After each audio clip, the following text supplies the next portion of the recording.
Prologue, limit of the world's allowance foreign_gods or evil_kings. Darkness covered the entire area. Not only could one not see an inch in front of their face, but the darkness seemed to pass through their eyeballs and bear down on their mind. However, the people drifting through that darkness showed no concern.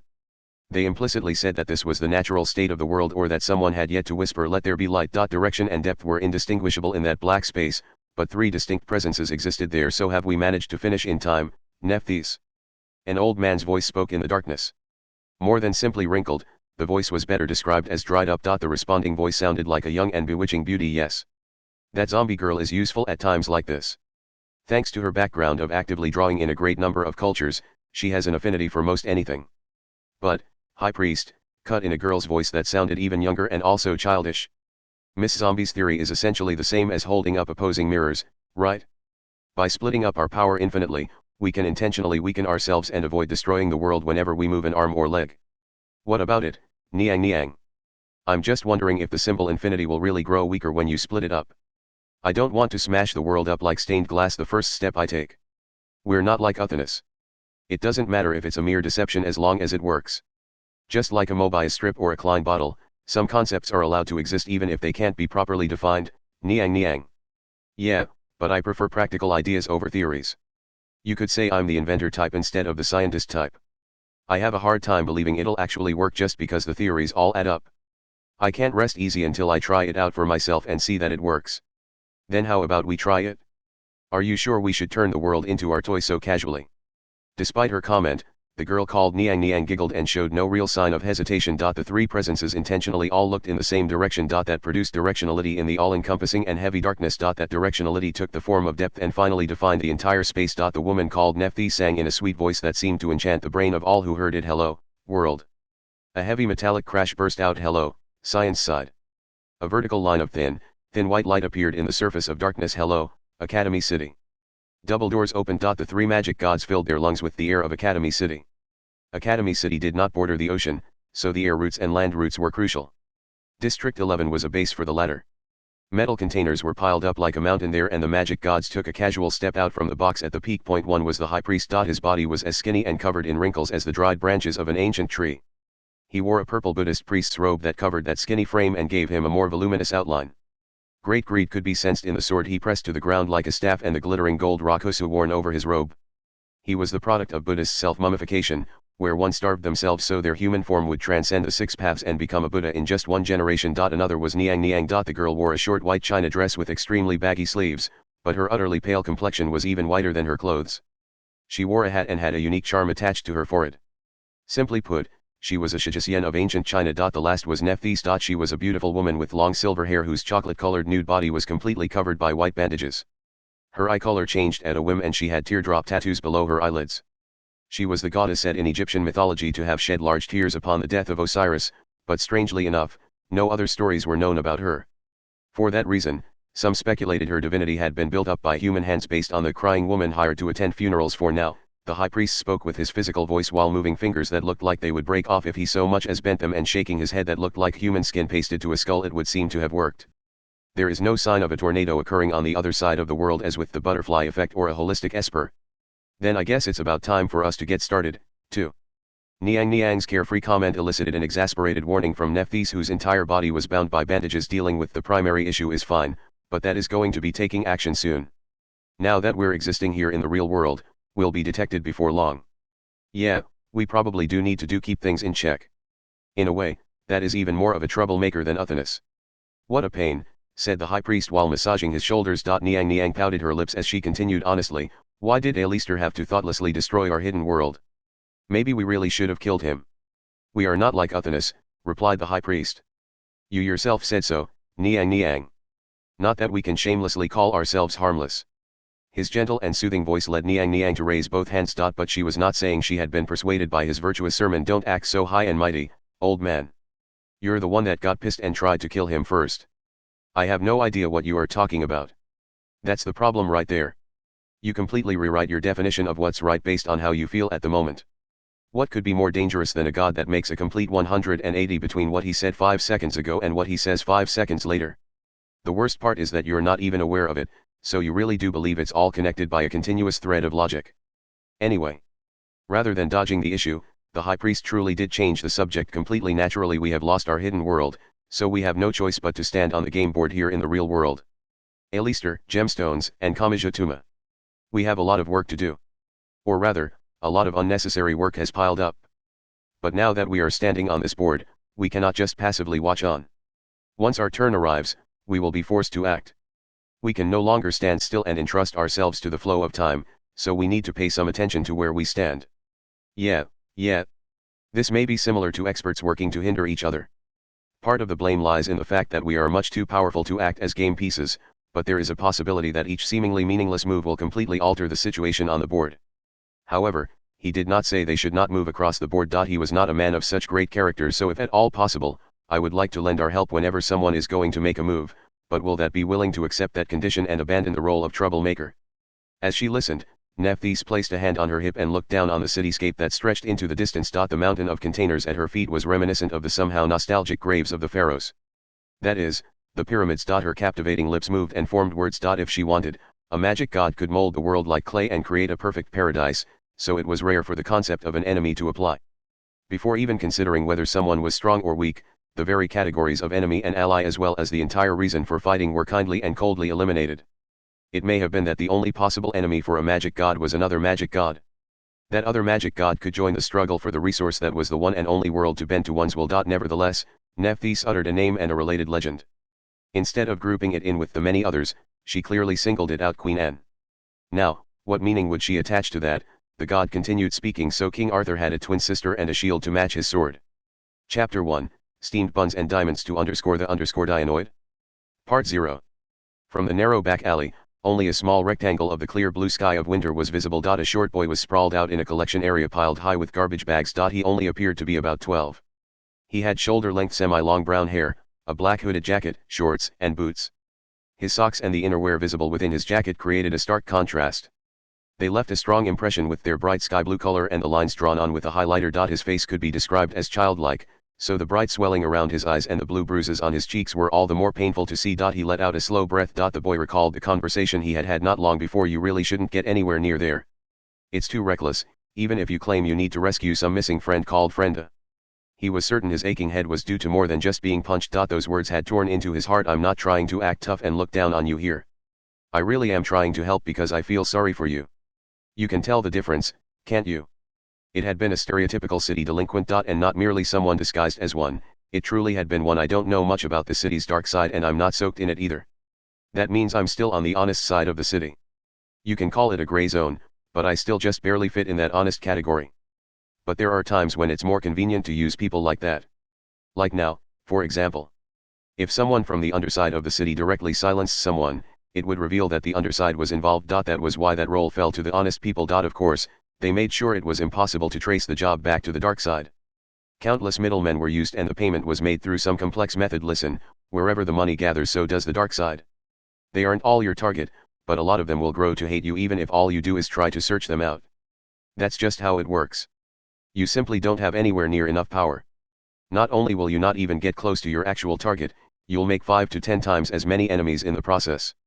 At this rate, you'll get yourself killed. And I'm not saying that lightly, like when a delinquent like me threatens to kill someone. I truly mean that you will end up dead.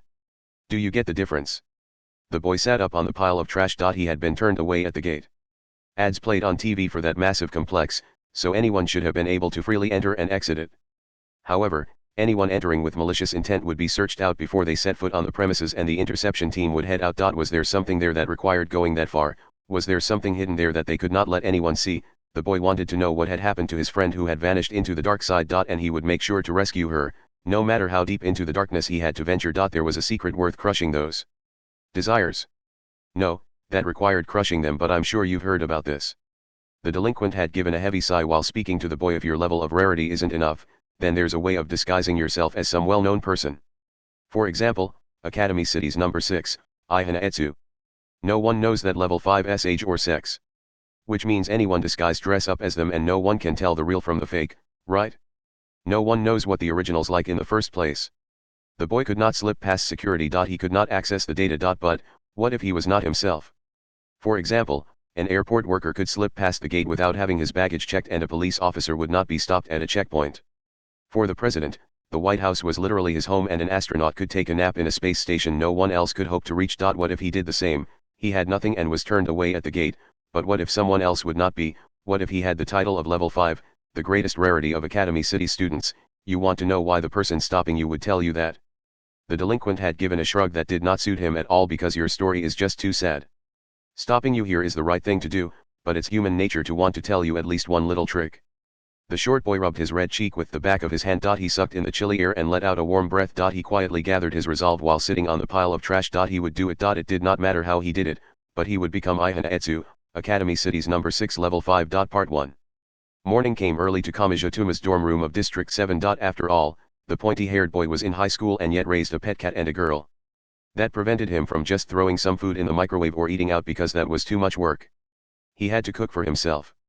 Flavor could take the back seat because quantity was what mattered. He painstakingly worried over improving his cost performance and found himself saying things such as, Wouldn't ramen work better if I dared to stretch out the noodles? Yes, I do dare. And now I just have to figure out the bare minimum before the flavor reaches lethal levels, or the core of a cabbage. You can eat that. You just have to slice it up in a juicer, throw in some milk, honey, and apple peels, and then hit the switch again. He was always struggling to improve in what seemed more like a practical joke than cooking. However, this morning began far too soon. Index was asleep on the bed and Kamijituma was sleeping inside the locked bathroom's bathtub, looking like he was pretending to have entered cold sleep. So the one who was up so early was the newcomer. She was a 15-centimeter magic god. The pale girl with long, wavy blonde hair and an eye covered by an eye patch was Uthanis. She was running as quickly as possible across the wooden floor as a hell beast approached from behind. The fluffy mewing creature was apparently a Japanese calico cat, but at Uthanis's size, it was no different from a relative of Cerberus or Orthrus. Ever since Uthanis had arrived, the cat seemed to have viewed her as emergency food or a cat toy, so she had already stopped counting how often she had been attacked. He growled and dropped his front right paw, so she dodged and then rolled out of the way of the stomp from the approaching left paw. Uthanis was making her way to the bathroom. Unfortunately, her 15-centimeter height prevented her from reaching the doorknob, which was almost a meter high. Fortunately, that was not her target.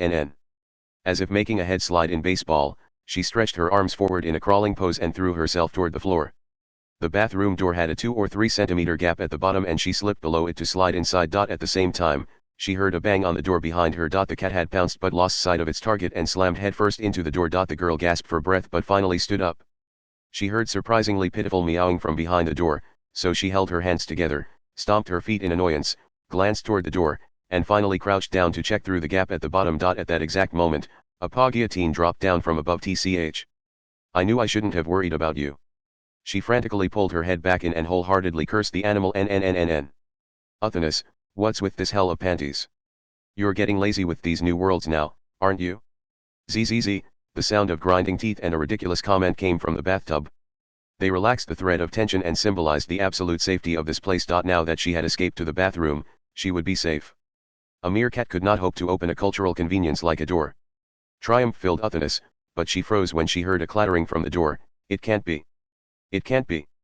Did he jump up to the doorknob and hang down by his front legs? Unpleasant sweat poured from Uthanis, but then she calmed. This was no mere door. It was the bathroom door. That meant it was locked from the inside. A cat was nothing but a cat, so he could not understand the concept of a lock. No matter how much he rattled the knob, it would never open.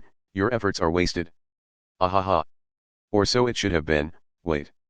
That door is locked, isn't it? Doubt gradually filled her head and fear soon followed. She looked far up above. A metal knob was placed over the cylindrical lock. It was oriented horizontally, but what did that mean? It could be horizontal or vertical, but which meant locked and which meant unlocked? She never opened the door when entering the bathroom, so she had no way of knowing. It's locked, isn't it? If that kid was so sleepy he forgot to lock it, he's in trouble. Specifically, I'll attack his Achilles tendon. The doorknob began to rattle so violently it felt like a murderer was breaking in. Uthanis stared up at the door while taking a few steps backwards. She knew prayer would not be enough, so she frantically turned toward the bathtub. A life-sized boy was contained inside, so she could escape this hell beast with his protection. However, she could not reach him. She was only 15 centimeters tall, so the 60 to 70 centimeter bathtub was no different from a sheer cliff. And the smooth plastic material left no handholds for climbing. Shouting was her only choice. Wake up! Wake up! A god's life is literally on the line here, so can't you be a little flexible? Mumble, mumble. Yes, Miss Dorm Manager, you're immersed in the worst kind of dream, aren't you? If I die, I'll make sure to curse you. Her shouts did not reach him. He did not hear her pleas. And behind her, she heard a very, very quiet and yet definite sound. It was a creak. Uthanas. You don't usually get up this early. Is everyone in this dorm room too hungry to wait for breakfast? Yawn. He received no response. The god was held in the pet cat's mouth like a stolen fish and taken quietly away. Part 2. This treatment isn't right, complained Uthanas on the breakfast table. Instead of sitting at the table, she literally sat on the table. Her small breakfast was placed on the upside-down cap to a plastic bottle. Now, I am aware my life here is meant as a special type of punishment. I am aware of that, but surely there has to be more than this. Even in prison, people have a place to exercise and can receive items from visitors. At the very least, I think you should do something about managing that monster. Steam blew from Uthanas's head, but Index's sleepy eyes suggested she was not paying much attention. Cats had a habit of presenting captured bugs or mice to their owners, so the nun had yet again had an unwanted gift pressed against her face that morning. Kamachi covered light brown toast with margarine and passed it to Index. You say that, but he's just a playful kitten. Is it really worth getting that upset? You just have to put up with it until he wears himself out. Multiply the size by 4. For you, this would be like a 3-meter, 200-kilogram Siberian tiger leaping at you. You are keeping that in mind when you speak, aren't you? Angry, Uthanas started on the stir-fried vegetables in the plastic cap. She grabbed a toothpick with both hands, stabbed into the diced pieces of vegetable, and crammed them into her mouth. Then what am I supposed to do? Asked an exasperated Kamachi. Ensure my safety. Make sure I never, ever have to live in fear of that wild beast again. How exactly do I do that? I want you to make me a place to hide. A place just for me that the cat can't break into. But I already made you one out of cardboard yesterday. That was torn to pieces in only 5 minutes. Not even the 3 little pigs made a house out of paper, you fool. But what else is there? Index, where'd those blocks go? You know, the colorful plastic ones you made that dinosaur out of. They're broken apart in a box in the closet. You two have no intention of making me a house that won't be destroyed, do you? At that point, the cheerful voice of a female announcer came from the TV they had left on. Today marks the beginning of December, which is when the Christmas sales war begins. This year's theme is mini luxury, so toys custom made by artisans are gathering a lot of attention. These handmade music boxes, dolls, and doll houses all have classic and artistic value.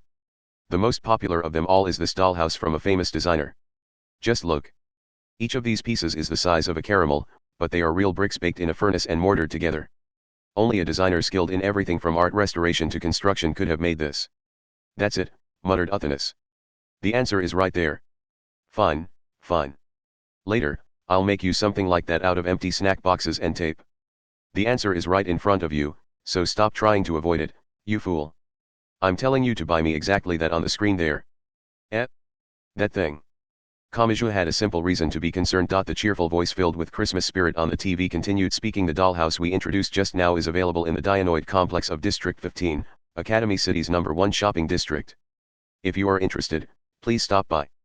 District 15 was the largest and greatest fashion location. Not only that, but the Dionoid was a landmark for the rich and famous that contained an entire major TV station and housed entertainers on its apartment floors. As its name suggested, every wall, pillar, window, door, light fixture, and piece of furniture inside the 70-story building was supposedly made of diamond. And on top of all that, the Christmas season would fill it with couples. Altogether, it brought a weary thought to Kamachi.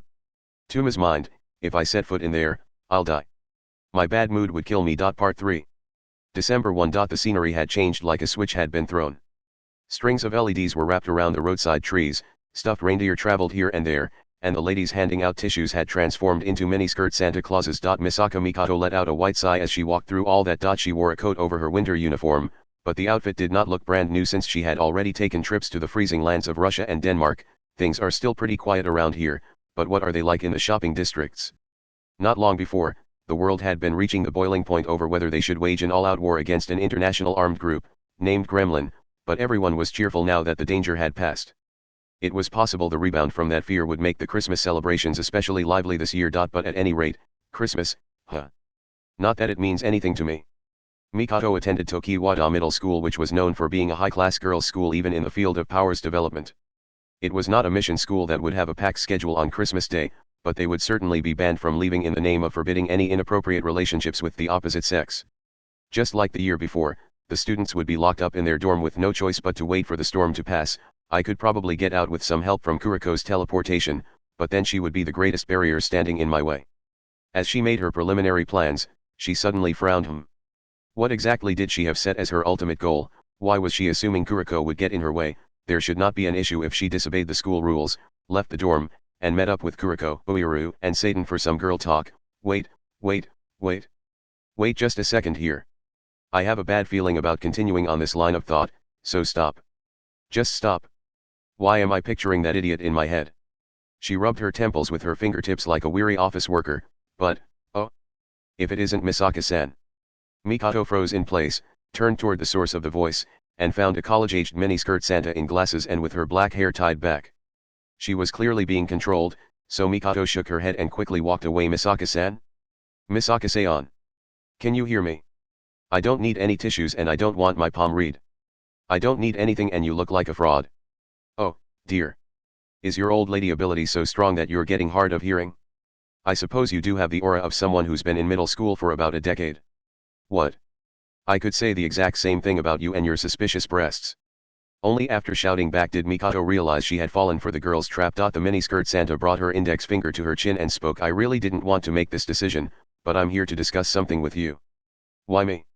Christmas is coming, right?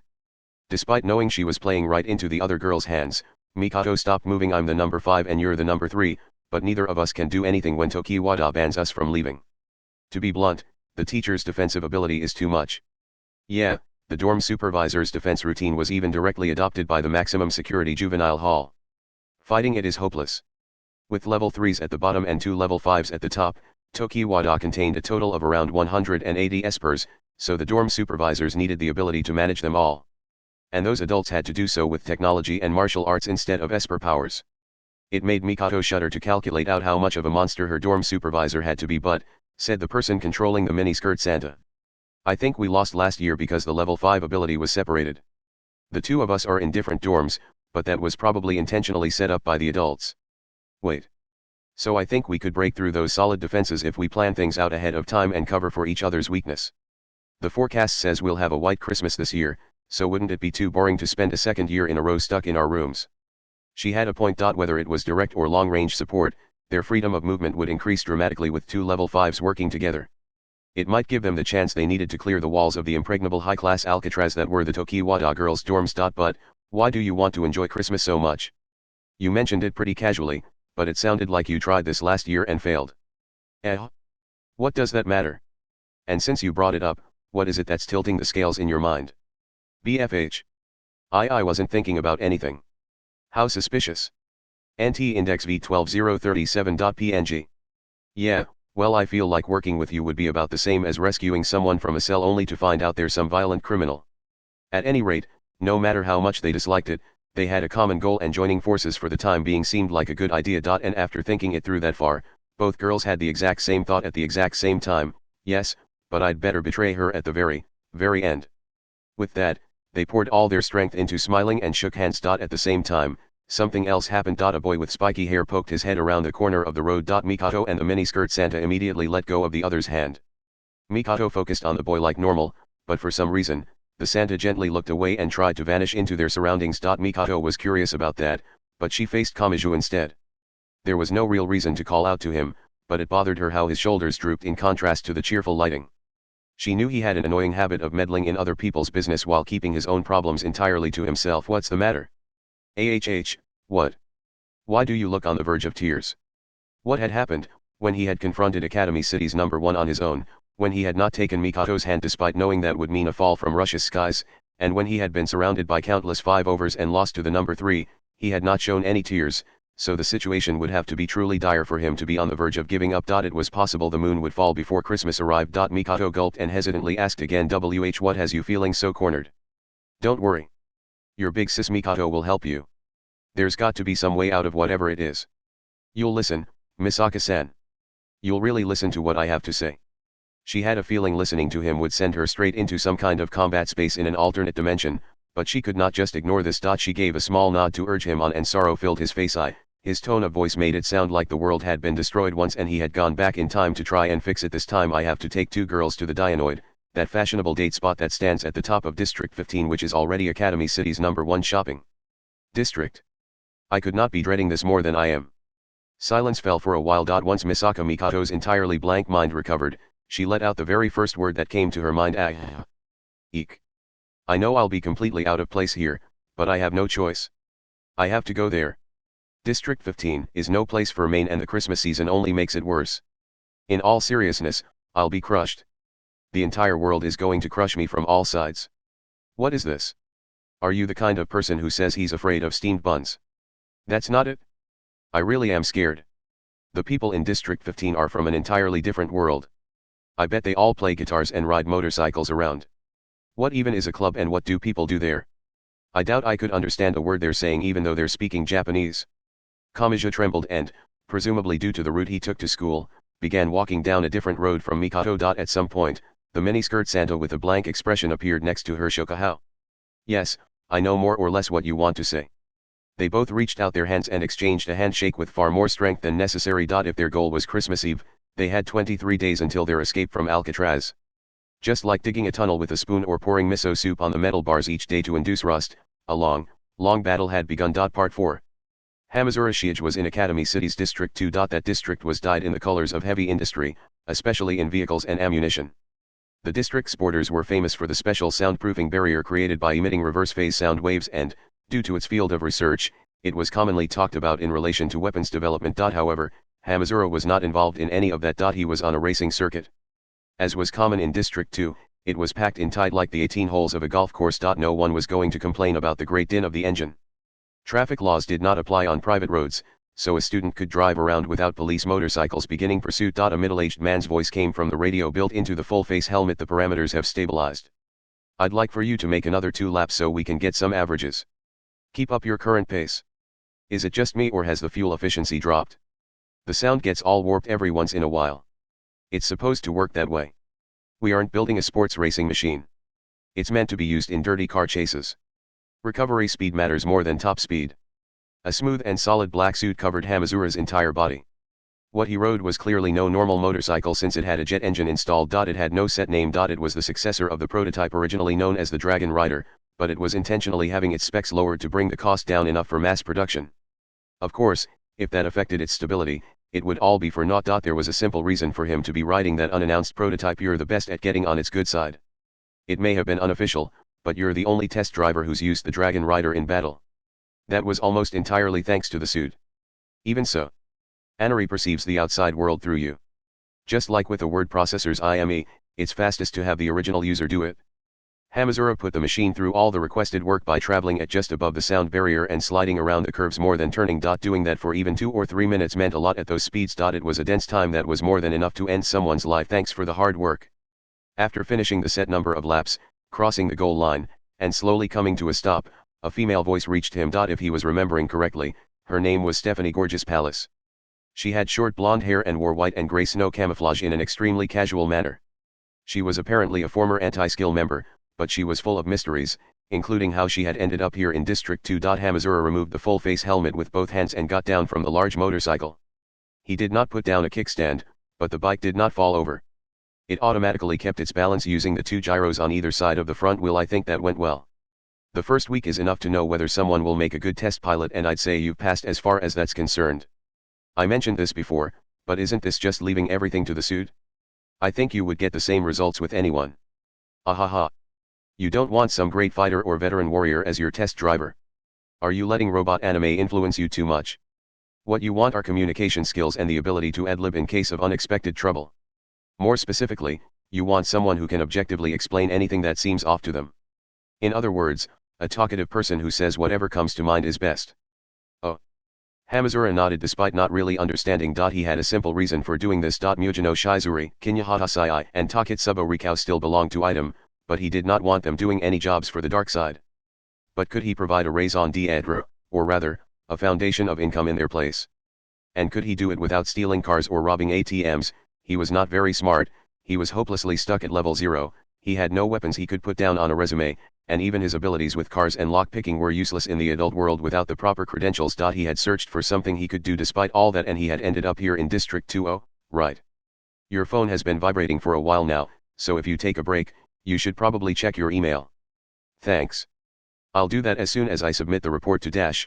he trailed off because he heard the quiet rumbling of an engine and then felt a heavy impact on his hip. He looked down and found a nameless prototype pressing up against his side. The action was a lot like a cat throwing itself against the newspaper to keep its owner from reading it. Stephanie burst out laughing. Ah ha ha. Anari's jealous. It's just driver assistance software, isn't it? I doubt it can analyze things like that. Suddenly, Stephanie's phone began to ring. She pressed the mobile to her ear, exchanged a few words, and glanced toward Hamazura. What was that for? Yes, yes. Understood. Don't worry, don't worry. I can manage with just one truck. You don't need a license to use a power lifter, so it'll all work out as long as I grab someone who has nothing else to do. See ya. She hung up and announced the decision she had already made. Hamazura, are you interested in seeing District 15 during the Christmas season? What? The big TV station inside the Dionoid has requested we carry something in for them.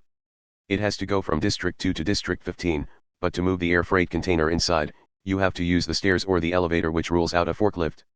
We'll have to use 2 power lifters instead. Wait. Power lifters? I have no idea what one of those looks like, much less how to use it. Don't worry.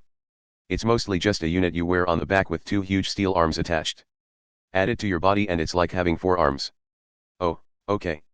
Well, if it's as easy as using stilts, you have until this evening.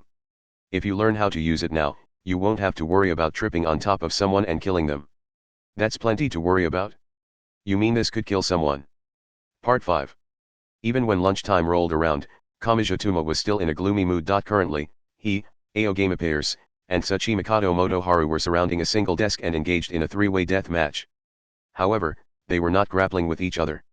Instead, they had made small paper fans from loose leaf paper and were attempting to throw them at a target sitting on the teacher's desk. One might wonder why this refined game had gained popularity here, but it had started with a comment from their history teacher. It had gone something like this: fan throwing was enjoyed from the end of the Edo period to the Meiji period, but in modern times it's only found at traditional restaurants in Jun or Akasaka. Teacher, what? You mean it's a geisha game? I want to play it. I so want to play it. I want to play with a geisha. Or at least feel like I am. Idiots, and so, Naya. When you first mentioned it before homeroom this morning, I thought you were crazy and wanted to pick you up and chuck you out the window, but now that I've had time to think about it, sneaking into District 15's Dionoid would be scary as hell. Those fashionable areas caught up in Christmas sales wars are super scary. Even if nothing happens, it feels like some kind of field effect is wearing down your health. I just let it slide since it was Kamijituma's doing, but what happened this morning seems worth ending up in the newspaper to me. They had already eaten their lunch, so they were now competing over who had to throw out the stinky classroom trash. However, leaving the loose leaf paper fans lying around would make Como sad, so they would need to clean that up too. That's why they would have to copy down their math and physics notes on crinkled paper. If you want to see miniskirt Santas, the glitzy District 15 really isn't your best bet. District 12 with its theology and economics, or District 14 and all of its foreign students, are the places to go for that. But if you prefer slutty part-timer girls, I won't stop you, Kami-yen. Just as Japan is the land of countless gods, it's also the land of countless fetishes. You're going to piss off some important religious person like that, Aogame. Anyway, I hear the entire Dionoid building is made of diamond. Are they messing with us or something? Your information's gotten twisted after an unintentional game of telephone there, Naya. It's technically made of carbon materials like carbon fiber, carbon frames, and carbon nanotubes, which have some artificial diamond inside, Naya. If it was all diamond, it would actually be really brittle and it'd break apart after a good gust of wind or an earthquake. And diamond burns when you set it on fire, Naya. Why aren't you two saying anything, Naya? You keep saying how scared you are of the place, but you sure know a lot about it, said Kamija. Do you think he's the type who tries to have his cake and eat it too by constantly calling himself an otaku but secretly being popular? I won't allow it.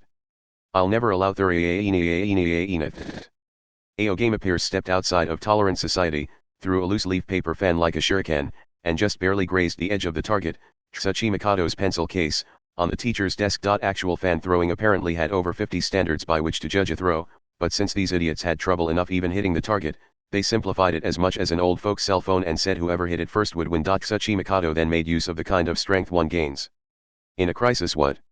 When have I ever claimed to be a full-blown otaku? I'm a perfectly normal person who just so happens to love his stepsister, Naya. I'm relieved, Tsuchimikado.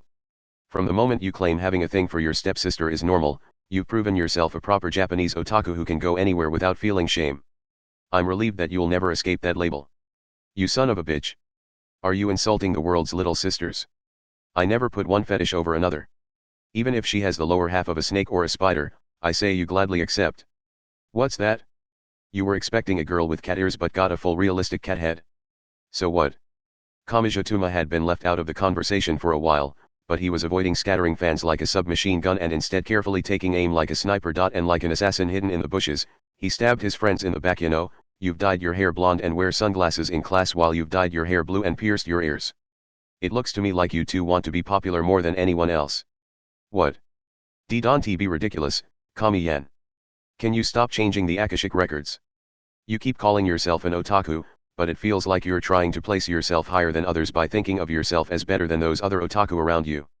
Jijigbao. Where'd this come from? What did we ever do to you, Kami-yen? It's not like you were wanted alive or dead and the entire class chased you around trying to kill you, so nothing calls for that kind of cruelty. With his competitive spirit worked up, Demon King Kamijituma raised his right hand. He held the fan up gently as if placing it on a current of air and he made a declaration. Whether as a wife or whatever else, it's gotta be a lovely dorm manager. The loose leaf paper fan flew like a knife, but unfortunately, the pencil case fell over before the fan reached it. It seemed to have lost to Kamiji's lung capacity. And the three idiots toppled over as well. Part 6. After school, Kamijituma returned to his dorm and then left again with Index and Uthanas. Their destination was District 15 and the giant Dianoid complex that was its primary landmark. Wow, it really is December. It's only 5:30, but it's already dark out. Kamiji was wearing his normal school uniform because he had decided any attempt at fashionable clothing would be trounced by the real deal. Index was wearing her usual white nun's habit and he did not really want anyone to see Uthanas in the first place. When they had left, Uthanas had been in his coat pocket, but she had climbed out at some point. She was now sitting on his shoulder and inside the scarf around his neck. You can't see any stars in the sky from here. Is this a part of science's insistence on sterilizing everything? Tuma. I hear a flute over there. Is that the Charumero one I've heard so much about? Stop it, Index.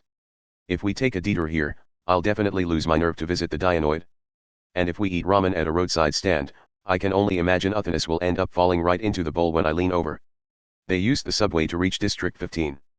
As always, Index had trouble with the automatic gate not opening even when she put in her ticket, and Uthanas's small body was just about swallowed up by the machine along with her ticket, but they somehow managed to overcome their hardships. The train's hanging advertisements and flat-screen monitors were filled with the Christmas spirit. They were on a direct line to the Dianoid, so there were a lot of advertisements for it. The diamond tower that towers above District 15 as a landmark.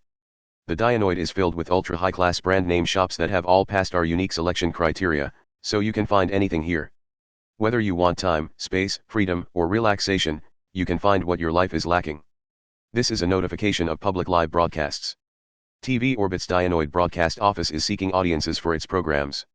The December programs are as follows: 12/1, Hysterical Prize Quiz. 12/8, Quiz Video King Finals. 12/13, Craftsman of the World. 12/19, Afternoon Siesta. 12/24, Music Stream Awards. 12/25, Illumination Top 100. 12/30, Christmas Backstage Secrets. 12/31, Enter the New Year Roaring with Laughter. The 5th public lot selection for the top floor's apartment area begins soon. These 9-room apartments have become known as hideouts for celebrities, so why not nab yourself a luxurious status symbol and join the elites? Each consecutive advertisement filled Kamiji further and further with despair. He began wondering if this was a completely different world that was no place for someone who tried to make sure the ramen would last as long as possible to help with the food bill. Meanwhile, Uthanas spoke cheerfully from his scarf. It's all so worldly. Not to mention that they're presenting it all in a way to make it seem high class instead of letting it naturally feel that way. What's even the difference between celebrity and luxury in this one? I just want to get the shopping done with so we can have more time to eat, said Index. We're here for my home, you fool. Use your perfect memory to memorize the scene of our meal and think about it later, energy saving none. MH Sphinx. Gya. Uthanas's hair bristled and she retreated inside the scarf. Once the calico cat attempted to dig her out, Kamiji felt the need to stop it. Meanwhile, the train arrived at the District 15 station. Kamiji followed the current of people out onto the platform. A lot of them were around his age, but few of them were the sparkling type who looked like they had stepped out of the TV. It was possible they would soon transform into that in a bathroom or karaoke box, though this is District 15? It doesn't look that different, said Index. That's because we're still underground. You said the Dianoid is made of diamond, right? Tuma, can we go there now? The sooner we finish this errand, the longer we can eat. We're already there, actually. His answer caused both Index and Uthanas to tilt their heads. The cat was the only carefree one as it mewed in the nun's arms. The subway station is built into the Dianoid, so you're automatically there once the train arrives. Index looked up at the ceiling that was not all that tall and not all that pretty. Tuma, where's the overwhelming feeling of being in a big building? That was not his problem. Part 7. He had always thought calling people girly was a little insulting to girls. Regardless, he hated how much of a crybaby he was. But no matter how much he hated it, his knees would start shaking whenever he was shoved a little or driven into the slightest predicament. The tears would start welling up in his eyes and, before he could even think about stopping them, his mind would go blank and he would find himself unable to think at all. In the end, it's all about how you look at it. A blonde girl had once told him that while standing by his side, if you look at it the other way, it means you can shed tears for anyone's tragedy, right? That's nothing to be embarrassed about. In fact, I think you can be proud of it. That girl's casual words had saved him. But at the same time, she had spoken them from a sort of distance as if saying it was amazing because she could not do the same thing. He did not know what kind of world she lived in. They were together when walking down the streets, but it was like they belonged to two large circles that only overlapped ever so slightly on the edge.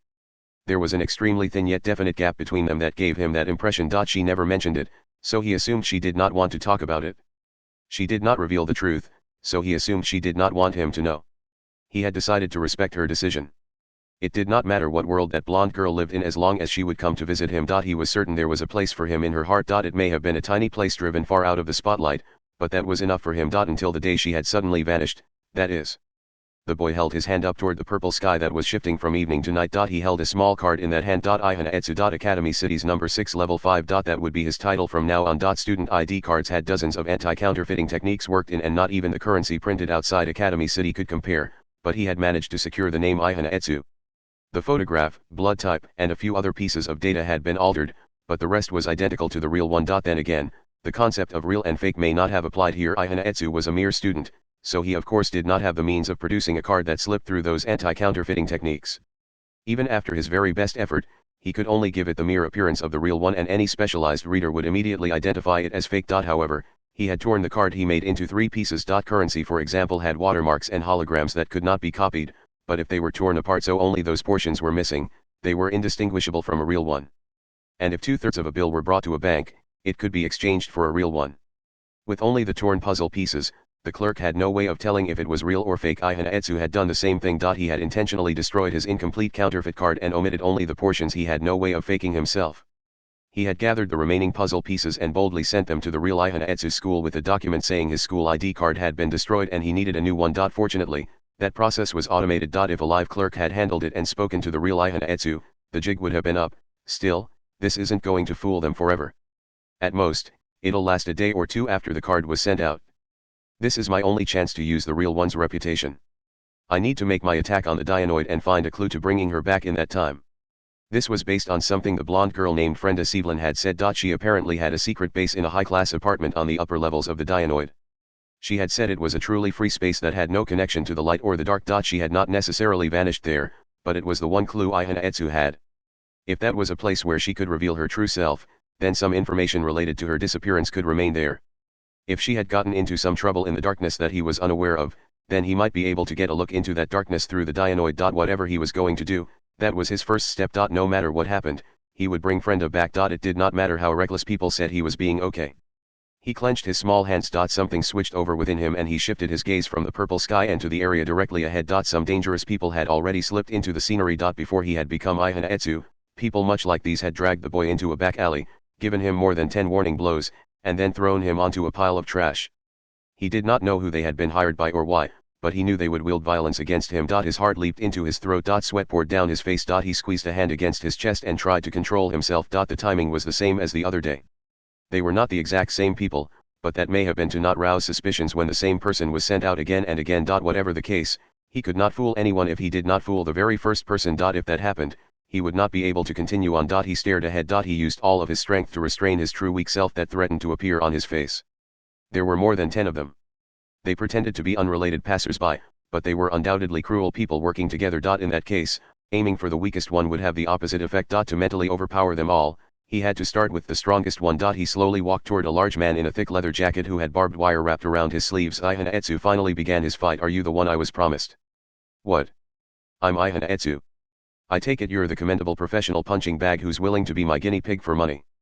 Ihanetsu thrust forward the ID card and the guy stopped moving briefly. He was understandably skeptical. No one would be stupid enough to take Ihanetsu at his word. But that just meant the boy needed to change the direction of that doubt. Oh, man. Don't tell me you thought you were going to get 10,000 yen just for letting some neighborhood kid hit you. If so, you're in for a rude awakening. Someone must have lied to you.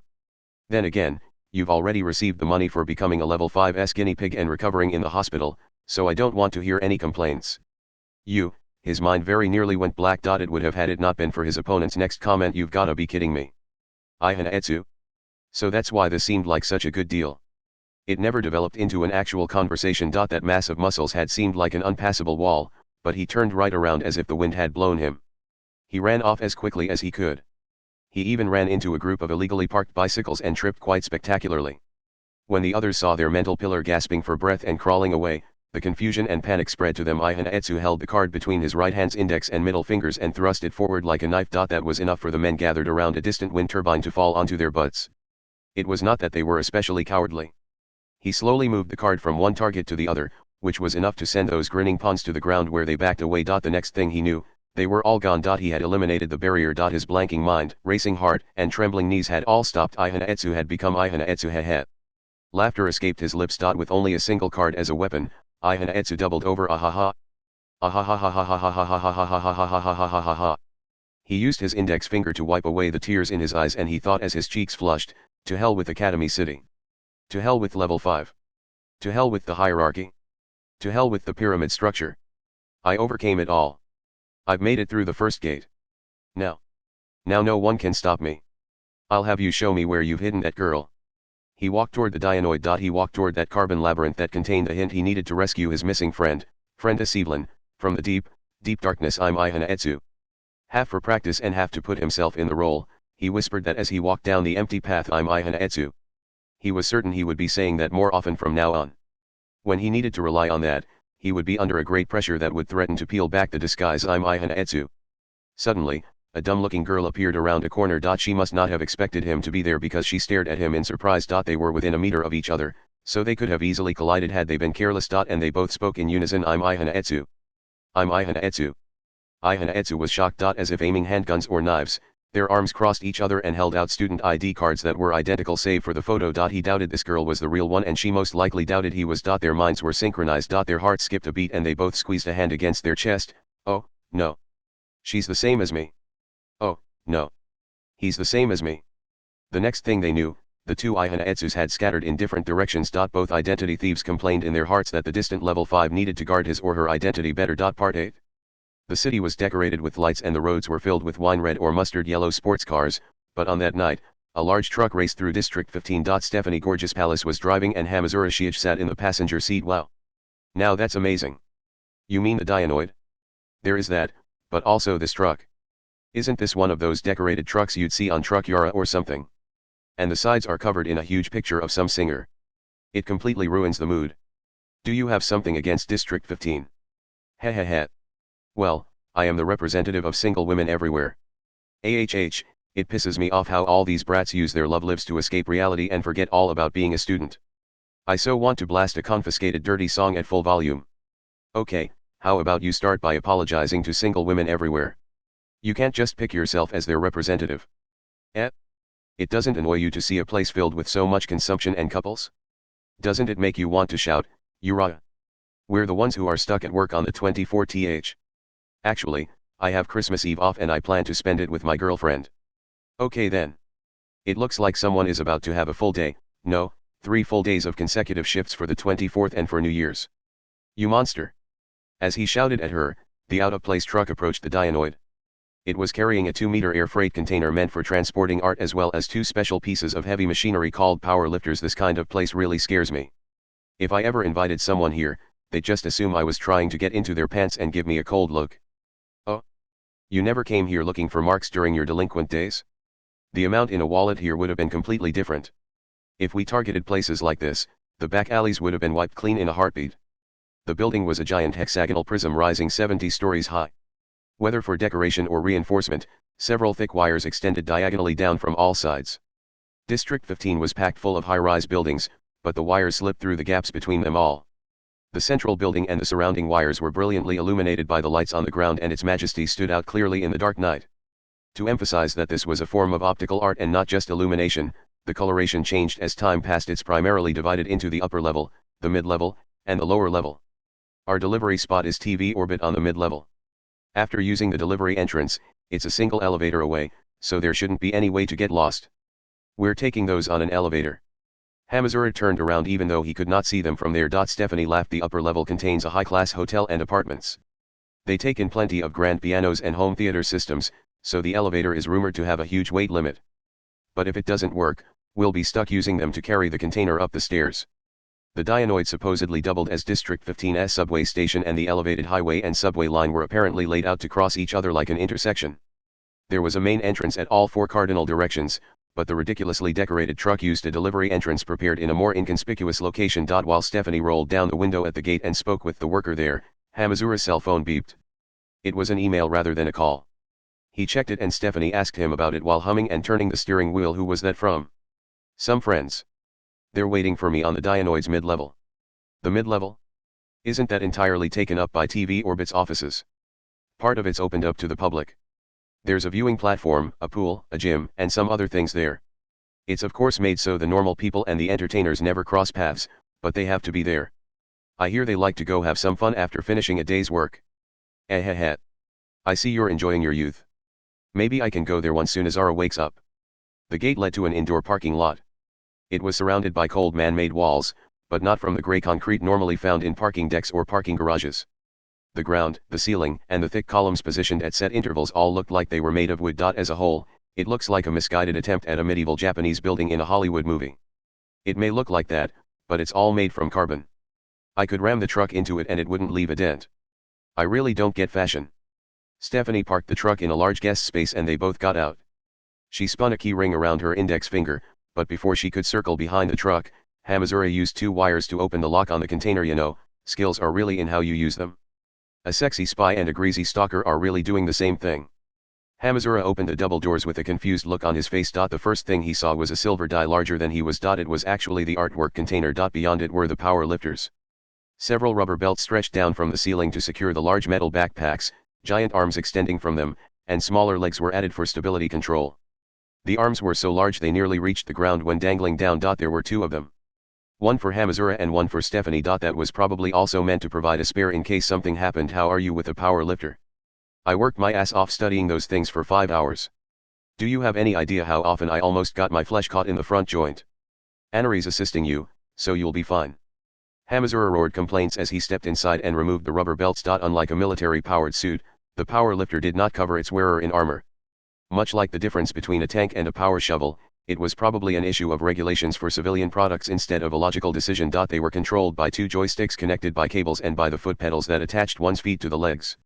It seemed outdated compared to the powered suits that detected the movements of one's muscles, and it felt more like a vehicle than a suit. He climbed in, something like the safety bar on a roller coaster lowered to hold him in place, and dancing light assaulted his vision as soon as it powered on. What? Damn it. Wait. That thing's 2 tons, so please don't flail your arms and stumble around. Sorry, but I'm just not used to this. Oh, the AUD, asked Stephanie. Hamazura massaged his temples with his fingers and shook his head because bluish-white light had appeared to form windows, bars, and warning messages. The images seem to have appeared in empty air. The air is locally heated or cooled to create an abnormal refraction of light that displays the necessary information on top of the scene behind it. From what I hear, it's kind of like a mirage, but not really. I get the idea behind it, but that's not the problem. Side work by the brain analyzing the information captured by the eyeballs. AR, 3D goggles, and head-mounted displays used the eyes in ways they were not made for, so they would confuse some people's brains. For example, some people who watched intense action movies on a head-mounted display would get motion sickness in less than 5 minutes. On top of that, a warm hairdryer like wind and a cool wind were constantly changing the temperature of the air right in front of his face, so his eyes got all dried out. But if they were going to add any thick protective glass, they might as well go for a goggle display to begin with. I guess this is about what I would expect of an Academy City prototype. No errors in the 2 primary power sources, the spare power source, the stability control, the processor, or the flyby light. Actuators 001 through 400 have completed their triple auto test. The system is all green. Manually release the final safety. Fortunately, the Dianoid is entirely made of solid carbon materials down to the last sliding door and lantern, So you won't damage anything if you trip. Just take it easy. Are you sure I should be doing this just because it doesn't require a license? It'll be fine as long as you don't kill anyone. Please stop scaring me. During their exchange, they completed their preparations in the truck. Hamazura took his first nervous step and reached for the container more as something to support him than to get the job done. He slowly moved the giant steel arm over the edge of the die and finally used both arms to grab the handhold. Stephanie moved with surprising grace as she slipped herself and the power lifter between the container and truck wall and circled to the other side. Finally, they lifted the container like two movers carrying a sofa. Unlike with his actual fingers, Hamazura could not feel the strength of his grip and was worried he was holding it too tightly, but at the very least, the metal fingers did not break through the container. Is this actually going to work? Hamazura, let's step out like this. Can you do that backwards? I have more experience than you.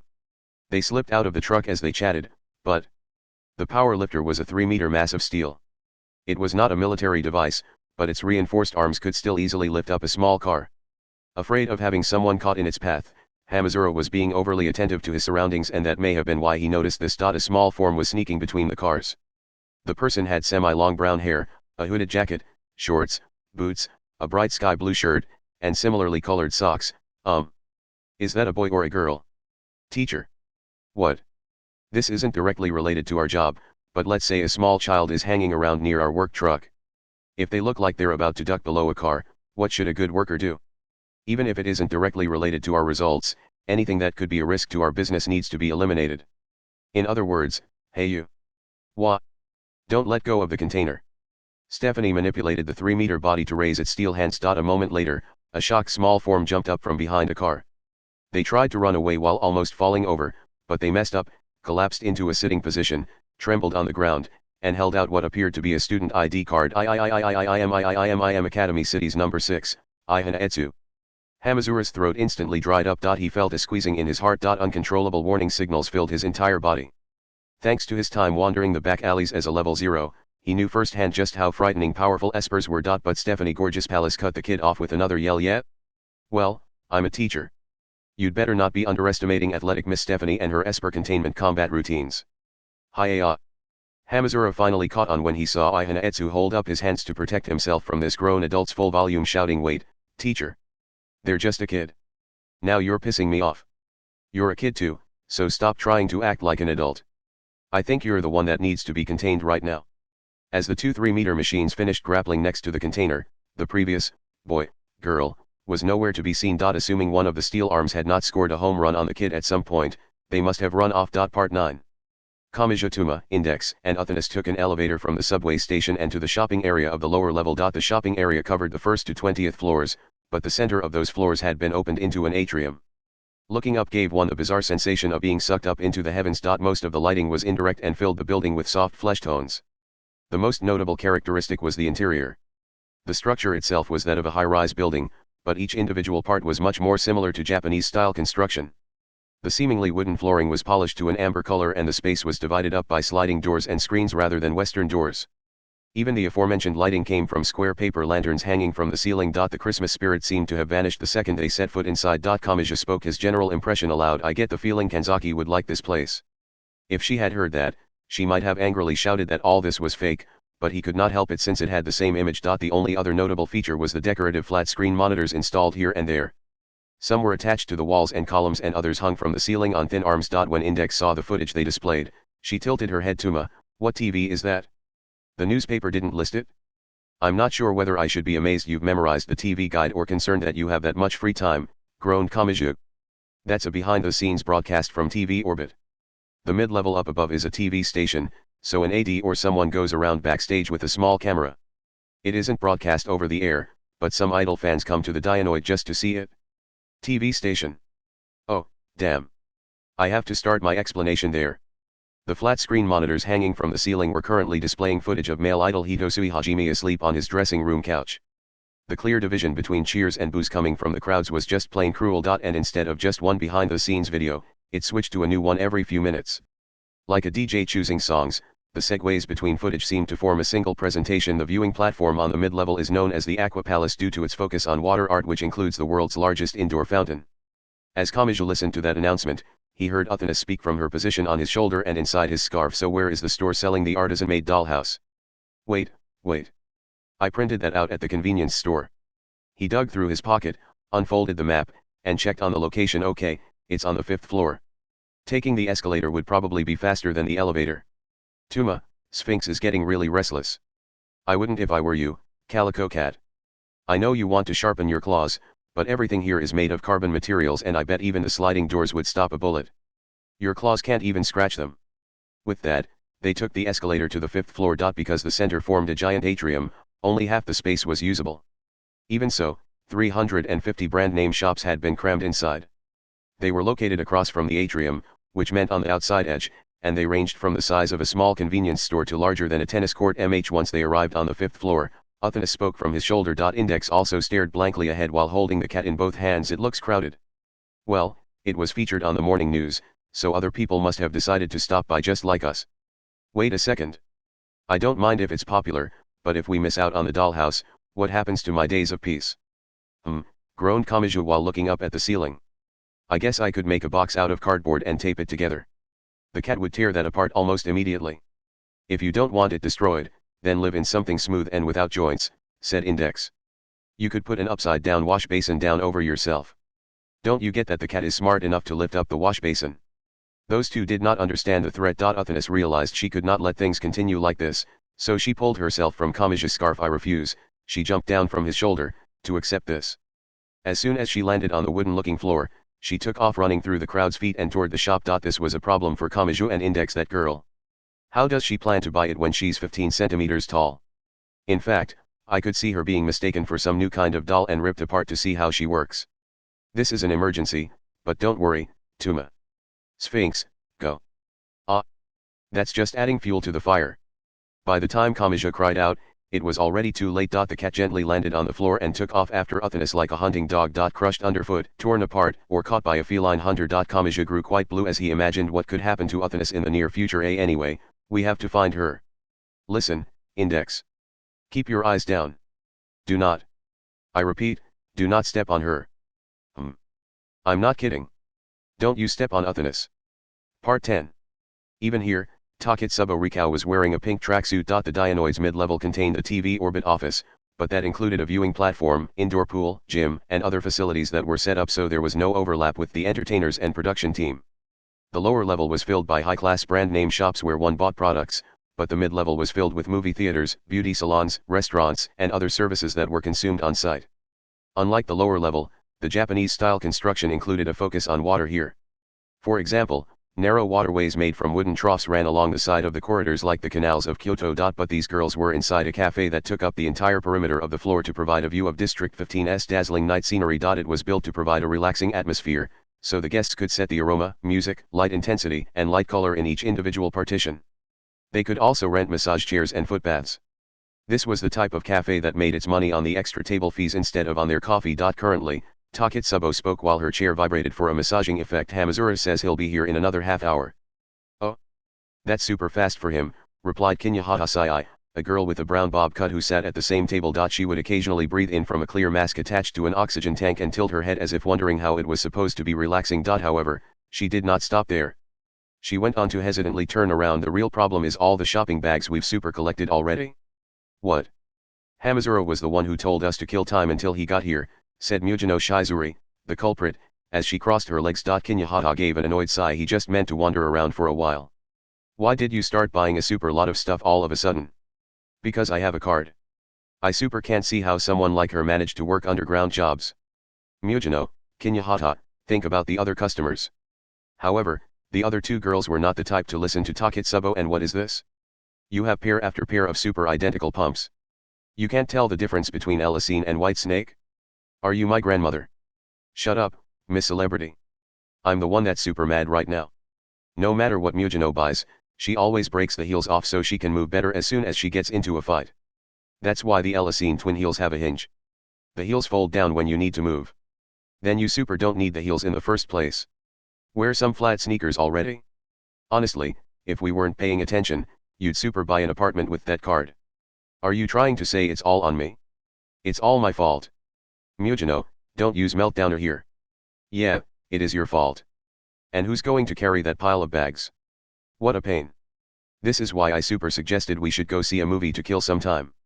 Taketsubo breathed out through her nose and let her eyes wander. They had ordered a goldfish tank as an option and it calmed her heart to see the red things fluttering around. Meanwhile, Mujino gave a mocking shrug. A movie? You mean that one where they strap you in your seat for 24 hours straight? That is not some time. At a full day, that's pretty much imprisonment. Hypnose is a super experimental visual experience that works in the visions you see when you're woozy from sleep deprivation. This is the problem with people who super feel like talking about movies without doing any research. Sounds like a D movie. You super casual. That's not even a real classification. The situation quickly devolved into chaos. They constantly called him their underling, but Hamazura had rapidly become the grease needed to keep item running smoothly. Part 11. A great number of people moved throughout the Dionoid. A girl must have wanted to knit because she was looking at the wool.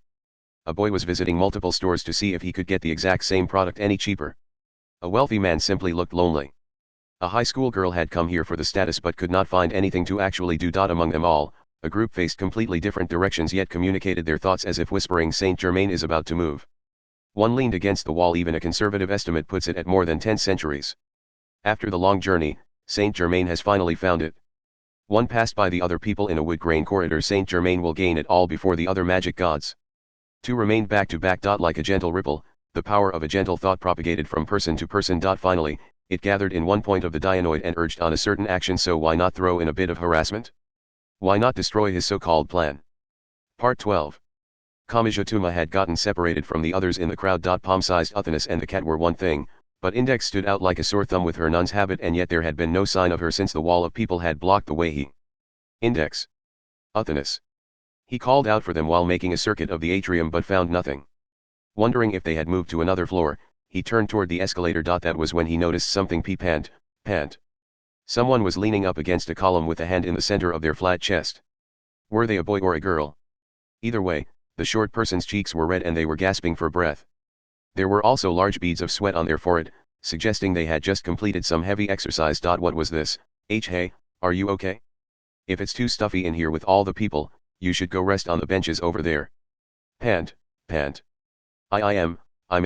Calm down. This country has these wonderful things known as vending machines. I know it seems wrong to have to spend 140 yen on water, but why not get something to drink before trying to talk? Kamija grabbed the person's awfully warm hand and the person followed him with their head lowered. The two of them left the area filled with brand name shops and arrived in a vending machine corner. There, Kamija held his phone up to the vending machine reader without thinking. What? Water's more expensive than a sports drink? Has the market gone crazy? Well, I guess it doesn't matter. He bought a bottle of mineral water that was known for how well the bottle decomposed, but he was pretty sure just drinking water from the tap would be more eco-friendly. Regardless, he handed the bottle to the boy. Girl. Which is it? If you're too dazed to drink, you should probably just go to the infirmary. That means there's a problem with your autonomic nerves, so it's best not to have an amateur decide how to treat it. Thanks. The boy took the clear bottle, removed the cap, and wrapped his hands around it.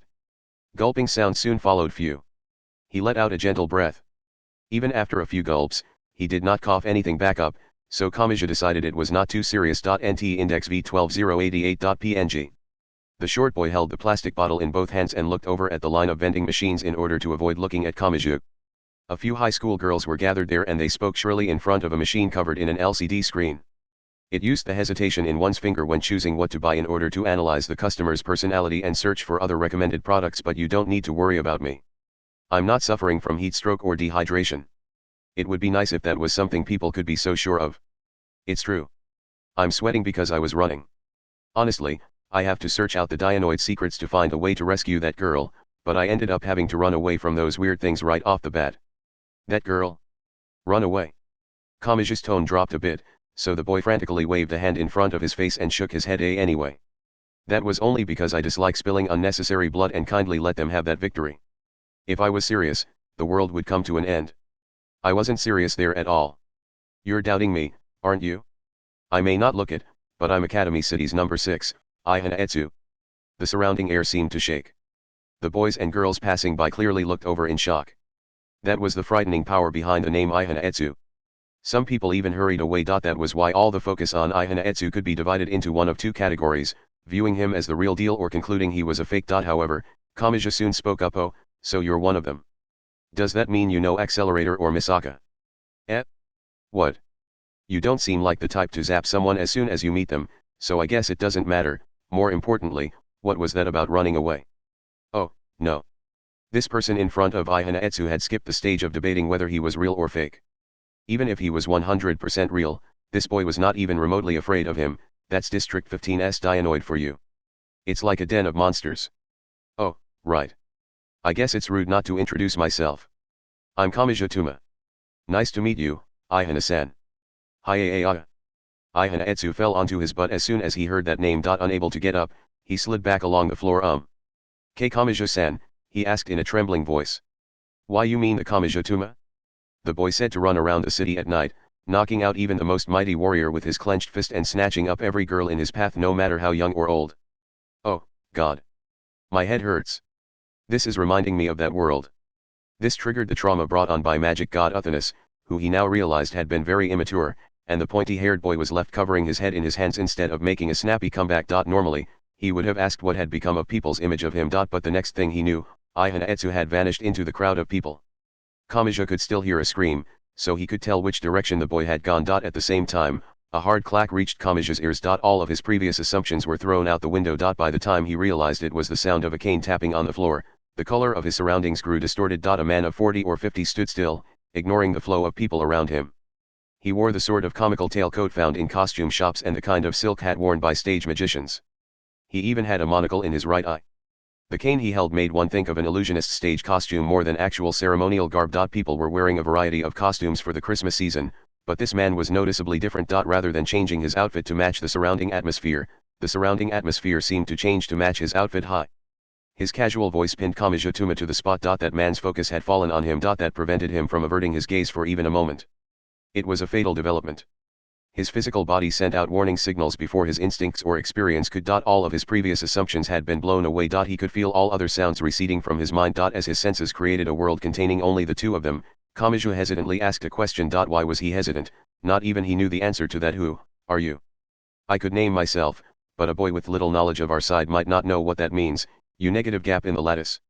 He laughed. It was a quiet but somehow artificial sounding laugh, the result of mastering 103,000 grimoires. One who began as a man yet surpassed mankind. That which lies beyond magicians. But if I were to say it in a way you would understand, the illusionist made his declaration. I am one who has gone beyond Uthanus. Does that simplify things? In all seriousness, Kamijo briefly thought his heart had stopped. A magic god. Hopeless thoughts filled his mind. A magic god. A magic god just like Uthanus.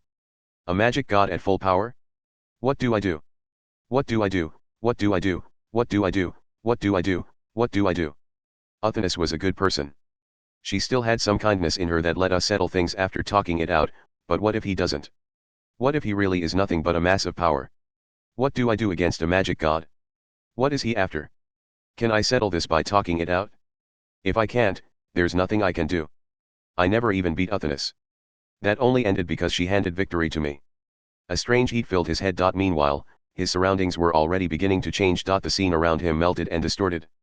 It looked like a chocolate house placed on the burner. All the while, the magic god remained perfectly motionless. It was unclear if even basic concepts like walking applied to him. If I harm you here, it will cause some trouble for those who have built up overcomplicated plans. I can't wait to see the looks on their faces when I fill the gap and level out the lattice. Wadash. Kamijo was unable to say any more than that. Shamboard. He thought he heard a whooshing sound and something jumped up from the floor in front of him. He thought it was a liquid at first, but it was actually the floor itself, or what had once been the floor. It had twisted, distorted, and formed a sharp spike which shot toward his chest like a bullet. He immediately raised his right hand and the spike shattered. However, that had only been a distraction. A magic god had control of the entire world. By the time he noticed, it was too late. The wall, floor, and ceiling had all melted and more than 100 spikes approached from all 360 degrees in every direction. It looked like an inside-out hedgehog. The simple and yet frightening saturation attack seemed to mock his outstretched right hand. But even as this occurred, countless people had to be walking about inside the Dianoid. And the space between Kamijo and the wall was no exception. What was going to happen to them? No, what had already happened to them? The answer was simple. There were holes.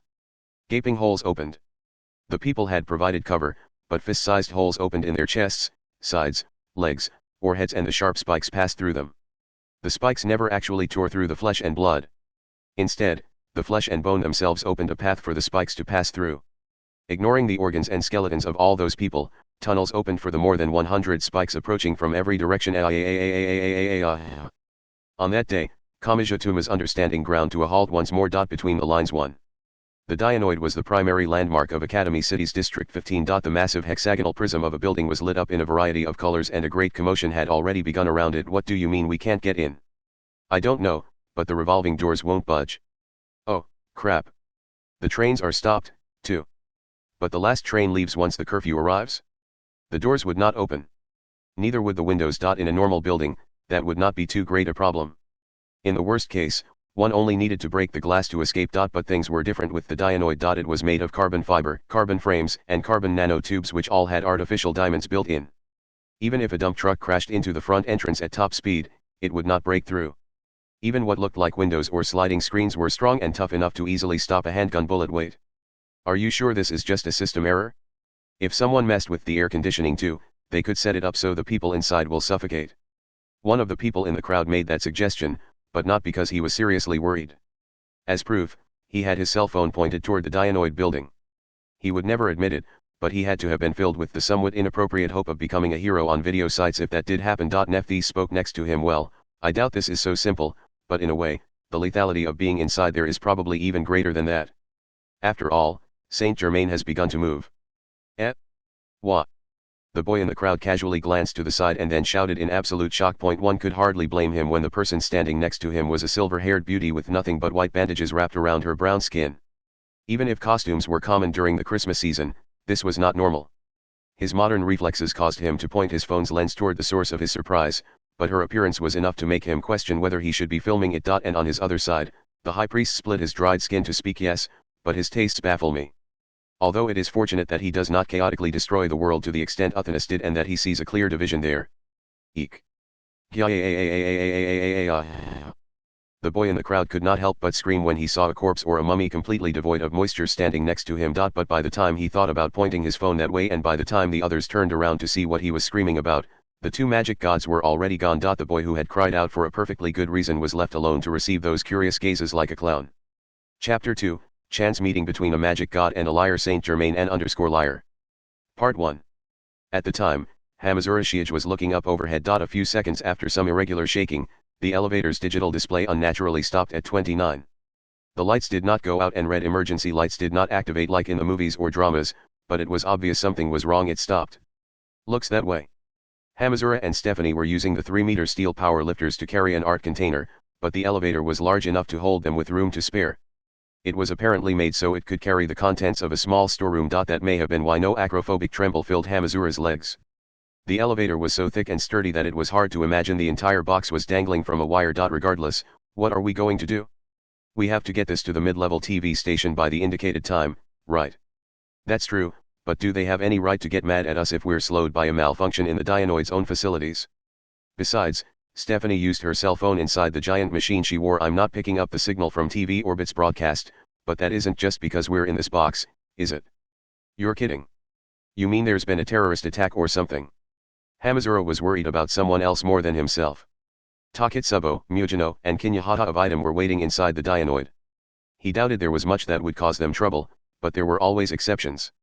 If Academy City #4's strength was absolute, then Hamazura himself would no longer be a live teacher. Can you call TV Orbit? What about email? I'm not getting a response by email and the phones are on an infinite loop of hold music. Which means? Isn't it obvious? Until we get an explicit cancellation notification, we have no reason to quit working. They exchanged a glance to confirm their intentions and then turned to carefully observe the elevator. After checking the walls, ceiling, lights, air conditioning fan, and everything else, they arrived at an answer. It looks like there's a floor panel. Look, here. But how do we open it? We have these power lifters, don't we?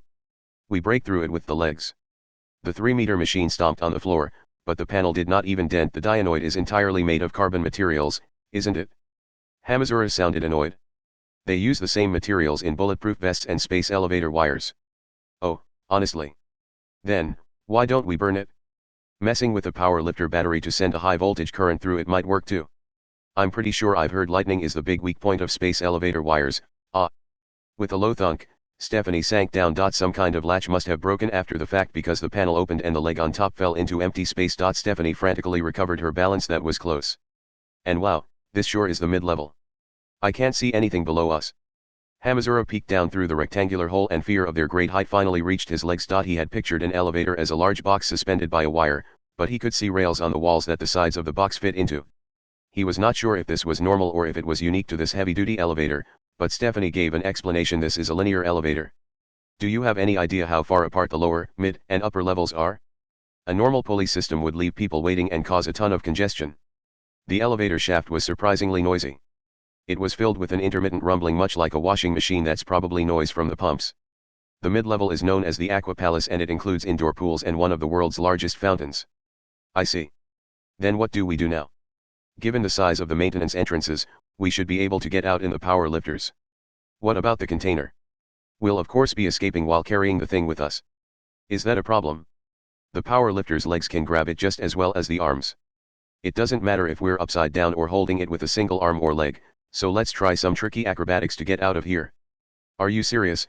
Groaned Hamazura, but there was no other way out. The situation in the TV station was unclear, but if they had been in the middle of a live broadcast, each second lost could mean greater losses than from a train accident. They had to get the container there by the designated time no matter what it took. Whether adult or student, they had to complete the job given to them. Stephanie opened and closed not just the fingers of her mechanical arms, she opened it through the wrist and to the shoulder like an alligator mouth. For now, let's grab the wire, make our way down to the nearest floor, and force open the door with these arms. I'll take the lead, so you stay on standby. Let's avoid swinging the container around until we have a route set up. In movies, the elevator always recovers and comes to crush you as soon as you start working out in the shaft. That's true. Are you the kind of person who starts gleefully talking about a legendary murderer if you find yourself trapped in a mountain mansion during a blizzard? Don't you realize the threat falls on you as much as on me? Part 2. The entire world changed color. All around Kamijutuma, more than 100 spiked weapons shot from the walls, floor, and ceiling like an inside-out hedgehog. Due to the Christmas season, quite a few boys and girls were walking in the area between him and the spikes. Holes opened in all of those barriers of flesh as if clearing a path. They had not been stabbed by the spikes.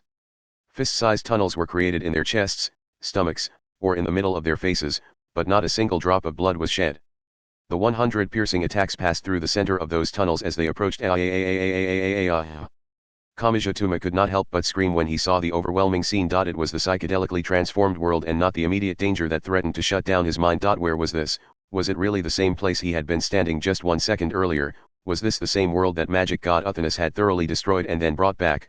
His mind went blank. He was unable to think clearly and what he needed to do so sparked and dispersed. What if this illusionist man truly was a magic god? What if he had the same abilities Uthanas had? Kamiju had been able to persuade her. She had always contained the kindness that made that possible. But did this man? Would Kamiju have to pass through that darkness and traverse those near-infinite worlds of despair just to find out? And what if he did all that, had his mind and body left in tatters, and still found nothing? What if this man was wielding his power out of pure selfishness and had no real reason or cause for it? That would be like crossing the desert without preparing a single drop of water. It would be the same as optimistically assuming there would be an oasis and stepping out onto the scorching sand with only the clothes on one's back. And Kamija knew how frightening a magic god could be. He understood the heat and length of that desert far too well to make an ignorant and reckless decision. He could not win. He could not. That was true of the 100 deadly weapons assaulting him from every direction as well as the true power of a magic god that he would have to face if he survived. But in the instant all those thoughts filled his mind. Oops. It was a quiet voice. By the time Kamija realized it had come from the tailcoat man in front of him, the scenery had changed again. The melted walls and ceiling had returned to normal. The boys and girls walking by obeyed the normal flow of time and had no extraordinarily unnatural holes in their bodies. The inside-out hedgehog of 100 spikes had vanished as well. It was as if everything Kamiju had seen had been a mistake. No, Kamiju's experience kept him from taking that optimistic path. I'm not going crazy and it wasn't an illusion. And there is only a single path of time. There's nothing running parallel and you can't turn back. That really happened. The scenery really did change. 100 spikes really did shoot out, and tunnels really did open in everyone to provide a path. And after that, was a phase added in to recreate this peaceful world. This was the perfect opportunity, but it would be a shame to lose that. A voice cut off Kamiju's overheating thoughts. The heat trapped in his body burst out in the form of sweat. Meanwhile, the magic god was looking elsewhere. He showed no sign of caring about the person clenching their fist right in front of him. That is why I am here. It would be a shame to lose my chance while dealing with this side job. A clacking sound reached Kamiju's ears. By the time he realized it was a cane tapping on the unscratched floor, a couple cut in between him and the magic god. Once they passed, the magic god in a tailcoat was gone, his legs were shaking. Strength left his hips and gravity pulled him to the ground. He could not even regulate his breathing in a proper rhythm. Tuma, What is it? I take my eyes off you for a second and you cause a commotion? How useless. All of a sudden, he found Index and 15-centimeter Uthanus approaching. The commotion the latter mentioned did not seem to be a reference to the magic god. Kamijutuma had suddenly screamed and fallen to the ground. That was the only record that remained in this world. News. He began hesitantly. He turned to the one girl who he felt had spent that relevant time with him and he asked a question with an almost tearful smile on his face. Is this still our world? What? You're the one that brought this world back, so I want to hear it from you. We aren't inside some never-ending labyrinth, are we? Part 3. Pant. Behind a pillar on the same floor, a pair of small hands was held to a mouth and a small butt was pressed flat against the floor. Someone else had been there. It was a boy with semi-long brown hair, a black hooded jacket, shorts, boots, a sky blue shirt with the brightness of mint ice cream, and similarly colored socks. It was Ihan Etsu. Despite the hands over his mouth, some of his heavy breathing was escaping between his fingers. What was that? He could not comprehend what he had seen a moment before. People often said seeing is believing, but was it really this much of a burden on someone's heart when they witnessed something they could not believe or had difficulty accepting? What in the world was that? The scenery had changed entirely. Countless spikes had shot out like spears. The word Shambord had been spoken just before it happened, so was that its name. To secure a path for those spears, fist-sized tunnels had opened in all of the people walking by. And then it had all been repaired in an instant. It had been so vivid and he would have missed it entirely had he blinked at the wrong time. Is that the Dianoid secret? Perhaps. Perhaps not. No, it doesn't matter if this isn't what I'm looking for. If I'm wandering around in the same building as that, the odds are good I'll run across it eventually. He had come here to pursue his missing friend. He had even counterfeited a student ID card for Ihana Etsu, Academy City's number 6 level 5. The friend had owned a secret hideout in the upper level apartments and a clue to her disappearance might remain there. But, even so, can I keep going? He shook. He swayed. His weak self made an appearance. Whenever something happened, the very core of his being would tremble, his mind would grow blank, and the tears would flow before he could even think about stopping them. Every single mental dam would raise the white flag in an instant. Large teardrops welled up in his eyes. Just like with surface tension, he could only just barely keep them from trailing down his cheeks. Do I really have the courage to make my way further into the Dianoid when a monster like that is wandering around? A whispering voice told him to leave. A tempting voice told him to give up. You obviously won't be able to accomplish anything here. You've never stuck with anything to the end in your entire life. You always curl up, wrap your arms around your knees, and shed pathetic tears. And in the end, you give up without ever getting back on your feet. So throw in the towel here. Be satisfied that you managed to even take a stab at it. It's not like you didn't do anything. You worked hard to make it this far, so you can at least get an award for participation or effort. At that point, a different voice flashed through his mind. In the end, it's all about how you look at it. This voice did not come from within Ihana Etsu. This was a crystallization of someone else's thoughts that had been input from without. These were the words his friend had given to him when they would walk through the city. I mean, if you look at it the other way, it means you can shed tears for anyone's tragedy, right? That's nothing to be embarrassed about. In fact, I think you can be proud of it. Screw this. He was still curled up on the ground. Even so, he used the back of his hand to wipe away the tears that were on the verge of spilling down his soft cheeks. As if turning off a tap, he mentally restrained his overflowing tear glands. He hated that he was a crybaby, but a friend had accepted that side of him. She had said it was not wrong to shed tears when he wanted to cry. She had said that was a way of supporting someone's tragedy, a way of sharing someone's emotions, and the sign of someone who could look after others properly. He did not know who that friend had been. He could not imagine what she had truly been. But he remembered her smile as she had said those words and he could not allow that to be erased or made to never have existed. I won't cry. He doubted that the tears he had been praised for had been so lead-colored. Those tears had not been shed when he gave in, let go of something, and smiled in self-deprecation. This isn't where I'm supposed to cry. Ihana Etsu attempted to take the first step beyond the identity he so hated. With his back pressed against the thick pillar, he gathered strength in legs that trembled like a newborn deer and slowly stood up. He would search for his friend. He would track her down. If he lost this chance, the fake student ID would be discovered. He would never be able to make an attack on the Dianoid again, so this was his first and last chance. It did not matter if it was only a facade or if he was borrowing someone else's reputation. For the time being, he was the #6. He would complete this as Ihana Etsu. He slowly exhaled and faced forward once again. Hi. A man in a tailcoat stood directly in front of him. He lost even the strength he needed to continue thinking. His mind began spinning and left reality behind. Part 4. On the lower level of the Dianoid, the revolving doors appeared to be made of glass, but they were actually strong enough to endure a dump truck running into them at full speed. The main entrance was crowded with boys and girls trapped inside. No amount of pushing or pulling accomplished anything, but some voices whispered amid the despair, at last, we have one. Are they going by Ihana Etsu now? Regardless, at least we have them. Something was clearly out of place. And it was viewing the situation from an objective perspective. The container has also safely entered the TV station. We could have created it from scratch, but I suppose retrieving an already existing one takes priority. No matter how carefully you produce it, a natural one can't be beat. And we have no intention of repeating the mistake that left Uthynus wandering on the border between complete and incomplete. They evaluated the situation. And that evaluation adjusted a few imaginary rails. That leaves Kamijituma. He could always be ignored, but we need to keep in mind what happened to Uthynus. There may have been no real point in speaking out loud. It may have been better to simply continue their evaluation. He is enough of an irregular to negotiate with a magic god. Perhaps he should be viewed as a negative gap in the lattice. He has low priority. But the voice continued. It was as if they were placing extra space between a machine's parts to prevent unexpected trouble. But once the current task is complete, it may be best to use any excess strength to eliminate him. Part 5. A great roar burst out. The elevator's automatic door, which resembled a sliding door made of wood, was removed from its rails and the wheels were kicked off. Phew. I think we can finally take a break. Stephanie Gorgeous Palace crawled out with surprisingly smooth motions for a power lifter. Next, Hamazura Shiich successfully escaped from the elevator shaft. And they of course brought the die-like container with them. They were in the Dianoid's mid-level. The lower level had a central atrium with small shops surrounding it like a beehive, but this floor was made to feel much more open and spacious. Perhaps due to the carbon materials, the floor looked like the wooden floor of a dojo or Japanese theater stage more than that of a gym. Indirect lighting was provided by square paper lanterns. The main features of the mid-level were the water tanks embedded in the walls like windows, the decorative waterways unobtrusively located on the edges, and all the other decorations that were oddly reminiscent of water. The type of people walking around was somewhat different too. They were not dressed as fashionably as one would expect of District 15.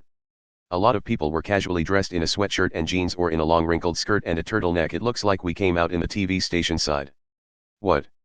I mentioned how the mid-level is divided between TV orbits, offices and the indoor services like the viewing platform and pool, right? Oh, right. And we were using an elevator connected to the staff parking lot. That makes it feel like we used a secret vertical tunnel created so the entertainers can leave without being seen. Let's go check in as visitors at the gate and deliver the container. Yeah, it looks like there's a bit of a commotion going on right now. The gate was not far from the elevator hall. A cheap revolving door was made from two poles crossing each other and two guards wearing navy blue uniforms stood to the side. The general reception desk must have been on a different floor because there was not a receptionist or a counter here. Their power lifters could have easily broken through, but there had been a checkpoint on the way to the secret vertical tunnel, so they would only have been here had they been trusted. It was no different from how strict security was for an international flight, and yet there was no conflict between passengers after they had passed through the gate. Hi there. We have a container for producer Endo of Hysterical Prize Quiz.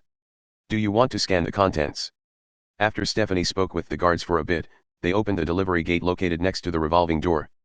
Some younger men arrived pushing some kind of monstrous dolly, so it was time to leave things to them. They gently placed the die-like container on the dolly, secured it, and signed a document saying they had handed over the container. Thank you very much, said one of the guards with a bow. Sure. By the way, do you know what's going on outside? Outside? The guard looked puzzled, so Stephanie smiled and waved one of the power lifter's giant arms. Oh, sorry. We were just trapped in the elevator, so I felt like asking. If the elevator doesn't start back up, we'll have to take the stairs down. Of course, we've got the power lifters, so it won't be some hellish mountain descent or anything. As soon as she said that, a young woman spoke up. She wore a cardigan over a long dress and seemed to work on the production rather than as an entertainer. Wow, they really sent in something amazing. Is that special equipment for anti-skill or judgment? Well, it doesn't matter. If you've got those big things, can you hurry up and do something about this? Confused, Stephanie answered the woman's question with a question of her own. What's going on? A rampaging Esper? Or did some celebrity's fierce pet get loose? You really don't know what's going on, do you? I'm talking about the exits. For some reason, they're all sealed up. Not only are the elevators out of order, but we can't open the door to the emergency stairs. The woman must not have left the office for several days because her hair gave off a very feminine scent as she continued in annoyance. It isn't that it's locked or the electronics are on the fritz. Whether it's the hinges or the rails, some part has melted and fused together. They won't budge no matter how much we push or pull. The lights for the elevator won't even come on, so I have a feeling the entire building is locked down like this. I see. You have no idea what she means, do you? Hamazura cut in, but Stephanie completely ignored him. The woman in a dress continued from there. You destroyed the elevator door earlier, didn't you? Can you do the same thing to break open the door keeping us out of the emergency staircase? Hamazura and Stephanie exchanged a glance. Everything in the Dianoid is made out of ridiculously sturdy carbon materials, isn't it? Oh, crap. I bet even the emergency doors are made overly solid here.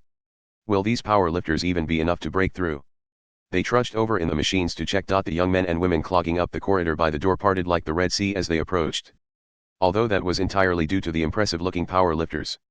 Their looks of hope were probably a result of how helpless they had been before. The mid-level approximately covered the area from the 20th to the 40th floor. With the elevators and stairs blocked off, there was nothing they could do. Breaking a window and escaping that way would not be easy. Unlike in the movies, no one would want to brave the harsh winds and climb down the outer wall with an unreliable lifeline in hand. Even climbing down the stairs from this height was somewhat hopeless, but they could not just continue waiting for the elevators that might not begin working again. Whether they would actually use the emergency stairs or not, they needed to try to open that door first. If they did get it open, they could relax as they waited for the elevators to recover. It would provide some mental leeway. However, oh, damn. This thing won't budge at all. Stop. Wait, teacher. The arm cylinders are making a grinding noise and Annery is warning that you'll burn them out if you keep that up. To sum up, no amount of pushing, pulling, or hitting accomplished anything. They could not even dent the door, much less break through it. It did not matter how much they slammed their steel fists into it. That's carbon for you. I feel like nothing could be stronger or sturdier. And it looks just like a normal sliding door made of wood. The disappointment in Hamazura's voice quickly spread through the surrounding air. No one called them useless or threw stones, but the way the focus on them scattered was a lot like a silent protest. This was awkward for lower-class Hamazura, but he had other things to worry about. He traced the power lifter's thick steel fingers over the emergency door. What even caused this? From what we've heard, it doesn't sound like an accident. Are you saying someone did this? But if they did, why did they want to trap us here? That's the question. And I doubt they can keep us confined here for long. As I said before, carbon materials are weak to fire or high-voltage electricity. These doors may not budge even if we punch, kick, and drive a dump truck into them, but once anti-skill notices something's wrong, they should be able to bring in an acetylene torch and burn their way through the door from outside. I'd rather not set the building on fire when we don't know if the firefighters are coming, so I'm not about to try that in here, though. There was no reason to stay by the emergency door they could not break, so they looked away from it. So do they only need to buy a little bit of time? Will they be able to accomplish whatever their goal is in just this short time? What a pain, said Stephanie. Not even the negative ion effect created by the waterway's small waterfalls was enough to calm them now. The stairs and the elevator were out, which left only a single route, the elevator door they had broken and the elevator shaft beyond it. Climbing up or down it with flesh and blood arms and legs would have been suicide, but they had the strength of the power lifters. Fortunately, we managed to deliver the container, but it isn't over until we get out of here, so we need to create an escape route if at all possible. I had a feeling you'd say that. They decided on that as they returned the way they had come. Hamazura sounded non-committal because some of his friends had come to the Dianoid. They were also on the mid-level, but the TV station was not connected to the viewing platform. That was to prevent people from ambushing the entertainers. If he wanted to meet up with Taketsubo and the others, he would have to first make his way to the lower or upper level or search out a secret tunnel in the mid-level itself. Either way, it would require a lot of work. They could not use the elevator or the stairs at the moment, but they could use the power lifters to climb up or down the elevator shaft. Still, they were only borrowing the machines for their work. It was hard to suggest to Stephanie that they should use them for something else. Hamazura. What? A single path to freedom lay open before them. Stephanie spoke from a step in front of the elevator shaft. I'm sure you already know this, but this equipment is not our personal property. Even if they're civilian equipment that doesn't require a license, you can still kill someone if you use them wrong. He prepared to say he understood, but she cut him off. But to keep safety a top priority and to nip any trouble in the bud, we need to quickly eliminate anything that could affect the efficiency of our work. Even if it has no direct connection to our job. He had no words. Dumbfounded, he looked up at his boss and saw a teasing smile on her lips. With this much confusion, no one's going to check carefully enough to see we took a bit of a detour. I doubt anyone back in District 2 is monitoring our actions while we're trapped inside the Dianoid. But, oh, man. It's not like you just want to meet up with them to have some fun, right? Go check to make sure they're okay and then get back to work. I'll take the power lifters back to District 2, but you need to at least get yours back to the truck in the parking lot. Stephanie slapped him on the back. However, she seemed to have forgotten she was using a power lifter that could pick up an air freight container in one hand. Hamazura was peering into the open elevator shaft through the door they had broken through, so what would happen when someone struck him on the back? He flipped upside down and fell. The culprit scratched her head with the hand holding a cable-connected joystick and she gave an irresponsible sigh. AHH. You give that guy an opportunity and he wastes it. Part 6. It was an odd situation. The elevators and stairs were sealed off and everyone was trapped on the mid-level floor. The worried people meaninglessly rushed toward the exits, but no one tried to actually touch them once they realized they had been tampered with. As a result, they were packed in tightly enough that they could all topple over like dominoes at any time, and yet a gap remained around the closed emergency exit. Even with all the noisy people around her, Taketsubo Riku's eyes still wandered aimlessly. Mujino Shizuri and Kinyahata Sai were speaking in front of her. I checked the joints on the emergency exit and they've all been superfused. It isn't just locked, and it doesn't just have furniture piled up on the other side. The gaps have been filled to create a solid wall. So did an Esper do this? At this stage, it could still be a type of technology, but either way, this feels super intentional. I don't know who did it or why, but don't super rich people use the Dianoid as a vault because of its solid construction? Especially in the apartments on the top level. Those didn't feel like a place for people to actually live. Yeah. Mujino sounded like she was vaguely recalling something. Didn't Frenda have a hideout there? She probably thought it was a secret, but it was super obvious. So do you think it was for some kind of side business? She had decent chemistry skills from her explosives, but she didn't seem like the type to touch either uppers or downers. She was so suspicious she wouldn't even take cold medicine, so she wouldn't have been making anything like rock candy. It was probably a test plant for new explosives. That was dangerous enough in and of itself, but it was not enough to shock item. They were taking a break from working at the moment, but they still mostly belonged on the darker side of things. Taketsubo tilted her head and asked a question with her eyes still wandering aimlessly. What are we going to do, Mujino? It doesn't really matter. I have no interest in breaking into a vault. We need to make up our mind, but I see two real options here. The first is to find Hamazura, who's probably somewhere else on the mid-level. What's the super second one? To create an escape route ahead of time. Like this, for example. As she spoke, Mujino casually held out a hand horizontally. A moment later, a brilliant beam of light surged outward and tore through the Dianoid wall that could withstand a direct hit from a battleship's gun. This was Academy City's number 4 level 5. Meltdowner. The ultra-high firepower strike prevented electrons from taking on the properties of a wave or a particle and fired them as is.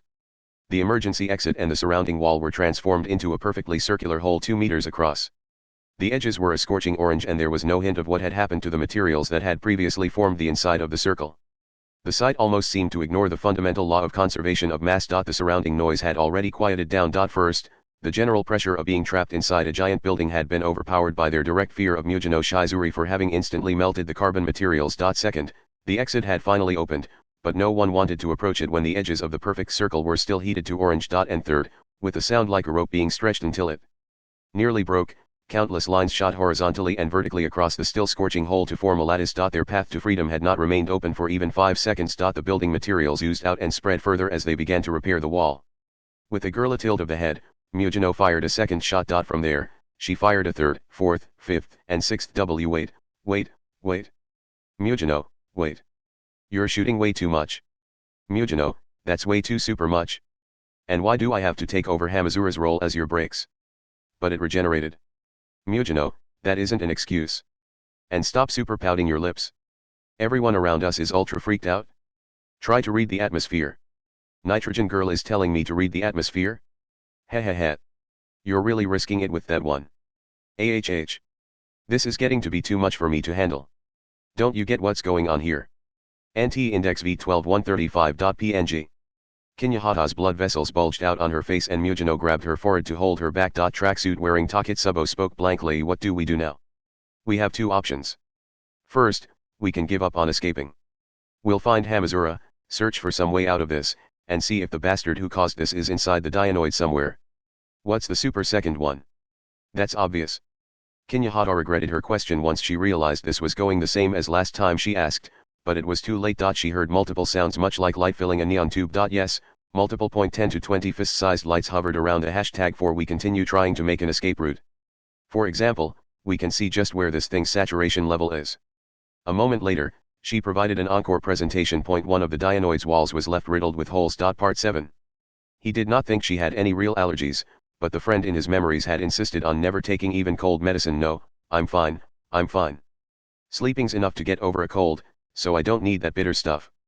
Medicine works quickly, but it lowers your body's overall capacity instead. It's like something that recovers HP but shrinks the max HP bar. I don't even need to explain why antibiotics are dangerous, do I? Then why was all that canned food okay? In the end, any real canned good is given heat treatment and sealed so germs can't grow. Cheap ones are a different story, but normally, no chemicals are needed to sterilize, preserve, and store the food. And that's why canned mackerel is the best. Got it? She had all her arguments ready, but he was pretty sure she simply did not like the medicine because it was bitter. Ugh, a groan escaped Ihanaetsu's small mouth. The first thing he felt was a stabbing chill. His eyelids parted a bit and he sensed a vague light. He was seeing District 15's night sky. The normal starlight had been swept away and the lights of all the buildings and bright decorations reflected back down at him. But why was he outside? Hadn't he been inside the Dionoid? Without an answer to his questions, he slowly sat up. Where am I? He could not remember how he had passed out. He only had a feeling he had run across something incredibly sinister that he could not afford to forget. He was in a grey garden covered in fine gravel.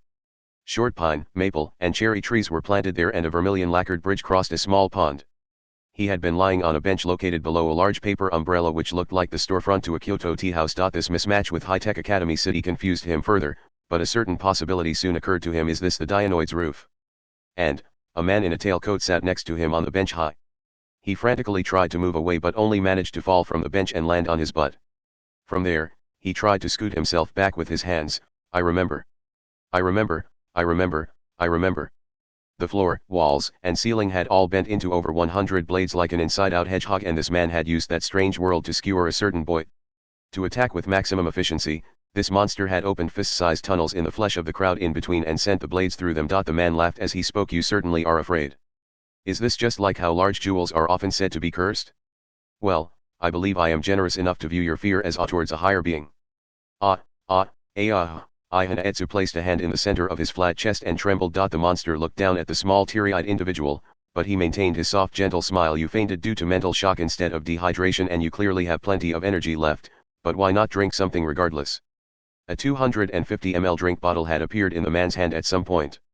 It was about the size of an apple, but where had it come from? Ihanaetsu was not even sure of that. Another drink. Do I look that susceptible to heat stroke? Still sitting on the ground, he glanced toward the bottle of mineral water the man had set on the bench. Suddenly, the man in a tailcoat and overcoat had something else in his hand. It was the kind of rectangular translucent container used to hold mint pills. But when the man shook the pill case, an incredibly old-fashioned kind of black pill came out. I do not need normal food. As long as I have water and wheat, I do not age. Thanks to that, people have mistakenly assumed I secretly possess the Philosopher's Stone. What are you talking about? Well, to be honest, I am not what matters here. That would be you. Having focus casually turned his way, Ihanaetsu felt sweat flowing down his small face. His nerves threw off the rhythm of his breathing. As his breaths escaped from between his lips, they mixed with the cold night air and grew visually white. He did not know who this man was, but he was a true monster. It was immediately obvious this man was not the same as Ihanaetsu, who had only been able to fake a student ID card. As someone who had nothing, he could tell. The presence prickling at his skin was too great. What could this monster want? Did he have business with Ihanaetsu? Or was it with his true self hidden below the disguise? There are a few reasons why I am here, but one of them is you. And this is one of the higher priority reasons, too. Yes, I am here to see you. If that was all, Ihanaetsu might have thought the man was just a creepy stalker, but things were different here. On a fundamental level, something threatened to cut down the very base of his existence. His heart rather than his head told him being in this man's sights was very, very bad. Yes. I don't know you. You wouldn't, no. This is the first time I have directly met you. The man slowly spoke as he tossed the pill into his mouth, but that does not really matter. Technically speaking, you could say what I am after is you and yet not you. What does that mean? You don't know. The man smiled with eyes that sparkled more bewitchingly than moonlight, but there was no smile to be found deep inside them. Ihanaetsu does not matter here. What I am interested in is you. And do you really not know what it is you hold? The title of Ihanaetsu was falling away. This should have been a deadly situation, but the sense of danger was vanishing behind the emptiness in his thoughts. With a monster on this level, this would not just be for show, on a whim, or a mistake. But if this was the truth, where was that truth? Ihanaetsu had nothing. It was his painful awareness of that fact that had led him to use a fake ID to get into the Dionoid. And all to find and rescue friend Asivlan, who had vanished after being swallowed up by the city's darkness. What did this man see in him? What did he have that would make such a monster turn his way? If you truly do not understand, I am willing to explain. In fact, I have lived for centuries to do just that. But where to begin? I could just say everything has gone according to plan, but at the same time, it seems there has been a fair bit of contamination. It feels like I'm looking at a stone coated with finger grease. What are you saying I have? I am saying, the man trailed off as the entire Dionoid building shook again and again. Ihanaetsu let out a short shriek while still sitting on the ground. He felt like he was on an unreliable suspension bridge. It certainly did not feel like the roof of a giant building supported by cutting-edge technology. The man slowly looked up into the sky while still sitting on the bench. It would seem a new problem has arisen. WHWHWHWHWHWHWHWHWH. Do not worry about it. It is only the base isolation causing it to shake so much. It is supposed to do this.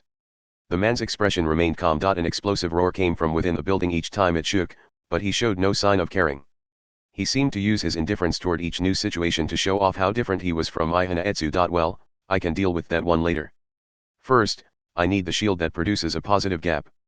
If things are going as planned, it should be reaching the TV station right about now. I could always make it from scratch, but that really would be too boring. His words were probably not meant for Ihanaetsu. The boy could not understand any of it. He did not need to reply or smile politely. These words were isolated in that man's own world. He was the opposite of Ihanaetsu. I would have liked to stay here to chat, but it would be no fun if the shield was hit by a stray shot. I will be going. Until we meet again, Gap of N. Gap? N. What? You do not have time to sit around and chat either, do you? The man stood up from the tea house storefront bench so smoothly that it barely looked like the movement was produced by bending joints. You had a reason for falsifying your identity to get here, didn't you? If you do not hurry, you will miss your one chance. It seems the sturdy structure of the Dianoid means nothing to the residents of the city, and you don't want the last vestiges of friend Asivlan to slip through your fingers, do you? When he heard that, Ihanaetsu thought his heart was going to stop. Not because the man suggested the Dianoid could collapse. Not because the man knew he had a goal here in the Dianoid. Not even because the man had gotten his friend's name right in one shot. The last vestiges. His eyes opened wide. All of the previous conditions left his mind and he snapped back at the man. You said the last vestiges of friend Asivlan, didn't you? You mean she's already? I am not the one to discuss that with. Then who are you? How much do you know? I will tell you that eventually. I promise.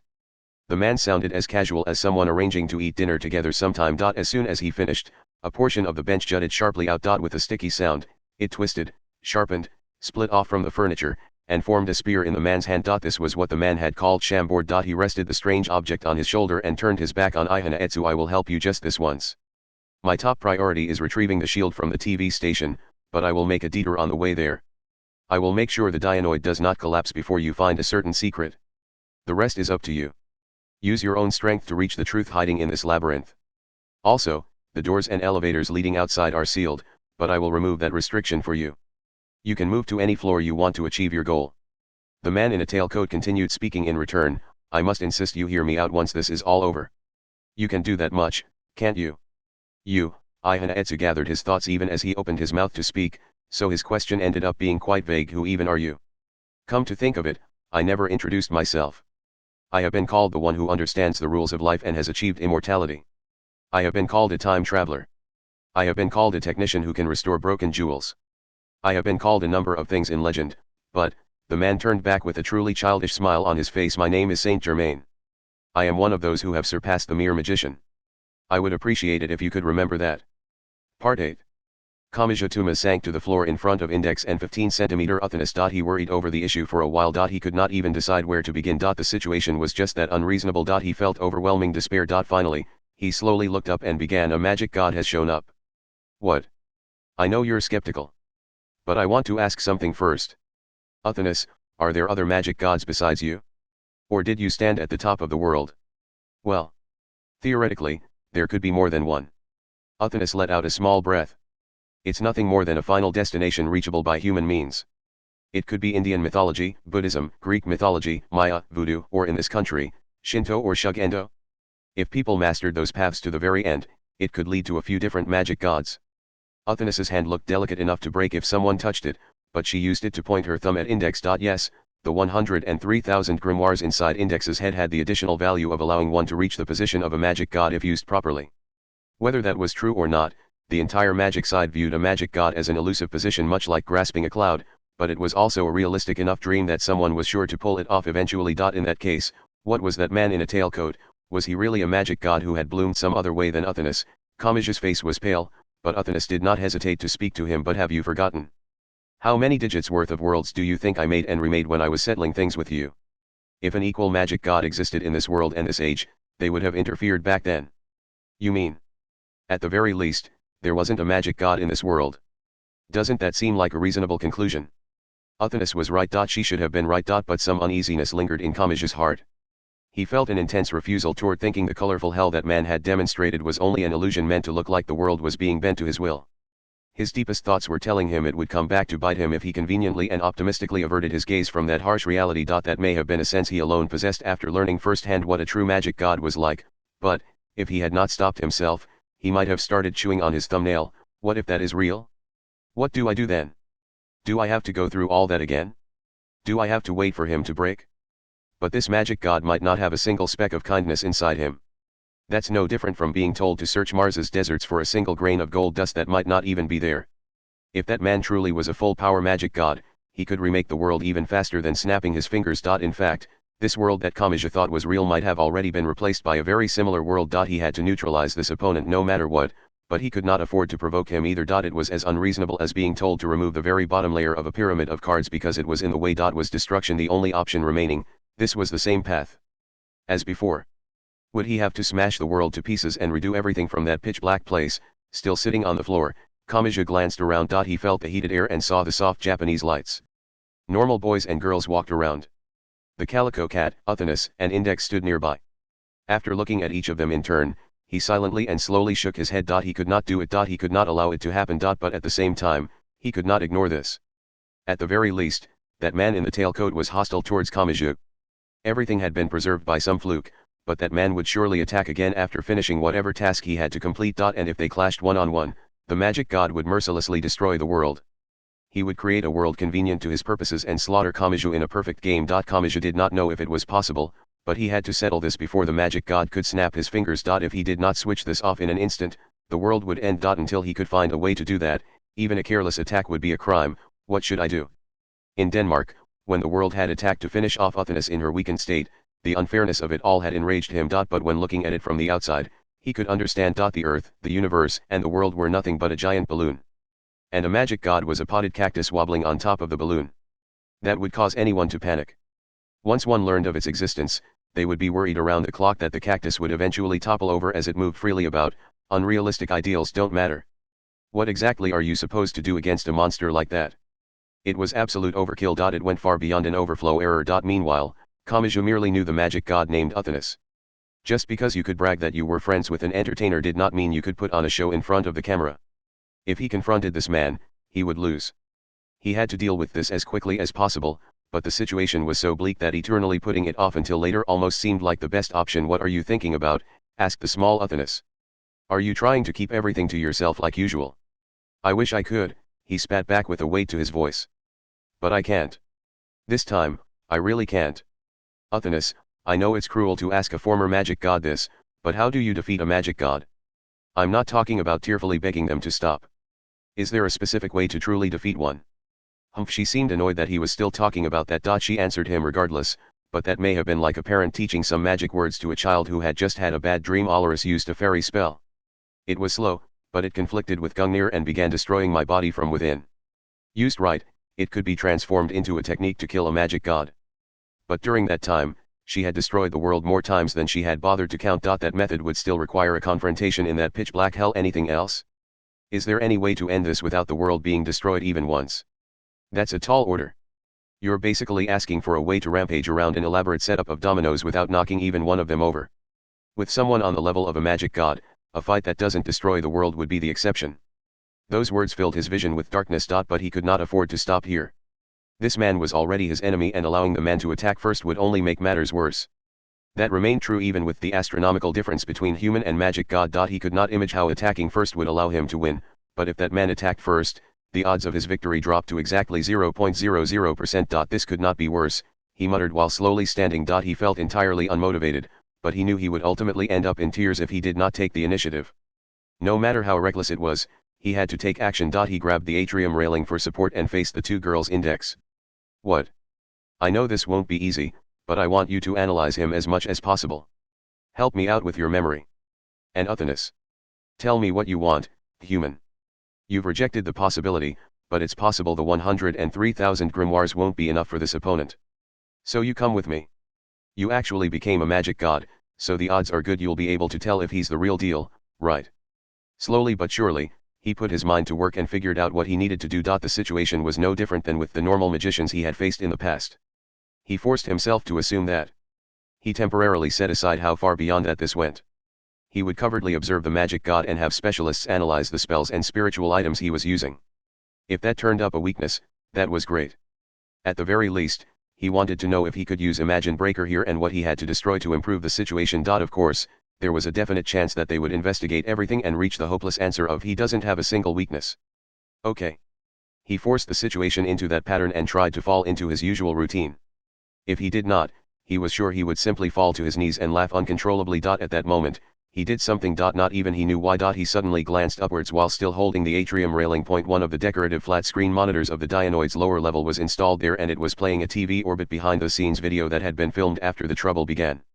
Simply put, a staff member like an AD had used a small camera to film the mid-level. It was more like a documentary than a behind-the-scenes video. The monitor displayed staff members running around the TV station in a panic since the elevators and stairs were blocked off. It also showed footage from the viewing platform and indoor pool. The TV station and the viewing platform were supposedly not physically connected, but there may have been hidden doors for VIPs to pass through. However, none of that was what mattered. Kamachi saw something on that monitor that instantly destroyed all of his assumptions. This isn't good. What is it, Tuma? He did not even have time to answer Index's question. This really isn't good. Damn him. By the time he let out that shout, he had already started running. Part 9. After Stephanie Gorgeous Palace, carelessly, pushed him down the elevator shaft, Hamazura Shiage managed to catch something protruding from the wall using his steel arm. If this had not been the ultra-sturdy Dianoid, he probably would have broken the object right off of the wall and continued on down. Unpleasant sweat covered his face as he dangled down. However, that was not because the sudden fall was squeezing at his heart. He had heard footsteps. A pair of legs walked right by the elevator door without realizing it was cracked open. They belonged to a strange man who wore a tailcoat and a monocle. But where had he come from? If Hamazura's memory was accurate, a giant elevator had lowered down just a moment earlier. Supposedly, no one could use the stairs or elevators, so why was this man an exception? And, Hamazura thought while supporting himself with a single arm, what was that spear? The man had rested a spear on his shoulder. But that had not seemed logical. For one, he did not know what material it was made from. It did not look like metal or glass fiber. It gave the immediate but eerie impression of being made by melting, forcibly twisting, and sharpening a piece of the Dianoid itself. The problem was not how sharp the spear was. The problem was how quickly and casually it seemed to have been created. The words Saint Germain were carved into the side. Hamazura briefly hesitated over how to read it, but he soon made an odd connection. He only figured it out because there was a brand of motorcycle wheels named Saint Germain. What it actually meant was still a mystery to him. But hadn't someone said that all of the Dianoid's exits had been sealed to trap everyone inside? And instead of just locking the doors or placing something heavy in their way, hadn't the hinges or locks been melted and fused? In that case, what did that spear mean? Is that the same technique? So is this guy behind it all? Anari, the support system originally placed inside the military Dragon Rider, used the AUD to place a warning in Hamazura's vision. Threat level, undetermined. Recommend hiding. That strange warning was much worse for his heart than a direct announcement of danger. And another coincidence followed. A tremendous tremor ran through the floor. Hamazura's mechanical arm was very nearly thrown from the wall. His stomach grew cold, but at the same time, he wondered just how many people were capable of enough direct damage to shake the Dianoid. Only one immediately came to mind, Mujino. And if she was there, are Kinyahata and Takitsubo nearby too? He heard more footsteps. Even an idiot could tell where they were headed. Whatever his goal might be, the man behind this would want to keep the people trapped inside the Dianoid. So what if a group among them threatened to change that?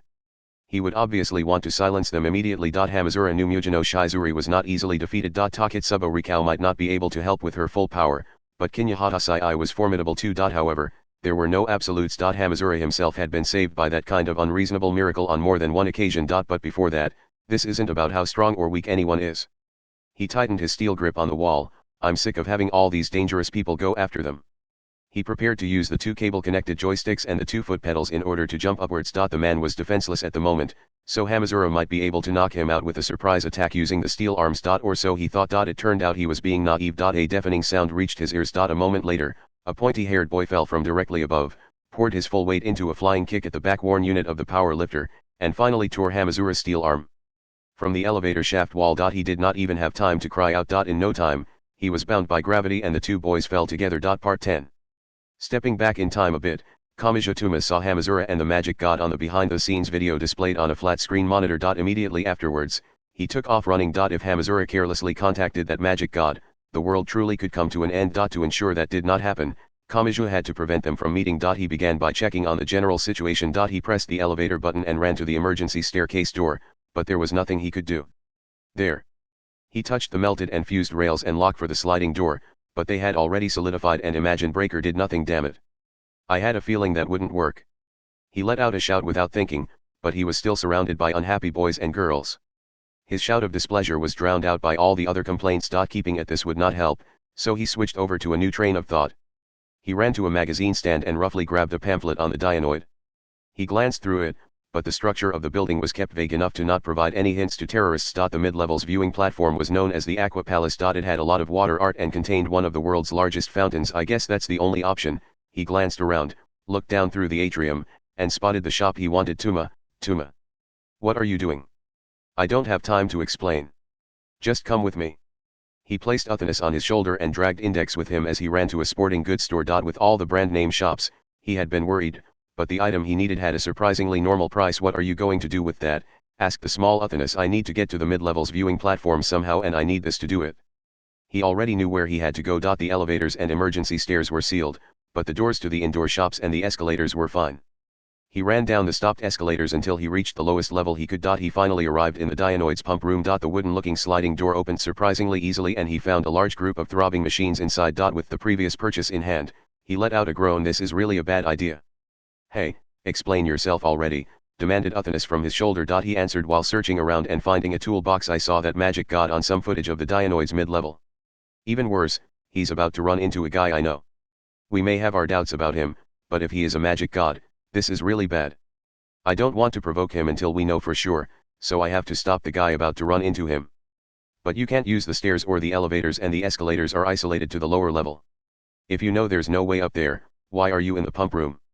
Kamachi pulled a monkey wrench out of the toolbox, spun it around in one hand, and climbed the ladder to the top of the giant pump equipment. The Dionoid's mid-level is known as the Aqua Palace and it has one of the world's largest fountains. For that and the waterways, pools, and whatever, it needs to constantly pump up several tons of water every second. Wait. That means the special water pipes have to be really thick. As long as I have a way to breathe, I just have to let the current carry me up. He pulled his purchase from the shopping bag. It was an ultra-small diving mask with something like a hairspray can attached. Index shouted up from the floor below. Tuma. Are you going off somewhere on your own again? Unfortunately, I only have one mask. I couldn't afford any more. He used the monkey wrench to remove the bolts holding the pump equipment's maintenance hatch closed. You can see what's happening on the mid-level using the monitors. If I have a connection, I'll send a video with my phone's camera. And even if you don't hear anything from me, do what you can to analyze this magic god. We can share what information we have when we manage to meet up again.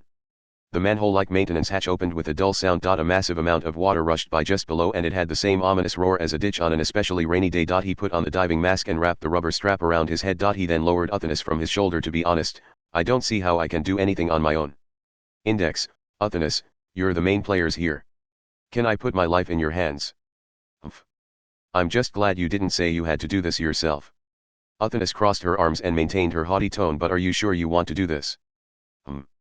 You can use that thick water pipe if you want, but nothing says it'll be a straight path all the way up. If it happens to take a bunch of right angle turns, you'll hit them at roller coaster speeds and end up like a stone thrown into the curve of a river. Way dash. Kamachi tried to throw on the brakes, but his feet slipped on the water that had splashed up from the maintenance hatch. By the time he felt his vision rotate around, he had already been thrown into the maintenance hatch back first. Bshhhsss such misfortune. He did not know what kind of route the pipe took. There had been no room for his own will to influence any of it. After feeling a great roar in his heart, he was thrown outside. After a 5-meter sensation of floating, he felt himself break through the water and realized he was still alive. Gasp. Bshfh. Bshfsh. He gasped for breath to a disturbing degree and looked around. He was waist high in water. The ceiling was far overhead and the area was brightly lit. He had apparently been spat out the mouth of a giant lion connected to an indoor pool. It saddened him to see the rich young ladies in bikinis staring at him in fear. He tore off the diving mask, climbed up onto the poolside, and thought to himself, I've made it to the mid-level. Now I just have to figure out where Hamazura is. Damn it. Please let me make it in time. He ran from the pool, but something strange happened then. He found himself in the strictly guarded TV station instead of the viewing platform filled with normal people. What? The two areas were not supposed to be connected, but there must have been a hidden door for the entertainers. And there was another oddity in the TV station's elevator hall. One of the doors there had been broken open by some great force. Kamachi looked down into the elevator shaft. The great drop made his legs tremble, but he did see someone inside that darkness. It matched the situation he had seen on the monitor in the Dianoid's lower level. Found you. Kamijutuma made a decision. He did not have a machine like the power lifter or any magic that let him fly. He did not even have a simple lifeline. But if Hamazura Shiage and the magic god came into contact here, he might never be able to feel that normal fear again. He might be once more thrown into that twisted golden world and crushed by that happy world filled with smiles. And so the pointy-haired boy did not hesitate. He sent himself plunging into that deep pit that had to be between 20 to 40 stories above the surface. Part 11. Their meeting was sudden. Kamijutuma collided with the back-worn unit of Hamazura's power lifter. The giant steel arm was knocked from the outcropping on the wall. And they fell. They fell together into the dark elevator shaft. They fell about 3 stories worth. Fortunately, the elevator car was stopped partway down. Even so, they produced a great roar much like the sound of a metal pot dropped to the ground, amplified dozens of times over. The gyro adjustments of the power lifter and the assistance of Anari allowed Hamazura to make a fairly clean landing, but his opponent had not been so lucky. After bouncing off the top of the power lifter, he fell on his back and started coughing. Hamazura gasped when he saw the boy's face. Unlike before, the threat level was set to low. Anari displayed a marker telling him to swiftly neutralize the enemy, but he only shouted at the boy, "What the hell are you doing? Ugh. Cough. Please listen to me." Kamiju was having trouble breathing, but he still managed to speak. "That man is too dangerous. You can't go up against a magic god. I know we have to do something about him, but it's all over if we screw up even once. Cough. So if you're going to do something, let's do it together. At least wait until I'm ready." He was not saying to back off or that he would do it by himself. That alone may have seemed like a huge change to anyone who had known Kamiju before. But Hamazura Shiage looked up slightly and spoke. "How long will it take you to get ready?" "How long? Just so you know, it looks like that guy is on his way to confront some people I know. One of them is my girlfriend. Will we make it in time for that using your method?" Kamijutuma's face crumpled at that. That was all Hamazura needed to know. Kamiju was not a bad person. He was not looking down on Hamazura or trying to get in Hamazura's way. He had thought this through the best he could, chosen a way to ensure everyone's survival, and decided he needed to keep Hamazura away before he could explain the situation. To do that, he had even attacked Hamazura by jumping down an elevator shaft without a lifeline. He had prioritized protecting Hamazura from doing something reckless. Hamazura understood all that. But Kamiju did not have a definite solution. That was how much trouble the situation was giving him. He might be able to solve it all eventually, but the people Hamazura knew very well would never be able to board that final train out. So, that isn't good enough, spat out Hamazura Shiage. It was possible Kamiju had saved his life just now, but there was something he could not back down on. Even if that was true, if you don't have a way to protect them, then get out of my way. I'm not saying you're wrong. You're probably exactly right that I'll be defeated. But I still need to make sure they can escape. You watch me lose miserably and find a way to defeat that bastard. What if? Kamijutuma did not bother with the details. He slowly shook his head and responded, "What if that man is powerful enough to destroy the world? I'm not talking about weighing the world against something else. This might destroy the entire world, including everything you care about. Will you still go even then?" "Sorry." After that quick word, he had Anari provide him with more high-performance movements. With a roar, the power lifter's steel arm tore through the air. Kamiju clenched his teeth and swung his upper body around. The massive fist missed its mark and broke through the elevator door behind the pointy-haired boy. When Kamiju realized the machine was preparing for a kick, he half rolled out into the elevator hall to put some distance between them. The power lifter slowly stepped forward. Hamazura slammed the 2 steel fists together and answered the other boy, "I don't care if this is reckless or foolish. Even if it means making them my enemy, I still want to do what I can to help them. That's all this is." Hamazura's own words may have gone beyond what he could fully imagine. That may have been something only Kamiju could understand. And with that in mind, Kamijutuma narrowed his eyes and gave his response. He did so with a slight smile. "I was the same." He poured a dreadful amount of strength into his right fist. There was no villain here. The two of them simply stood in different positions. But that was enough. Kamijutuma and Hamazura Shiage. A clash of two heroes had begun. Part 12. The empty elevator hall provided plenty of space. Kamijutuma quickly assessed Hamazura's weaponry from 7 to 8 meters away. That isn't a military-powered suit. Is it a minor model power lifter? Those things are for transporting cargo, but the arms are still a threat. If one of those grabbed me and performed a wrestling move, I'd be torn to pieces. But it isn't like it has no weaknesses. Maybe it's an issue of regulations, but he isn't protected by armor like with a powered suit. My attacks can still reach him." His thinking may have been accurate, but he had fundamentally misjudged the scale of his opponent. The power lifter stood 3 meters tall. NT index V12175.png. A distance of less than 10 meters was only a step away. The machine took a powerful step forward. The next thing he knew, metal filled his vision. His opponent did not try to swing his fist or grab with his monstrous fingers. He swung the entire stabilizing leg toward Kamachi like the boy was a soccer ball. Instead of compressing the air, the action seemed to tear into the air. Kamachi immediately tried to roll to the side, but the edge of his clothes were caught. That was enough to squeeze his torso, toss him spinning into the air, and slam him back down into the seemingly wooden floor a good distance away. Cough cough. Yug, cough. Damn it, I'm not cut out for this kind of opponent. Isn't this like taking on a power shovel or steamroller with nothing but your fist? On top of that, he did not have time to catch his breath and put together a plan. The 3-meter mass of steel ran and then jumped toward him. Kamachi was not sure whether it weighed several hundred kilograms or a full ton, but he knew what would happen if it crushed him. I'll be killed instantly. He desperately rolled to the side and managed to evade. As a roar burst out, Hamazura swung the 2 joysticks around. The arms followed the same motions and a giant press-like palm savagely swung down. Hamazura had predicted his action. With his torso held between the palm and the floor, the flow of Kamachi's blood was thrown out of whack. The arm opened like an alligator mouth, grabbed the boy's torso, and lifted him up. It looked rough, but since this was a piece of heavy machinery, the control had to be as delicate as a robot arm picking up an egg without breaking it. Hamazura did not bother saying anything. He would knock Kamachi unconscious as quickly as he could. He could say everything he wanted after the other boy had passed out. His actions made that intention quite clear. Quiet mechanical sounds of gears and cylinders came from within the metal arm. But even as Kamachi could not move his diaphragm much and had difficulty breathing, he desperately swung his arms around. Compared to the machine arm holding his entire body, his flesh and blood arm seemed far too fragile. However, the situation soon changed. Kamachi Tuma held an oxygen tank the size of a hairspray can. It was the spare for the diving mask. And he shoved it into the metal arm's elbow joint. The biting pressure of the joint was enough for the metal tank to burst like a balloon. With a dry popping sound, the arm holding Kamachi stopped moving and he slipped from its grasp. The machine itself had not broken, but the sudden internal shock must have triggered a safety anery. Respond, anery. Damn.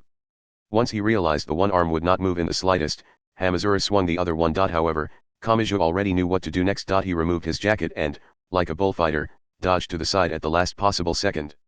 The coat remained behind and got caught on the steel arm. Specifically, the moving parts of the unprotected elbow bit into it. This stopped the other arm. A human body would lose its sense of balance if the arm stopped moving. A common experiment had people run for 50 meters with their hands tied behind their back. That alone was enough for people to lose their balance.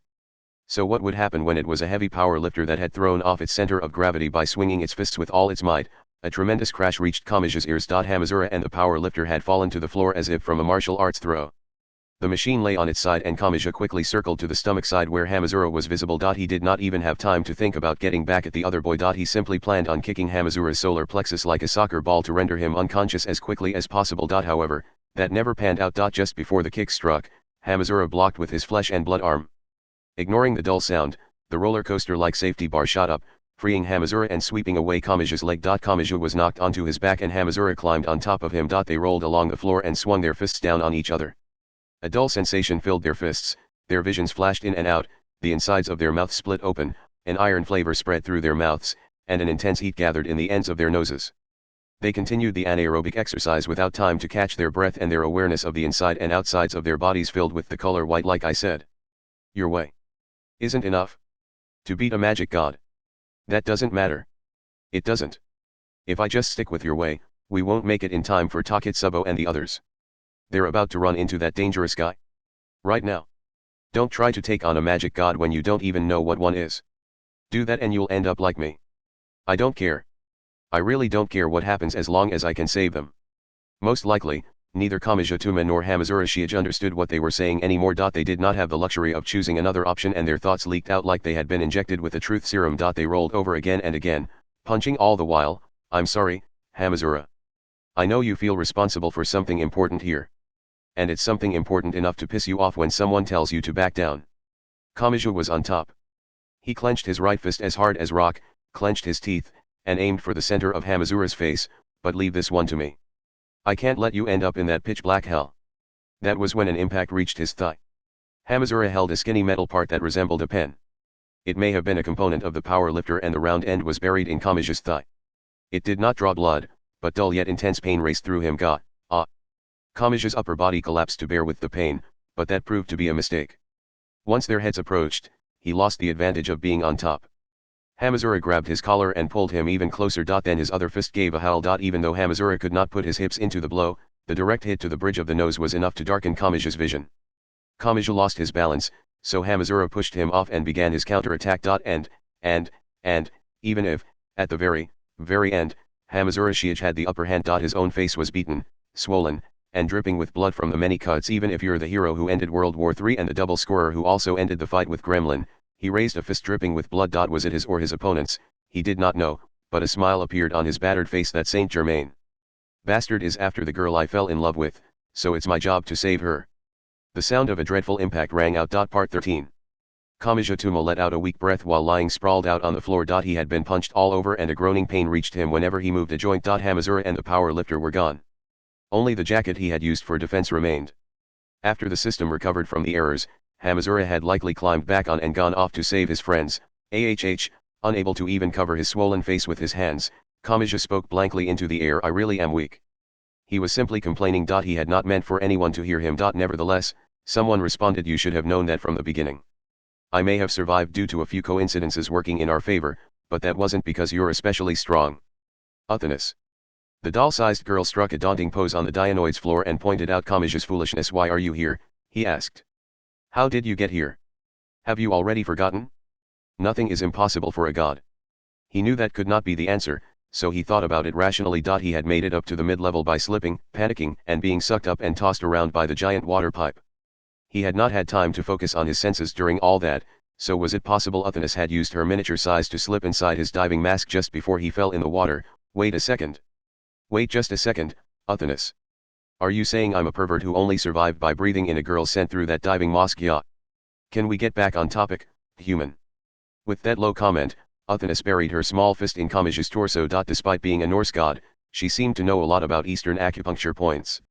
An intense numbing pain raced through his body just like hitting one's funny bone. His legs stuck out straight. BHFH. Oh Uthanis. Were you in the middle of saying something? I was. If it hadn't been for your strange interruption, I would have said this. She gave an exasperated shrug. Make no mistake. If all you were was strong, I would never have been saved in Denmark. Your true value is different from that of a magic god who has to determine superiority by the presence or absence of power. Isn't that right? So feeling ashamed that you lack strength is pure foolishness. Your value shows itself once you accept what you lack and think about what to do without that strength. When he heard that, Kamija's eyes finally narrowed softly. He reached a hand toward Uthanis and rubbed her small head with his fingertips. You are being too friendly, human. Sorry. But make sure to remind me. Kamija spoke without shame. Remind me that I too have something he can't defeat and something I can't back down on. Uthanis gave a snort but let him do as he pleased. He knew he was weak. He had come this far because he had something he did not want to lose despite being weak. Being weak was not a reason to stop moving forward. She had reminded him of that. So, don't worry, he finally said. This time, he used only his own strength to slowly stand up. There's nothing to worry about now, Uthanis. I wish I could have stopped Hamazura here, but I can't run off and leave this magic god to him. I don't want to point at the destroyed world and say it was his fault. However the situation has developed, I need to adjust my plan to match. How exactly? I'll still have you analyze that Saint Germain guy, but we'll incorporate Hamazura and the others' actions into it. Letting his friends escape safely comes first. I'm willing to act as a decoy for that. At the very least, Saint Germain knows what I look like. At that point, he noticed that Uthanis's one eye was opened wide in an expression he had not seen before. She then asked a clear question. Saint Germain. Part 14.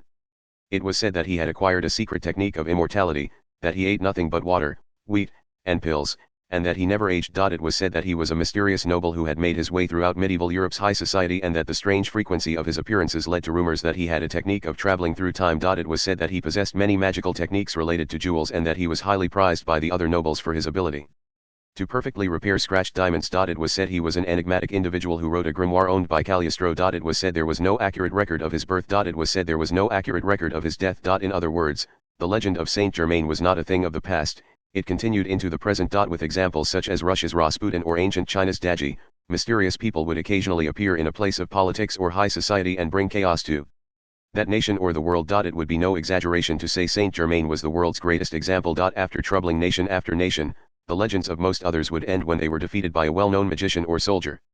Some of the legends, like Japan's Tamamo no Mae, involved several countries, although this theory says Daji and Tamamo no Mae were one and the same, but even she was cut down at the ends of the earth. However, Saint Germain did not fit that description. His appearances were spread over multiple regions and scattered across time periods. Instead of just disappearing for years at a time, he would vanish for 100 years before appearing again. A careful inspection of what he was recorded to have said showed him chatting about information he could not have known in that time period, and no one was able to reproduce his jewels and pills. Objects that could not have been produced with the time period standard level of civilization were known as out-of-place artifacts, but Saint Germain felt like a human version of that. Instead of being surrounded by countless out-of-place artifacts, he himself did not seem to fit the time period. And there was no record of him ever being defeated. Any supposed grave was unreliable and no one claimed to be his descendant. His appearances were so irregular that he became known as immortal or a time traveler, but if one carefully read through the various legends, it proved to be no laughing matter. Or rather, the phenomenon that was Saint Germain had reached a level unexplainable, except by some truly ridiculous ideas. That was why nothing was known about him. He may have truly been immortal. He may have come from ancient times and continually traveled further into the future. He may have come from the future and continually traveled further into the past. There was only one way to know for sure: acquire the same hidden knowledge he had and become the same sort of being he was. Part 15. Hi. And so, the man naming himself Saint Germain appeared before the girls of Item with the strange spear known as a shamboard resting on his shoulder. Mujino Shizuri narrowed her eyes a little and immediately realized what the spear meant. She gestured toward the outer wall she had filled with holes. Was that you? It was. To be honest, I do not need it anymore once I get to the Dianoid's mid-level TV station and retrieve the shield that produces a positive gap in the lattice, but unfortunately, I made a bit of a promise. Could you perhaps calm down a little in order to grant someone's wish? Kinya. Mujino ignored him. If you don't want to die, stay in a position where you can protect Taketsubo with your offense armor. I'll take care of this guy. Are you sure, Mujino? Asked Taketsubo. What do you mean by that exactly? If you're worried she'll go super overboard and kill him, then I'll agree with you. It was the man in the tailcoat who laughed. You think you can escape the grasping fingertips of death with that? You're pretty full of yourself for some stranger. As he listened to Mujino, Saint Germain gathered some slight strength in the shamboard resting on his shoulder. With a whistling sound, it drew a half circle in the air and pointed at Mujino. I will ask one last time, young lady. If you're going to complain, wait until you're in hell. That is too bad. I suppose this is why they say ignorance is a sin. With a light smile, all hint of emotion vanished from Saint Germain's eyes. Now, will you be able to say the same thing when you see your own heart beating outside your body? An instant later, Mujino's meltdowner beam mercilessly vaporized the shamboard and Saint Germain's arm along with it. The man's arm vanished from the shoulder down. The great heat had completely cauterized the wound, so there was no bleeding. Academy City's number 4 spoke cold-heartedly to Saint Germain as he stared blankly at where his missing arm had been. Are you mocking me? An explosion of emotion soon followed. However, it did not come from Mujino or Saint Germain. It came from the frightened crowd gathered on the viewing platform. With ear-splitting screams and shouts of anger, they fled with all their might.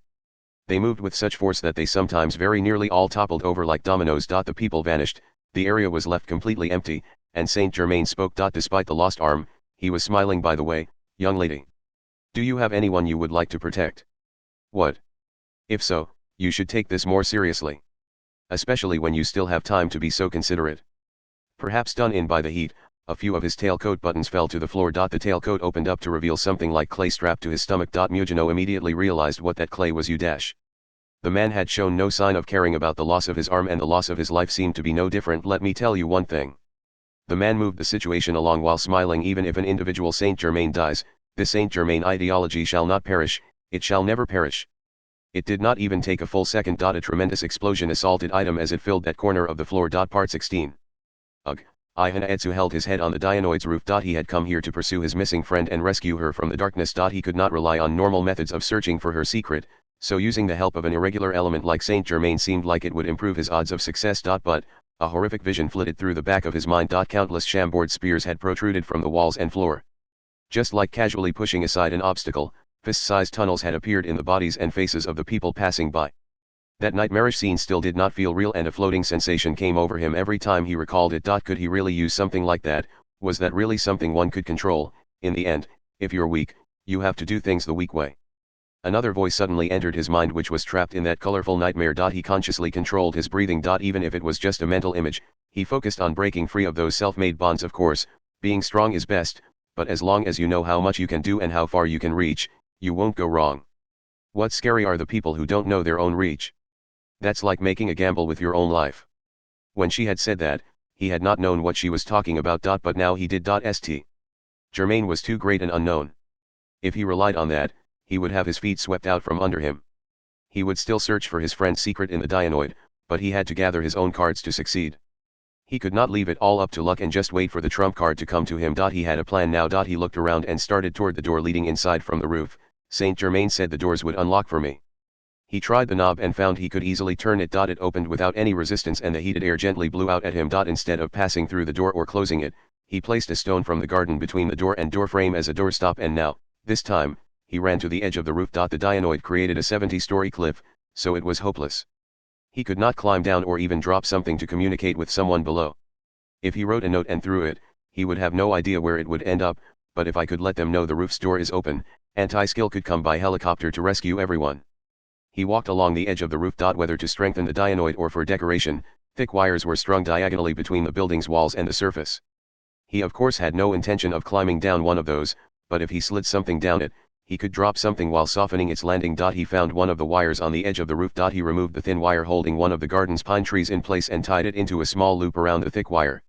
He pulled out his flip phone, activated the GPS alarm, tied the strap to the small wire, placed a note in between the folded flip phone, and let go. Just like a ski lift, the cell phone slid down the Dionoid's thick wire. When the adults detected the GPS signal, they would hurry to it.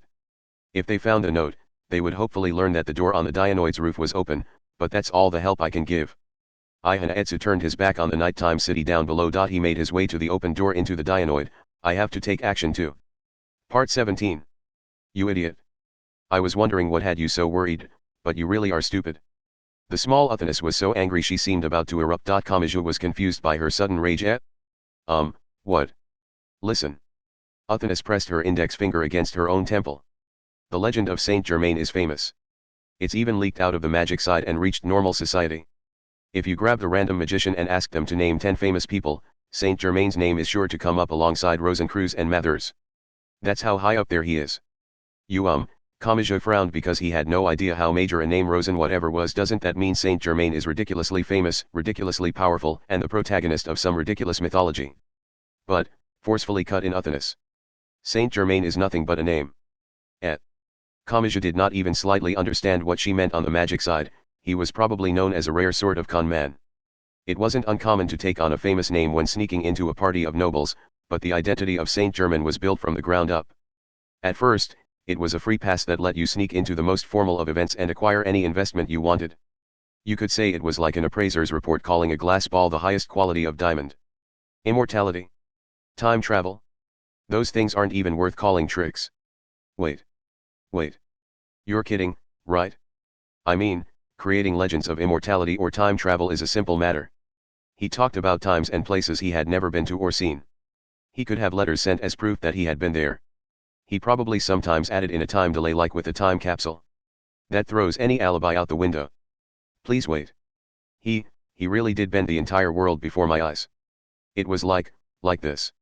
It's hard to explain, but the walls, floor, and ceiling all turned into weapons, tunnels appeared in the people in the way, and they all attacked me at once.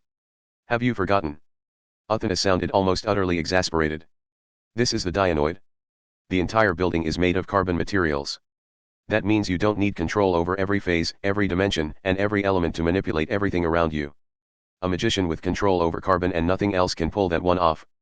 There are two primary legends about Saint Germain. The first is how he conquered aging, whether by immortality or time travel.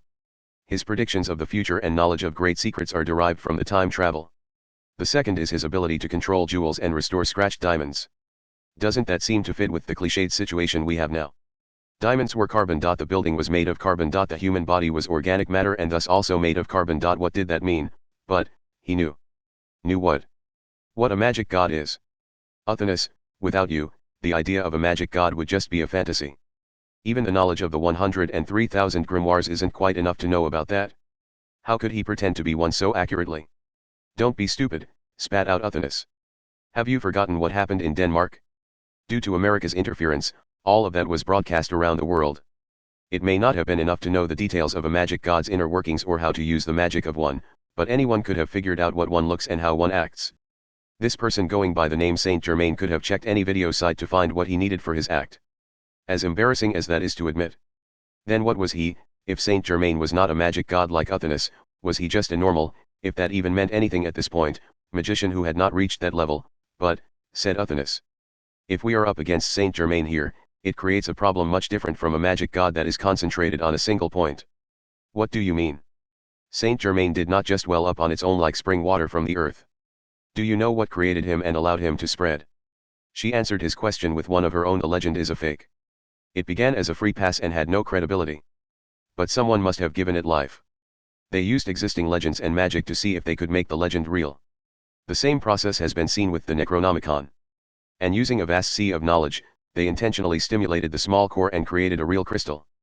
I don't know if they were fascinated by it or if they were using it to disguise something else, but the actual technique uses the alluring spread of the legend to pass between the people involved and those who wish to be a living witness of the events. And it organizes those people into a single crystal." She went on to give the ultimate answer: his ideology synchronizes people's minds and infects them. And it does so incredibly easily. Kamachi heard footsteps. And they belonged to more than just one person. He and Uthanis were surrounded. They filled every exit leaving the elevator hall. He quickly looked around and saw nothing but tailcoats. At least a few dozen Saint Germains calmly observed him. The idea of a central unit may not have applied with them. They were all the control tower and they were all terminals. Losing any one of them would not be a problem. At any rate, one of them spoke: "So we meet again so soon, Kamachi-tuma." A moment later, their cruelty took the form of countless spears that rushed in from all directions like an inside-out hedgehog. Between the lines too. "I am used to being called a liar. If you want to call me less than a magic god to soothe your own pitiful self-respect, go right ahead. There is no point in holding me within the infield of magicians or driving me into the outfield of magic gods. My existence can only be described as me. I am a third category. I am neither a magician nor a magic god. I am Saint Germain. No other term can describe me, but it seems some stubborn people have difficulty understanding that on a conceptual level. It is similar to how those obsessed with logic and numbers cannot understand the sparkle of the artificially stabilized non-equilibrium structure that is a diamond. Arguing against the incompetent is a futile task. There is no speaking with those who fully believe something is common sense just because everyone is too stupid to see the truth. No matter how many times you prove what is true, you will only learn all too well that the skeptics are equipped with a filter that prevents them from seeing the evidence before their eyes. But I will not keep people from that all too pitiful happiness. I can watch in satisfaction as they amusingly age, grow thin, and ultimately wish to rely on my methods of immortality. Of course, I did not slip into high society because I was interested in fame or fortune. Quite the opposite, in fact. I gathered an unwanted and lowly fortune because displaying it was the bare minimum necessary to make appearances at those parties and gatherings. The truly unfortunate fact is that what I desire lies within that high society. They have allowed that framework to decay and become a mere shell of what it once was, but what I desire still lies within it nonetheless. And so I searched for it. I continued to swim through that utterly rotten mud in search of a single possibility. I was half drowning in that sea of people swollen with countless desires. Boy, have you realized your true value? You seem to have gained temporary strength by viewing yourself as another, but have you realized what name you bear and what power you hold? Not everyone needs to be #1. You need only aim for what no one else has. That idea can be heard just about anywhere, but it cannot be used as an excuse by the defeatists who laugh and reject all competition. It is nothing that simple. Rather than follow the path to the mountaintop that someone else has set out for you, you must clear a new path on your own. That is much more difficult and worthy of praise. Boy, you have already obtained that. I certainly did not expect to find it in Academy City of all places, but it would certainly explain why I found no hint of it in Paris, Berlin, or Moscow. No, enough of that. I should simply accept my failure and continue forward. I should have focused on the fact that the Anglican Church has a hotline with Academy City. At any rate, I am finally able to meet you, boy. The shield to match the sword. How much time do you think I have spent in search of it? It would be a shame if you simply answered since the 1600s. You cannot rely on the history established by the skeptics and those unable to work for themselves. Thinking back, it was a meaningless span of time, but thinking on this instant is enough to wipe the weariness away. Now, it is time to harvest the fruits of my labor. Are you watching, magic gods? Just as a magician of ancient Britain used a unique sword to select a single soul, I have acquired something you lack. I am Saint Germain. I desire only a single truth. And to that end, I will spread infinite falsehoods. Chapter 3, The Vanishing Girl's Legacy. Heart_memory. Part 1. What did Kamachi-tuma think of at that moment? It may have been the sisters, those mass-produced military clones of Academy City's number 3 level 5. Those girls used their identical brainwaves and ability to control electricity in order to construct a unique living data network known as the Misaka network. They used it to share their memories, techniques, and knowledge. It may have been the rumors he had heard about Academy City's number 5. That monster was a single person, but she was said to read minds, speak telepathically, brainwash, hypnotize, and otherwise control just about every part of her opponent's minds. In a way, she created a great number of puppets controlled by a single control tower. It may have been the C document that Terra of the Left of God's Right Seed had tried to activate in Avignon, France to direct the world's hatred toward Academy City. It may have been the Leshy, a mind-controlling spell used in Hawaii by Saronia Irivika so Gremlin could take administrative control of the United States. It may have been Yakomi Hisako, a former member of Academy City's board of directors. She had created the agitate halation project to mass-produce inferior heroes around Firmia Sivlanyu. Dozens of people in tailcoats surrounded him. They were a mix of ages and genders, but it looked like they had forcibly matched their appearances as much as possible. It was like some kind of synchronization or parallelism. It spread from person to person, transforming them into weapons that produced only violence. The hair across Kamachi's body stood on end as he screamed. A moment later, they came. They burst from the walls, floor, and ceiling. The entire scenery grew distorted and undulated. Countless spears of countless sizes shot out and rushed toward him like a torrential downpour. A simple calculation suggested there were 100 shamboards for each Saint Germain present. This oddity of a spell allowed them to control diamonds, carbon, and thus this entire building. There was no way Kamachi could negate every attack with just his right hand. So the action he took was simple. He kicked up the fire extinguisher sitting nearby and shoved it forward. As soon as it came into contact with the spears, compressed gas exploded out. The fire extinguishing powder looked more pink than white as it covered everything. Visibility dropped to 0. The countless spears filled the entire space in a lattice pattern and cleanly sliced through the barrier of powder. But Kamachi was already gone. Only the fire extinguisher remained, torn to shreds and pinned in midair. I was right. The group of Saint Germain seemed to have shifted their focus toward the destroyed door to the elevator shaft. However, Kamachi had run through the smoke screen and passed right by them. He ran, almost tripping, and fled to another area. If all Saint Germain can do is control the Dianoid, there would be no point in him actually appearing in front of me. He could just turn the entire building into a bed of spikes like an Iron Maiden. He didn't do that. No, he couldn't do that, so there has to be a reason. He must only be able to use his carbon control magic based on the senses of the others synced with or parallel with him. It only seemed like there was nowhere to hide in here because there were that many Saint Germains mixed in. He gulped and desperately told himself to calm down. I'm not up against an almighty magic god here. He may look that way, but there's a reason behind each individual action. There has to be a limit on those tunnels he opens in people's body. If not, he would have removed my right arm or plucked out my heart right off the bat. And the same had to apply to his ability to synchronize with and infect people. I can figure this out. He clenched his right fist. He still did not know what he should negate, but even so, they're like walking weapons, but there has to be some kind of gear down at the bottom. If they've been synchronized or infected, it means these people are the city's teachers and students. If I can remove that, they might return to normal. And then, all of the Saint Germains turned their heads and faced him in unison. Damn it. Crouched low, he hurried onward. The second wave of spears flew mercilessly toward him. Part 2. Once the countless Saint Germains chased Kamachi into a different area, the elevator hall was left empty. However, one of the square paper lanterns set up alongside the waterway was shaking. A 15-centimeter girl poked her head out from inside it. It was Uthanus. They have surprisingly unreliable senses. Is crystallizing them as Saint Germain considered enough of a success, so each individual unit hasn't been properly polished? Has he improved his ability to control diamonds and gained the ability to control carbon as a whole? If the world has only a single chance here, this is quite the troublesome foe. Uthanus had not chosen to hide in the lamp herself. As soon as he had set up the fire extinguisher smoke screen, Kamachi had shoved her inside the light fixture and fled. It had almost seemed like he had chosen a more noticeable action to draw their attention. If that was part of his bad habit, this would be the time to punch him, but, she sighed. She guessed Kamachi was after information on Saint Germain. After all, Uthanus had been a true magic god, and yet even she deemed this opponent to be troublesome. Saint Germain had no central unit or terminal unit. They were all synchronized and they were all parallel. The nucleus of a crystal formed around the distribution of the high concentration solution, and the materials that attached around it were completely identical. Diamonds were hard and breaking them did not change their structure, but, diamonds were said to be crystals made of pure carbon, but even the purest diamond was only 99.9% pure. Over 20 different types of impurities existed in that slight gap. And that less than 0.1% impurity would change the properties of the entire diamond. Everything from how hard it was to its electrical conductivity, coloration, and transparency were influenced by that. They were not the center or the nucleus, but those meaningless impurities were the controller that manipulated the entire crystal. St.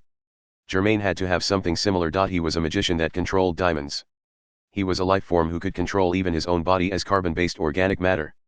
So if Saint Germain was viewed as a single giant crystal created by synchronizing and parallelizing a group, he had to have something like a controller or settings file. With that in mind, Kamachi would draw out Saint Germain's attacks on the vanguard while the analysts on the rear guard would reveal the structure and weaknesses of his spell. That was the correct way to go about this, but still, muttered 15-centimeter Uthanus. Through all of those hundreds of billions of phases, I missed the Misaka network that manipulated the border between life and death. Does he also contain the possibility to always show up or appear anew in every world or phase I created? She looked to the floor and saw a few clumps of blood. She doubted they belonged to Kamachi.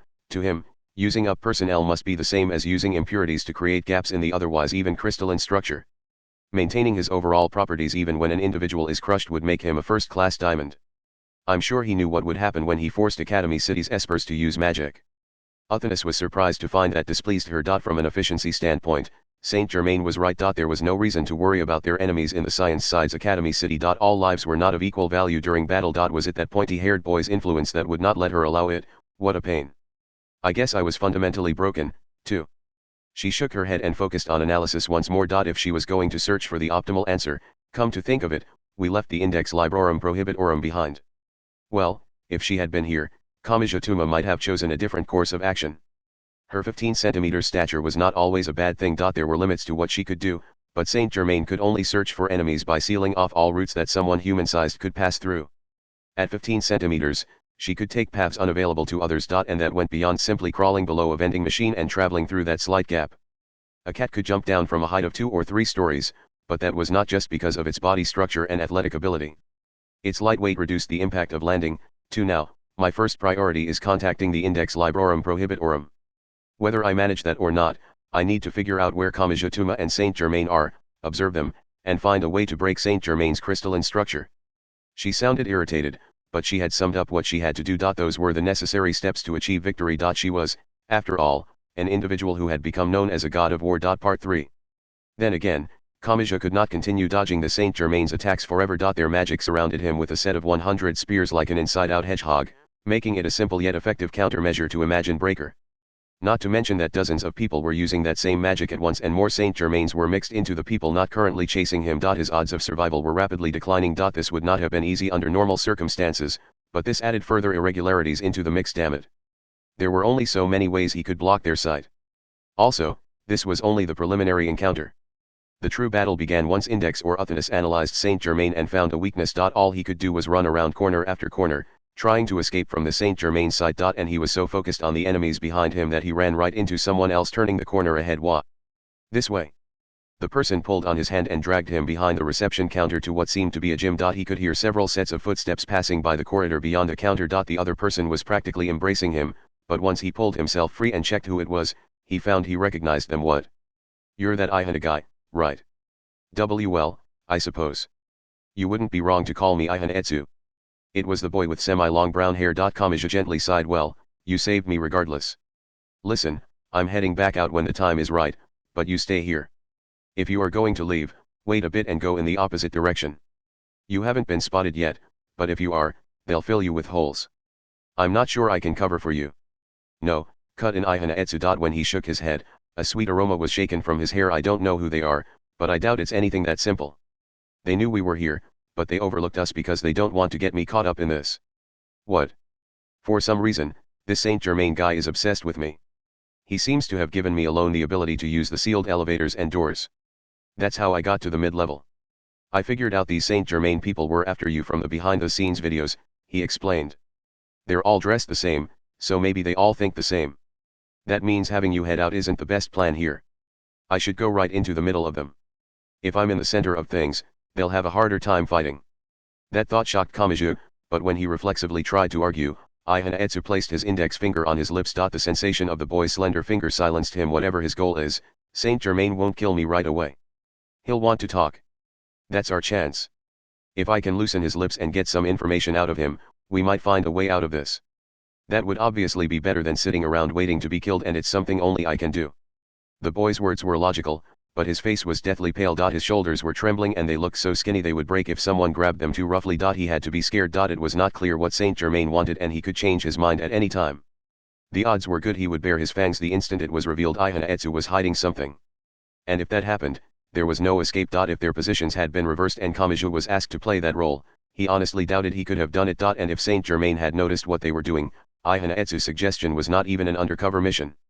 Saint Germain would already know he was letting Kamiju escape, so it would be more like taking or exchanging hostages if Ihana Etsu spoke while looking up at Kamiju.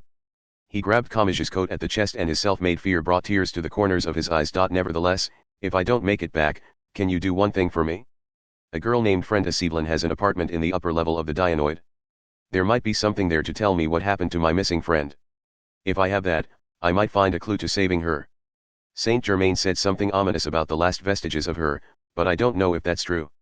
If I can't do it, please find it for me. If I know someone will, then I can go do this now. Hey, stop. I don't even know what kind of person you are. If you're carrying something you can't back down on, then that's all the more reason why you can't do something like this for me. Don't worry, said Ihanaetsu. He looked Kamaji right in the eye from close range. And he spoke as if to convince himself. He seemed to be forcibly overriding the fear that was overflowing from his true self. He looked to the person who would believe this was who he was. I'm Ihanaetsu. There was no time to stop him. Ihanaetsu removed his hands from Kamijatuma, ran out from behind the gym counter, and made his way out of the shop. He rushed out into the open where countless Saint Germains lay in wait. There was no point in running out after him. In fact, beginning a sudden battle increased the risk of Ihanaetsu being hit by a stray attack. Kamiju understood that. He did, but he clenched his teeth, clenched his fist until it oozed blood, and yet had nothing he could do here. He would not waste this opportunity. Ensuring that was his only option here. Part 4. Once he moved out into the open, Ihanaetsu's range of options narrowed significantly. First of all, the countless Saint Germains all focused on him. They may have already noticed him long ago, but things changed once they stopped acting and let each other know that they were aware of each other. At this point, any attempt to run or hide increased the risk of his actions being viewed as hostile. And if he strayed out of line with only the name Ihanaetsu on his side, he had no way to avoid being skewered. Then again, the situation isn't going to improve if I don't do anything. His fear transformed into lightheadedness as he desperately tried to think, I don't know why Saint Germain is letting me go. He's freely attacking all the other people trapped in the Dianoid and I can't imagine why he would be treating me differently. I can't just do what he says. I have to get off of the rails he set up for me. If I don't, I won't be able to do what I came here to do. Even if he was risking his life or sacrificing himself, he was still leaving the most important part to someone else. He ignored the situation and had to suppress a smile at just how typical of him this was. Kamijatuma was a name he had heard while crying as he was punched and kicked in the back alleys. At the time, he had had nothing and had been feeling his way through the darkness and wandering around as if wearing a blindfold. He had no connection to that person. His only interaction with the boy was being given a bottle of water when the boy mistakenly thought he had heat stroke. It was far too cheap to leave his life with someone like that. He had done so anyway because even that tiny connection was more than he had with anyone else in the Dianoid. He had received a bottle of water from Saint Germain as well. However, there was a slight difference between a monster attempting to curry his favor and Kamijatuma who had wanted nothing in return. His only choice was to bet on that. This was just as supremely foolish as someone betting their life savings on their lucky color. He knew that, but he still clung to that spider web. And now a great number of tailcoats waited for him. Hi. Should I still be calling you Ihanaetsu? I'm a little busy at the moment, but I can free up some time for you. How are things going with the Frenda Sieveland thing? Unlike before, it was not just a man. Age and gender did not matter. When alone, their costumes made them stand out, but when a group of them gathered, Ihanaetsu was the one who felt out of place. Didn't I tell you to hurry if you wanted to know the truth? It's interesting how it's possible to actually be too kind, isn't it? Or should I have escorted you to the upper-level apartments? Ihanaetsu placed a hand on the center of his chest. He switched to a new train of thought and focused on the thin student ID card. He looked up with a challenge in his eyes. My problem can wait until later. More importantly, what about you? For how confident you sound, it doesn't seem like things are going all that well. Are you sure you can manage? A rusty smell wafted in from the surrounding group. Some of them had bandages wrapped around themselves, but had they really been hit by their opponents? Oh, nothing to worry about. From now on, I will be more careful in my selection. You used diamond to cut diamond, but it seems I used them a little too roughly. I probably should have only used the teachers. Ihanaetsu had never heard of the side effects of using magic and Saint Germain provided no explanation. You did not waste your precious chance to approach Frenda Sieveland just to talk about this, did you? Don't worry. If you take out everyone in my way, I can take my time searching for that girl's secret. Haha. I suppose so. But kind certainly is an apt description for you. For me, this is like having my reward paid in full up front. One of the Saint Germains reached out an arm and suggested they find somewhere to talk. Next, they all extended an arm like the wind blowing through a wheat field. At the same time, Ihanaetsu recalled the words of his friend in the end, you need to be careful when someone treats you like an old friend the first time you see them. The ones who can fake the expression aren't too bad and the ones who only trick you with words are even better, but the ones who fake their own emotions are the truly dangerous ones. Those are the ones who have taken a step outside of what can be described in terms of good and evil. That friend's cell phone had included the addresses of easily over 1,000 people. She certainly knew more about people than he did. He. Not that I'm one to talk with how much I let others influence me. He let the Saint Germains guide him through a dance hall of swirling death and violence. He was led to an elevator that took him to the rooftop Japanese garden where he had spoken with Saint Germain before. A single Saint Germain waited for him in the moonlight. This one was far older than him. She appeared to be in college or a new teacher. The adult woman had white skin, blue eyes, and wavy blonde hair that reached her waist. There were many different types of tailcoats, but this woman's one resembled the stage outfit of a woman illusionist.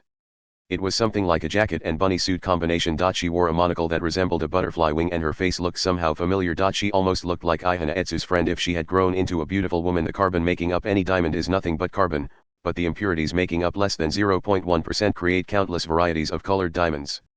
What splits people's personal preferences on diamonds are those minuscule imperfections. I thought you might grow to like me if I shined like this, and I hope that would help our conversation run more smoothly.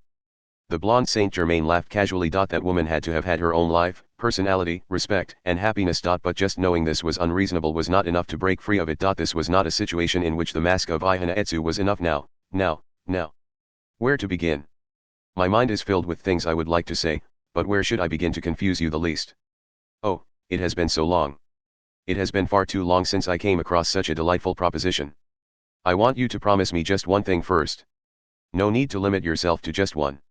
Make as many requests as you like. You already know I didn't approach you because I'm your friend, right? Oh, you mean the person you desperately tried to let escape? Hiding it won't do any good. I'm here now, so don't lay a finger on that boy. If you don't promise me that, I refuse to speak with you. Very well. The blonde Saint Germain readily agreed while sliding open a rectangular pill case she had pulled out at some point and dropping a black pill onto her soft palm. I would really rather not promise that, but for you I will do it. And why stop with him? As long as you keep speaking with me, I will promise not to do any harm to anyone inside the Dianoid.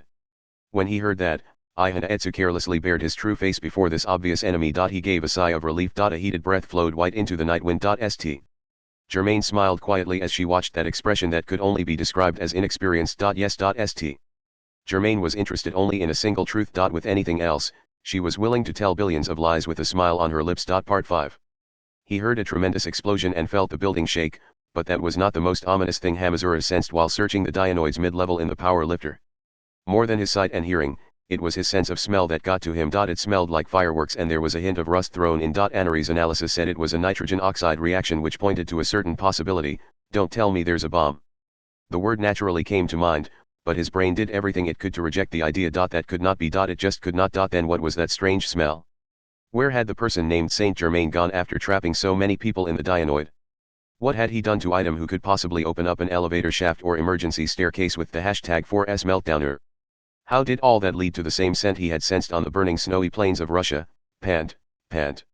Despite using the power lifter, he was even more out of breath than when using his own 2 legs. He could tell an unusual amount of sweat was flowing from his brow. Anari sent out a mental warning and suggested playing a video pattern file with a calming effect, but he did not have time to bother with any of that. What the hell is going on?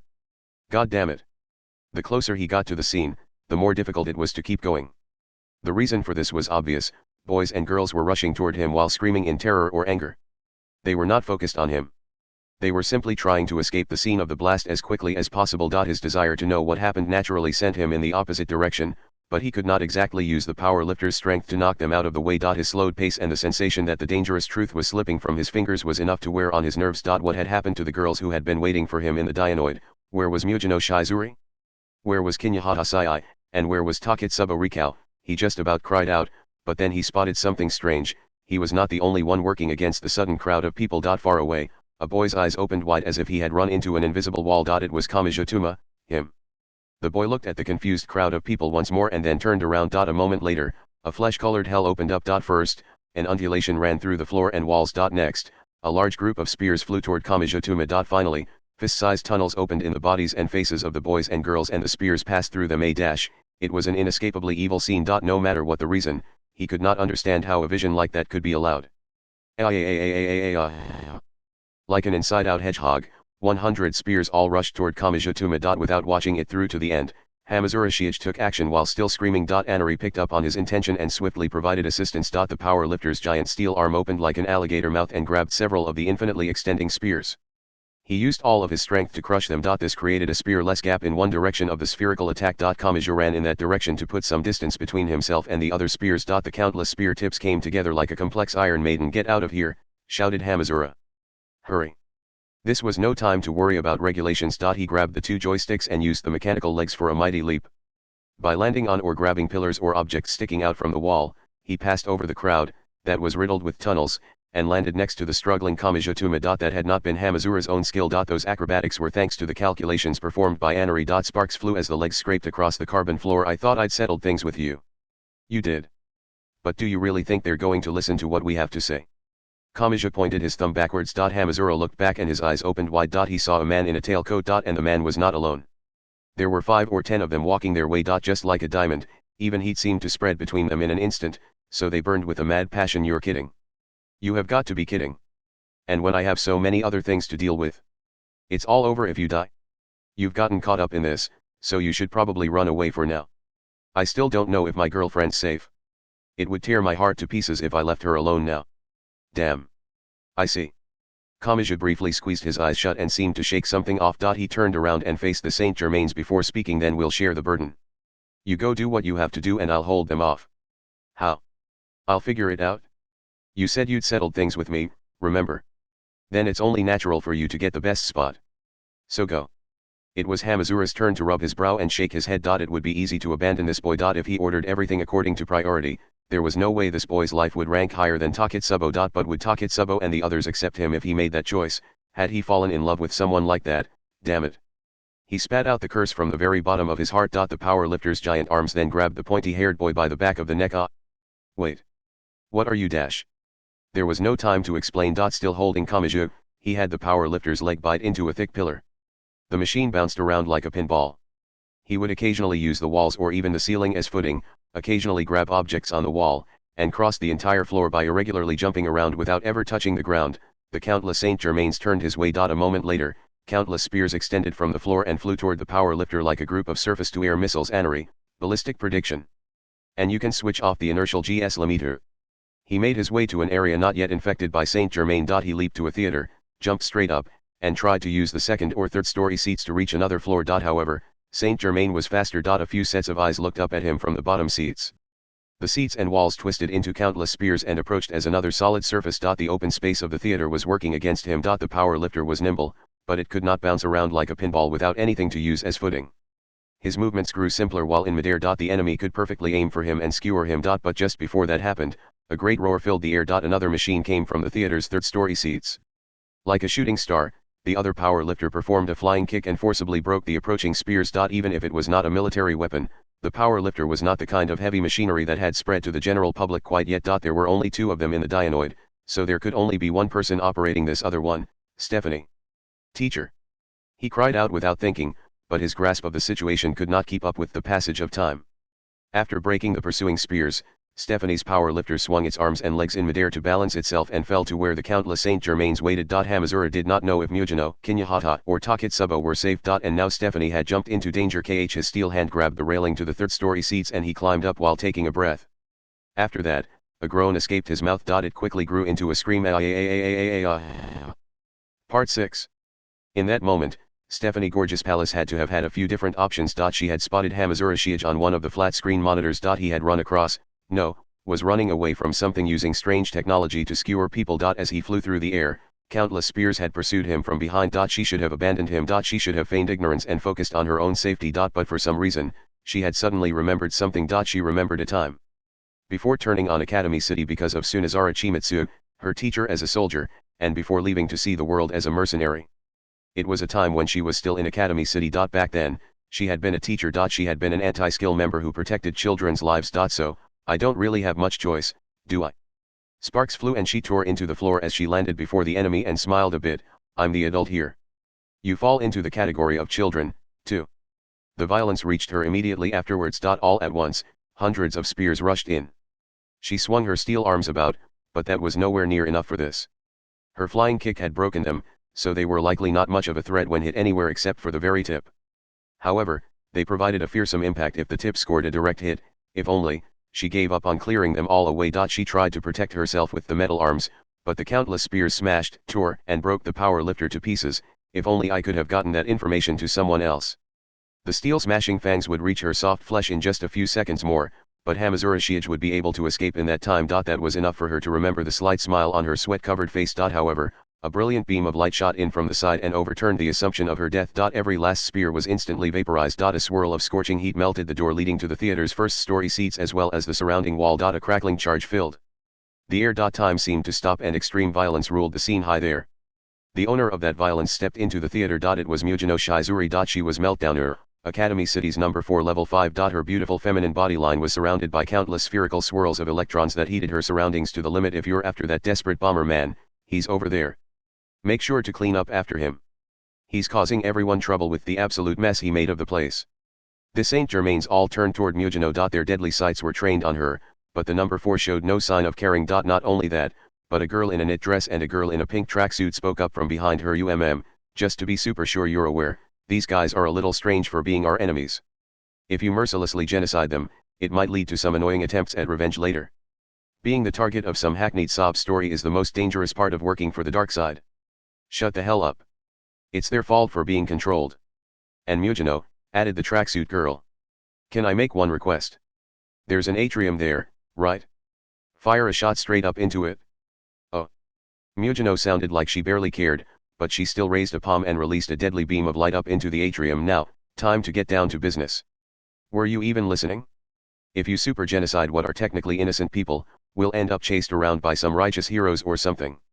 Then let's see who can take out more of them.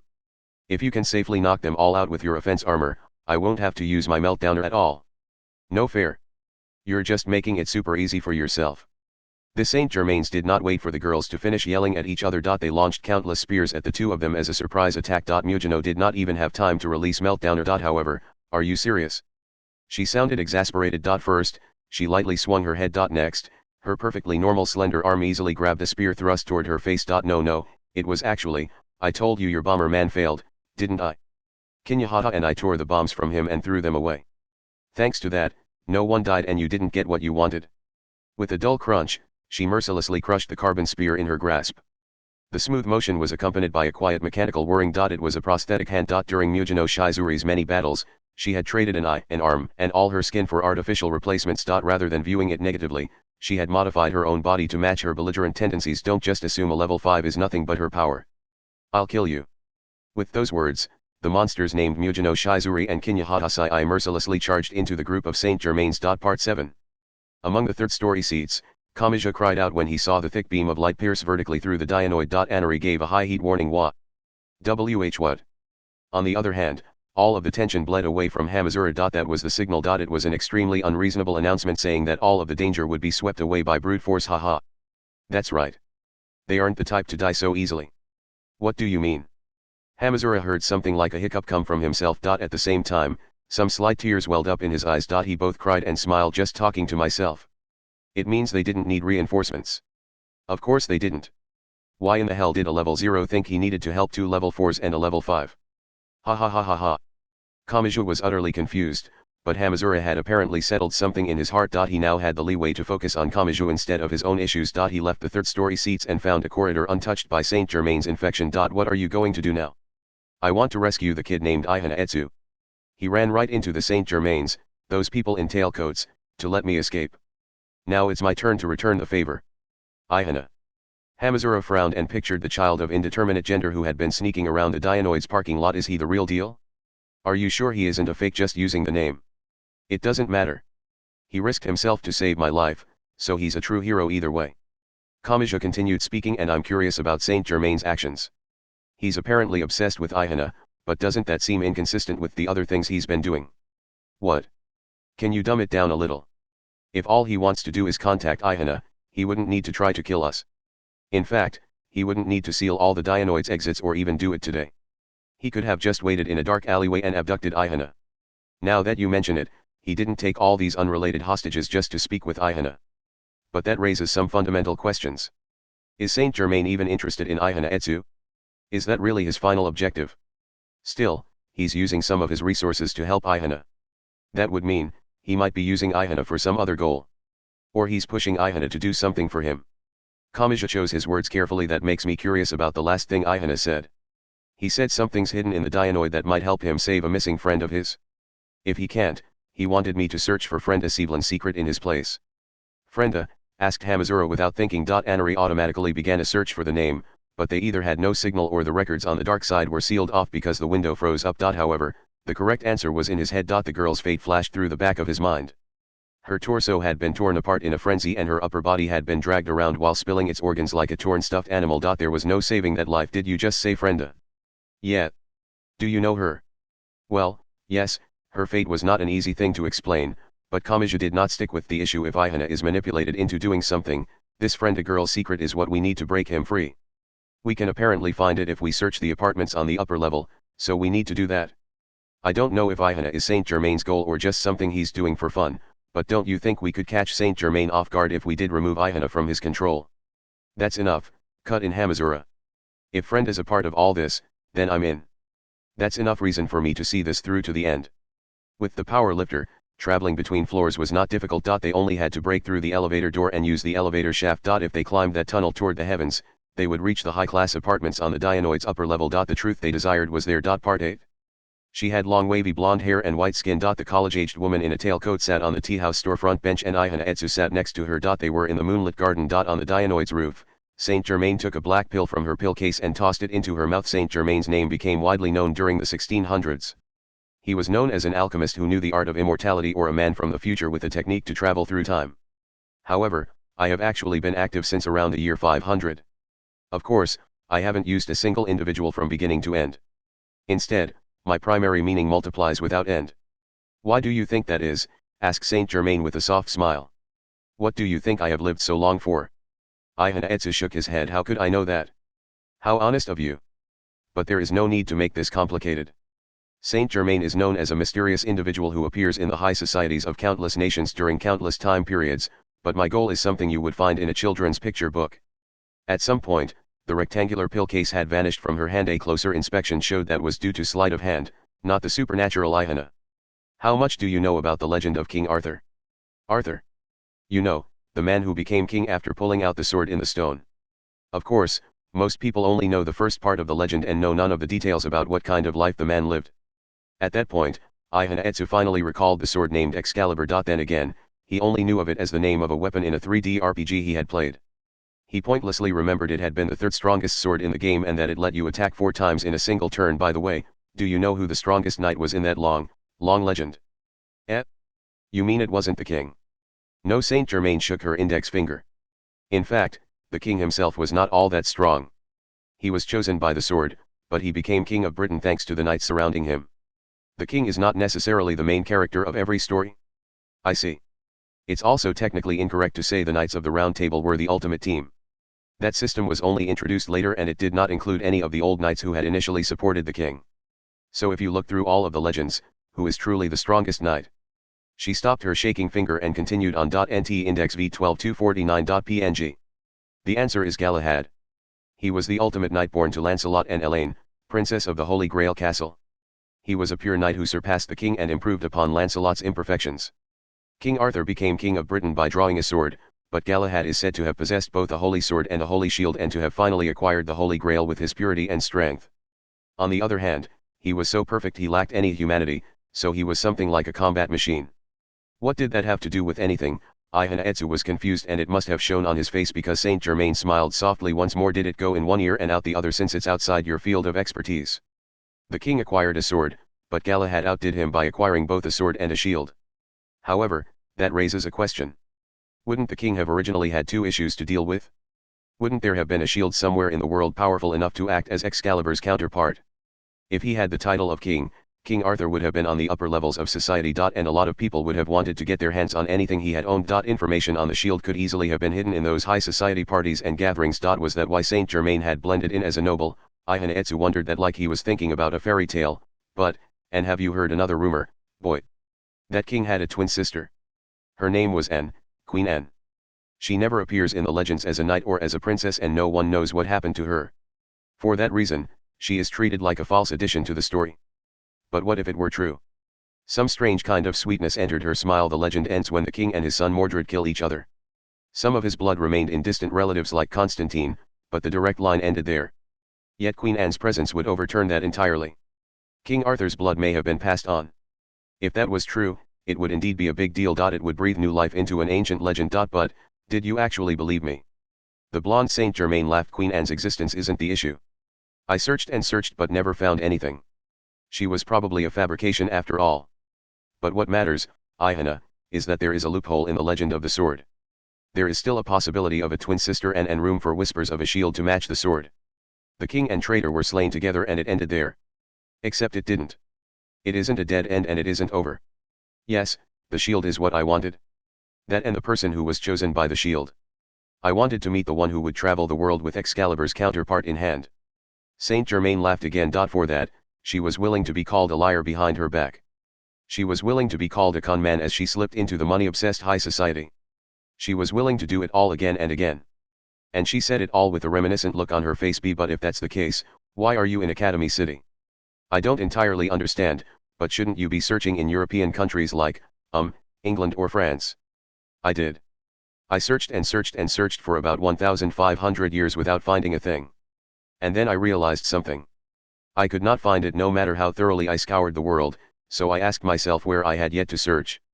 Etsu gulped as if swallowing some sweet honey. You don't mean, Academy City. A surprising blind spot, isn't it? No place is more removed from magic and mystery. And yet in emergencies, this headquarters of the science side contacts the magic side via the Anglican Church. It is not a bad place to store a legend born in Britain. In fact, the Index Librorum Prohibitorum is apparently stored here, so I should have noticed the possibility of such an exception more quickly, she said. You asked why I am here. Well, I have a single reason. With a heavy thud, she pressed the bottom of a giant golden glowing shield into the gravel garden. This is the shield to match the sword. Out of respect to a certain fantasy, I call it Anne's shield. Even in our world, Queen Anne is an allusion to someone that does not exist, just like the mirage of a desert oasis. While it is paired with the sword, it would be wrong to call it the king's shield seeing as he never touched it even once. And since it never appears in the legend, there is no mention or proof that anyone else owned it either. Since its owner is unknown, calling it Queen Anne's shield is perfect, is it not? Someone that does not exist. The mirage of a desert oasis. The blonde Saint Germain claimed to have searched for this for many long years. Her words were self-deprecating, but they also contained the joy of being freed from those bonds. The Dianoid is said to function as a giant vault to hide the various secrets of the elites. Given the line drawn between the science side and magic side, wouldn't this be the perfect place to hide something you did not want found? Anne's shield was scheduled to be transported to the TV station in a disguised container, but now I have it. I swiped it while the city's number 4 was focused on my other selves. The blonde Saint Germain smiled thinly in the moonlight. Her first goal had been retrieving the shield, but that was not her only goal. She had something else in the end. I never managed to prove Queen Anne existed. Magic is both a field of knowledge and a set of techniques, but it seems Anne's shield has a safety lock based on blood and it will only activate for someone with matching genetic information. But that is an issue of probability that people often call coincidence. I only had to find someone whose genetic information was similar enough to the bloodline and bloodstains on the few items the king left behind. That was another way in which Academy City was an extremely efficient organization. For their powers development, each school stores DNA maps of its students. Once I had the data recoded from the items left by the king, it was all a search away. It was much like trying keys in a lock. Of course, that required finding someone able to do that and turning them into Saint Germain. That's unbelievable. How? I went through it, piece by piece, explaining it all. But Queen Anne? Excalibur's counterpart? This is Academy City, the headquarters of the science world where psychic powers have been created with technology. This isn't where you would find some historical figure from a thick book written on parchment. Haha. That is only the side of Academy City you are familiar with. Lady Tangle Road, Fräulein Krotun, and Dragon. Even the city contains some beings that cannot be explained with the official version of science. You just haven't been told about them. Or rather, a truly perfect version of science is that much harder to come by. Just as there is no such thing as a 100% pure diamond. Eh? What? Wait, I suppose throwing all that at you so quickly was too much. But is it that strange if you think about it rationally? Think of the British Halloween that occurred during the coup d'état in England. That clash of modern weapons and countless legends is said to have been a fantastical bout of mass hysteria, but why was it Cortana that made its appearance there? Why was something as well known as Excalibur nowhere to be seen? Doesn't that feel like a puzzle piece was missing? To me, it seems natural to assume it was hidden away somewhere else. Etsu's mind was approaching panic. The words just kept coming so smoothly and readily that he could instinctually tell this woman was not just ad-libbing. There was some logic below it all that he was unaware of. Just like with a book written in a foreign language, he felt his lack of understanding came from a flaw on his end. In that case, if Saint Germain was correct, some child in Academy City had been born with the qualities needed to activate this legendary shield. And it was not due to bloodline, it was a complete coincidence. Just how astronomical were the odds that this person had won against? It had not been determined before their birth and no one around them had arranged for it to happen. Acquiring the shield had truly been entirely up to luck and they had been selected out of the nearly infinite possible arrangements. This absurdly good luck was like randomly hitting keys when entering a password and getting into the highest level of security on the first try. What kind of person were they? For just a moment, Ihanaetsu truly wondered that. He assumed they were entirely different from him, an awkward and useless level 0 who could not even get into a building without using someone else's ID card. But then Saint Germain pointed her raised index finger toward Ihanaetsu's small nose. It is you I have yearned for. My beloved king of the shield. Part 9. A loud clanking rang through the darkness. Hamazura's power lifter was climbing the vertical elevator shaft by brute force. The steel machine had enough strength to achieve the speeds of a small car. Kamaji was clinging to the back engine unit, but, what? It's shaking, it's shaking, it's shaking, what's going on, it's shaking. Anari. I know he attacked us out of the blue earlier, but he isn't an enemy. Don't shake him off. After Hamazura's shouted command, the power lifter finally stopped its unnatural shaking. His situation prevented him from even wiping the sweat from his brow, so Kamaji got to the topic at hand with a tremble in his voice. To be honest, I'm most afraid of Saint Germain making Ihanaetsu use magic. Magic? Hamazura's question caused Anari to start a search, but it had no internet connection and could only pull data from the temporary files left by previous searches. And the only data it found was from game walkthrough sites or videos of Hawaii and Denmark, so it was completely useless. Birdway explained it to you before, remember? I guess it would be easiest to think of it as a kind of supernatural power different from Esper powers. But magic doesn't rely on innate talent, so apparently even we could shoot fire or ice from our hands if we wanted to. Well, I'm not sure about me. Imagine Breaker would probably mess with it. Kamaji said it all so readily, but it would be a huge deal if it was true. Hamazura himself had seen magicians in Hawaii and during the entire Fräulein Crotone affair, but having that possibility presented to him anew was enough to make him feel dizzy. This was an opportunity to destroy the hierarchy set up by Academy City. Level 0s could break free of that title. The parameter list would lose all meaning. It would bring so many happy changes. However, Kamaji was not done speaking. And what he said next destroyed all that. It's not all good, though. Especially for Academy City espers that use magic. His tone suggested he found this utterly despicable. Hamazura frowned, so he gave the answer. It seems esper powers and magic come into conflict inside the body. When an esper uses magic, it causes an awful malfunction.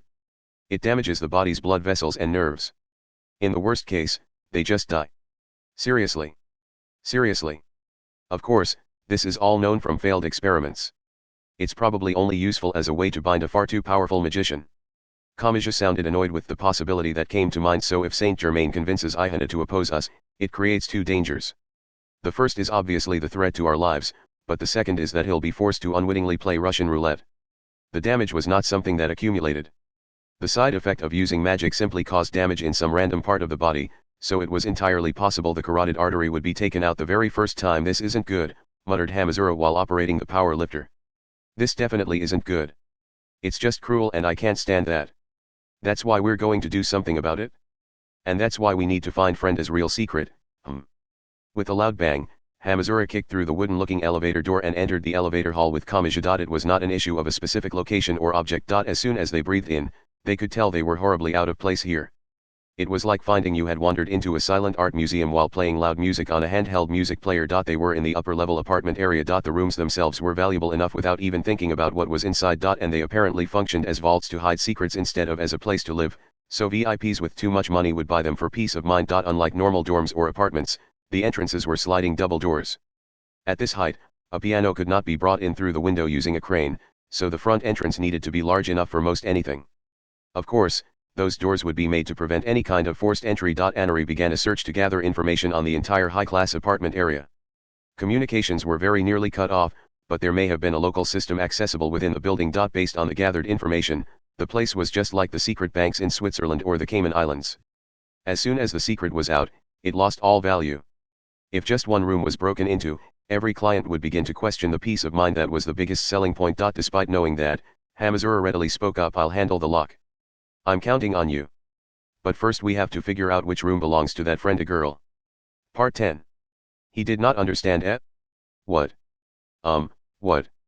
Thrown by the sudden announcement, Ihanaetsu blinked and the Saint Germain in a bunny girl tailcoat made her next presentation. Yes. Just like a knight before his king, she bent her knee and lowered her head. All while holding the glittering golden An's shield. Do you understand, master of the shield, to match the sword? You are a positive gap in the lattice. You bring about a unique change that I cannot as an orderly lattice of carbon. Do you have any idea how long I had dreamed of this before reaching this point? Her lowered head kept her expression hidden, but emotion escaped into her voice. She was overwhelmed by emotion. That was the only way to describe the passion in her voice. People can call me a mere illusionist if they wish. I do not mind if they spit on me and call me a con artist. But the one thing I can never allow is for someone to deny everything I have believed in. Yes. I have finally been rewarded. I had my body torn apart as I swam through the sea of pretentious nobles who were filled with nothing but money and desire. But that near infinite effort and pain has finally borne fruit. Do you have any idea how this feels? The blonde Saint Germain took Ihana Etsu's hand. She pulled it toward her and attempted to place the back of the hand on her cheek. She was such a great existence. And yet this was much like petting a faithful hound's head as a reward after capturing its prey. However, Ihana refused. He gathered his strength and pulled his hand back to himself. No, I don't. He no longer had any resources left to use on his act. He simply spoke the words that came to mind. You can't expect me to believe that. And what about you? We only just met, so you don't know what kind of person I am. How can you lower your head so easily? How can you hand your dream over to me? Why? Because standing above others is not what I desire after truly mastering magic. Magic. The legend of that sword includes a man who mastered all sorts of magic, but he never thought of becoming king himself. He only supported the king's rule, said Saint Germain with her head still respectfully lowered. I am the same. I have mastered magic, but I have no intention of calling myself a god of magic. I required the skill to achieve my goal, but it would make no sense to lose myself in that power. Rather than be a magician or a magic god, I only needed to become the unique being that is Saint Germain.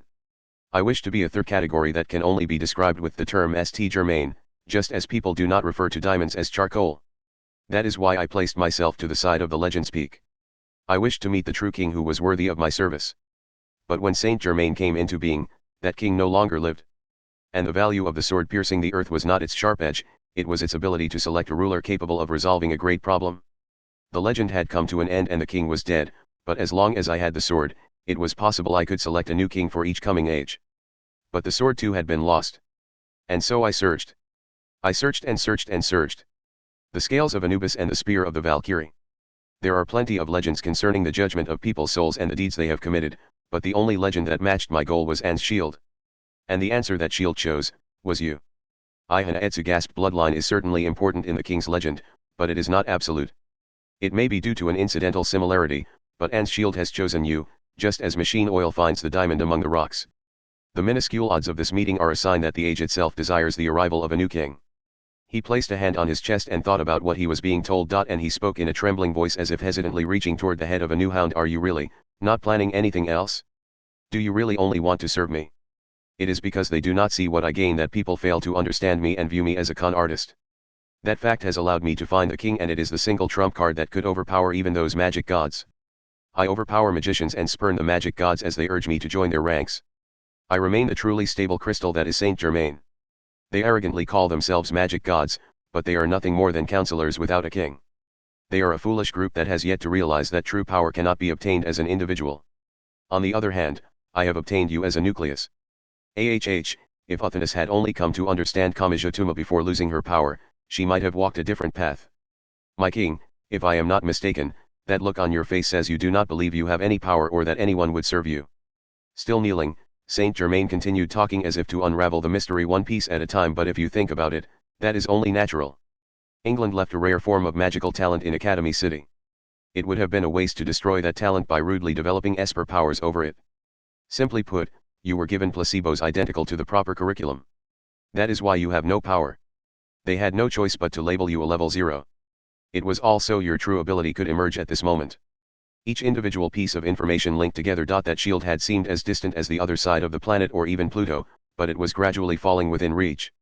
It all began to feel strangely real, as if there was no other way to explain the many failures and humiliations of his life. You are the positive gap and it all lies within your grasp. The blonde Saint Germain intently raised her head and gave her king a suggestion. I will grant you any magic you wish. It can be the other magic gods, the unreasonable rules of this world, or anything else you find even the slightest bit unpleasant. You need only point it out to me and I promise I will immediately obliterate that obstacle. What if his position as a level 0 had meaning? What if he had a special talent that anyone would be envious of? And what if he had a bright and shining stardom that would guide him the rest of the way, that would bring such happiness to his life? It would give such meaning to everything leading up to this. Ihana Etsu was not a strong person. In all his humiliating days of being branded powerless, Could he truly say he had never looked up to the stories of the ugly duckling or Cinderella?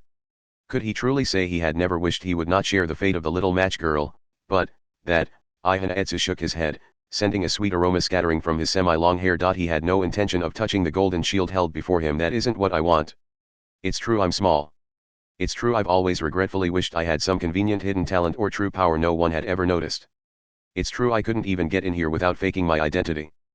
But this isn't it? He tried to pull away from Saint Germain. There's something wrong if I have to hurt people to prove my power. That isn't what I want to do. Isn't power meant to protect? It may be wrong for me to talk about this since I don't have any power, but even without any power, I've managed to come this far without hurting anyone. Is that so? So I can't do this. If that power requires hurting people, then I can't accept it? Even so, let me ask once more, are you sure? She spoke with a sincere voice, yet it sounded like the whispers of a demon. Have you forgotten that I told you to search for the last vestiges of Frenda Sivlin? Not her possessions, but the last vestiges of her. Surely you are not so foolish that you do not realize the alternate wording changes the meaning, just like with diamond and charcoal. She smiled and smiled and smiled. St. Germain activated her ultimate weapon, the ability to flatter others, and there is always a reason behind people's deaths. Once you run across that reason, will you truly be able to say you have no use for a power that hurts others? Part 11. Countless double sliding doors lined the hall and the same scene filled several floors, so it seemed impossible to find Frenda Sivlin's hideout without any kind of hint. It doesn't look like the room numbers are arranged in any kind of order. Did they let the client choose whatever number they wanted? However, they received some unexpected help. Hamazura Shiich spoke up from his power lifter. Between 0 and 9, she preferred 9. Between 1 and 8, 1. Between 2 and 7, 7. Between 3 and 6, 6. Between 4 and 5, Anari seemed to be using its learning function to analyze the pattern, but it required some input from the pilot. Finally, Hamazura raised his head and gestured Kamaji forward. This way, probably. Come. The two of them walked down the hallway. The distance between doors suggested each room was given quite a bit of space, but there were still a lot of them. Even so, Hamazura took an almost direct path to their destination. Confused, Kamaji asked about it. You know that much about her? We didn't know each other for long, but she had a bad habit of using the same password for everything because she hated remembering different ones for everything. That restricted Mujino and Kinyahata quite a lot too. Okay, this is the place. They stood in front of one of the sliding doors. It appeared to be made of wood, but it was of course a carbon material. It would probably survive having a car crash into it. But once Hamazura climbed down from the power lifter, he traced his fingers over the surface of the door. The 2-ton piece of heavy machinery entered autonomous standby mode and observed the lock structure over the boy's shoulder. So it's a method pin type 29? They claim it's theoretically impossible to illegally copy the key, but I should be able to manage with this. How are you going to open it? Think about it in reverse. The key can't be copied and the lock can't be drilled, picked, or melted. So what if the owner loses their key? Will the room never be opened again? If the self-locking door trapped a baby inside, that would lead to a death. Oh. Naturally, the lockmaker doesn't want to be responsible for the actions of a stupid customer, so they always hide an emergency way to unlock it or to remove and swap out the lock. They don't tell the customers that, of course. It entirely defeats the purpose of the lock. Kamaji watched Hamazura work but had no idea what he was doing. However he did it, Hamazura quickly removed the entire lock, pressed on a latch inside, and unlocked the door. The door was made so a grand piano or home theater system could be brought in, so the entire power lifter could fit into the entranceway. Once they opened the double sliding doors, they found a large space. However, it was more than just one room. It's an apartment, but this looks like an inn's entranceway, commented Kamaji. Wow, there's even stairs. This thing's just like a villa that costs hundreds of millions of yen, right? Anyway, this is Frenda's hideout. Taketsubo's one thing, but I'm curious what she was hiding even from Mujino and Kinyahata. Whatever's hiding in here, we just have to pray it isn't an explosives plant. Knowing Frenda, there might be a self-destruct device set up to destroy the evidence. The apartment showed no sign of having been lived in, but that was not just because its owner had been gone for a long time. While it had been an apartment, it had not been made to live in. It was more like an extremely high-class closet. Or maybe a vault to store anything one wanted to ensure was kept safe. Kamaji and Hamazura could not say for sure without doing a thorough search, but this floor alone seemed to have well over 5 rooms. How much more would they find if they climbed the stairs to another floor? Listen. Be careful when you step on the floorboards, don't carelessly open the sliding screens, don't touch any switches, don't mess with any weird devices you find, don't get caught by any tripwires or infrared beams, watch out for ultrasonic waves and microwaves, and be very careful of anything that looks like a vegetable or potted plant. Just like a top-class pastry chef can recreate any kind of sweet, she might have camouflaged the materials she used. What's left that I can do? Whatever they said, their only option was to check all of the sliding screens. They started with the screen straight ahead in the large hall of an entranceway. Normally, this would lead to the living room. With a place this size, it could easily be a game room or projection room. But this is a giant storeroom, so it won't have any kind of normal use. I just hope we don't find a ton of fuel air bombs in there. Just out of curiosity, who exactly was this Frenda? The only thing worth knowing is that she was Fumiya's older sister. After an overly thorough examination of the area around the screen, Hamazura grabbed the knob with the power lifter's large steel hand. Threat level, undetermined. Anari's warning meant they could find just about anything on the other side. Listen. Go any further and it's at your own risk. If things look dangerous, get to the ground. If you only take action once the bomb has already detonated, it's too late. Frenda had hidden something even from the rest of item. Ihanaetsu had desired whatever it was so he could pursue his missing friend. Hamazura thought for just a moment, but then he moved the mechanical hand on the knob. And he slid it to the side. Part 12. To be honest, the female Saint Germain wore a stage magician's outfit that resembled a bunny suit and jacket, and she kneeled in the moonlit garden. I have not dug that deeply into the issue surrounding Frenda Sevelin. I am an outsider, after all. Ihanaetsu slowly looked back at Saint Germain's face. A few strands of hair had blown in the night wind and caught between her lips. The woman with white skin and long, wavy blonde hair laughed. Still, I know as much as I do because of the Dianoid. This is a giant storehouse that Academy City's VIPs pay good money to hide their secrets in. No place could be more useful for learning the secrets of others. Did you see her room? No. Saint Germain shook her head. The Dianoid stores more than physical collections. It also contains carbon-based and organic-based DNA computers. Simply put, it has also taken over management of digital possessions. I can directly manipulate those, so I could not help but make use of it. Then it was in there. It was. Saint Germain pulled a pill from her pill case. But it was more trouble than I would have liked, since I had to access the DNA computer directly.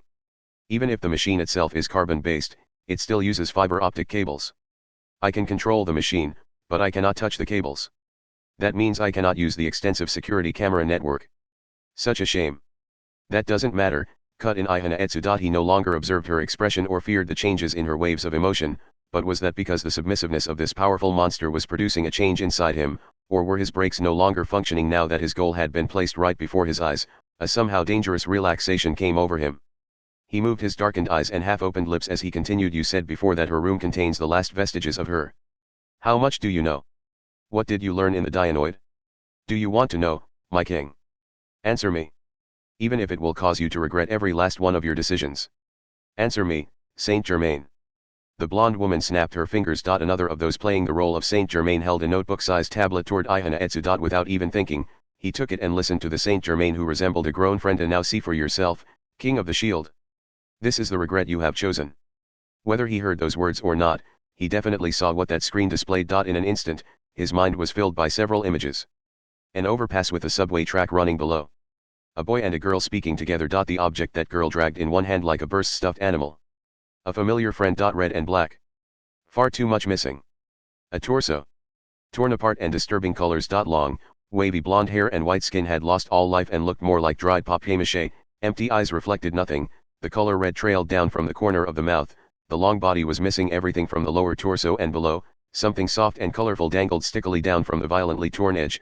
The path along which it had been roughly dragged was obvious thanks to the grotesque clumps that had fallen to the dash. The next thing he knew, Ihanaetsu was screaming uncontrollably. He had not heard anything from his friend for quite a while. She had seemed to live in a different world from him, and this worst-case scenario had crossed his mind, but he had come this far in order to prove it wrong.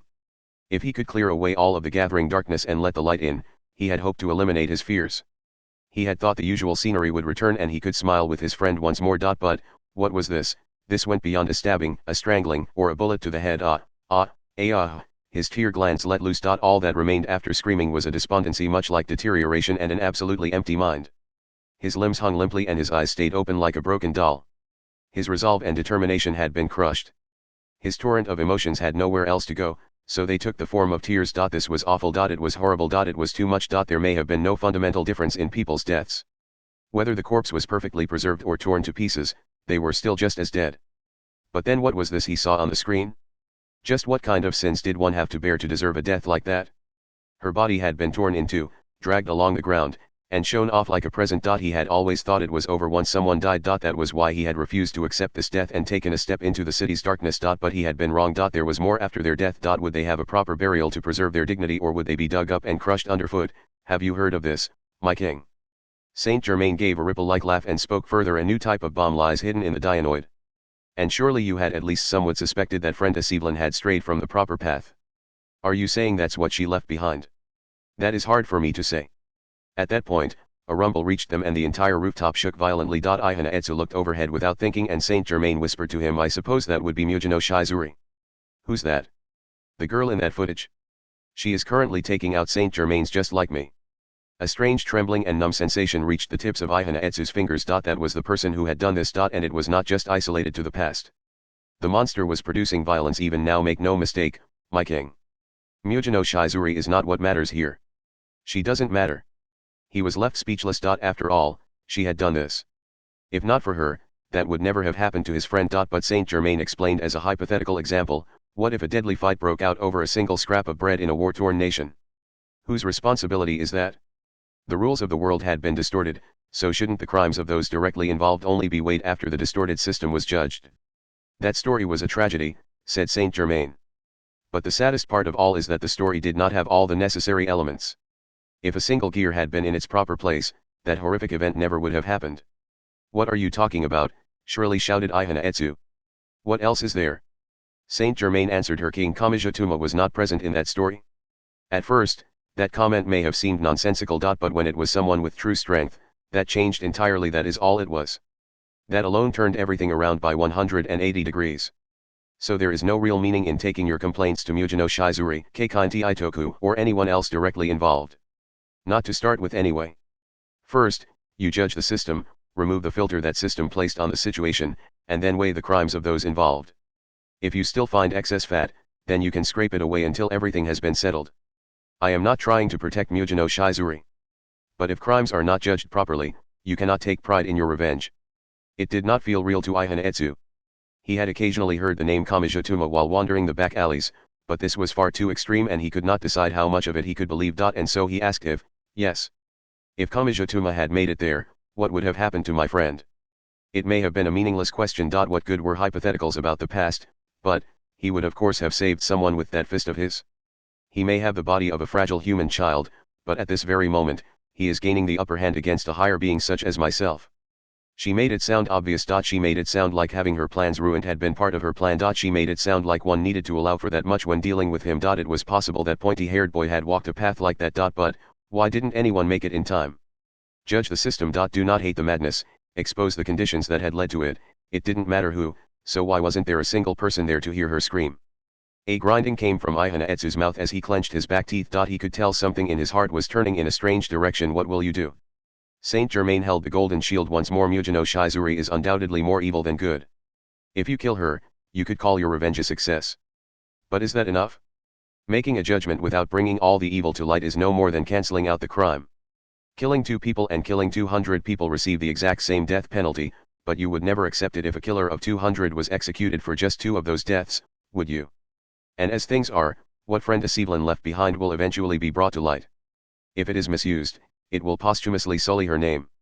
The golden shield reflected the moonlight. As she kneeled, the look in Saint Germain's eyes spoke clearly to Ihana Etsu. What one could not do and what one did not do were entirely different. And the power that divided the 2 categories sat before his eyes. Fine then, he muttered. His small hand reached for the golden shield. I'll clear everything up. And to do that, I can wait to deal with a definite answer like Mujino Shizuri. Kamijituma comes first. How much was he involved and how much was he unable to be involved? I'll figure all of that out. That is fine. If such a thing as heaven exists, I am sure your friend is smiling down on you. He did not speak the rest aloud, but he continued in his head, if Kamijituma's presence could have changed her fate, and I can say that the very act of not showing up in time was a crime, he felt the heavy shield in his hand, then I'm guilty of the exact same crime. Once this is all over, I need to judge myself as well. What can Anne's shield do? The shield itself is not important. What matters is you know that it has chosen you. Just as the fact that the sword was pulled from the stone is seen as much more important than its sharp edge. I don't want to make a name for myself. I want something I can use right away. Heh. I would like to leave that for a surprise once you use it, but I suppose I will give a general explanation. But understand that this is not the shield's power. This is your power, and shield merely prepared it inside of you. Saint Germain spoke as if revealing a prized secret. King Arthur's sword was a symbol of the active and positive side of ruling a kingdom through dominance and territorial expansion. As its counterpart, what would Anne's shield symbolize? The passive and negative side of ruling a kingdom. Be more specific. It can shoot down anything. This ultimate defensive spiritual item uses a minimum of light to tear into anything you hold it towards. It would create, yes, you could call it a straw-sized hole. The ultimate. Really? The materials do not matter, and it has the ability to pierce through as many as 2 million knights at once. It is a horizontal downpour of death. Doesn't that seem like enough to exceed the limits of Imagine Breaker and tear him to pieces? Part 13. Hamazura Shiage and Kamijatuma found an unexpected sight beyond the sliding screen. It was not a new type of bomb or an explosives plant. What is this? Kamija looked around the tatami mat living room that looked large enough for a home economics classroom. It did not look lived in either. In fact, the furnishings were not numerous enough or positioned right for that. Instead, the entire room was filled with boxes. Some were as small as bento boxes and others were bigger than refrigerators. The multicolored wrapping and ribbons reminded Hamazura of something Christmas. No, looks like birthday presents. And there's a calendar over here. Kamija pointed at the calendar thumbtacked to the wall. It contained pictures of sea creatures and was marked with a highlighter. But not just 1 or 2 days. In fact, more days had marks than did not. Out of the corner of his eye, Hamazura saw Anari recording the names written on the boxes and building up a database. Come to think of it, Frenda was the most well-connected member of Item. I think she said something about knowing thousands of people if you included everyone from the darkness and not. Then this is. Are they all birthday presents?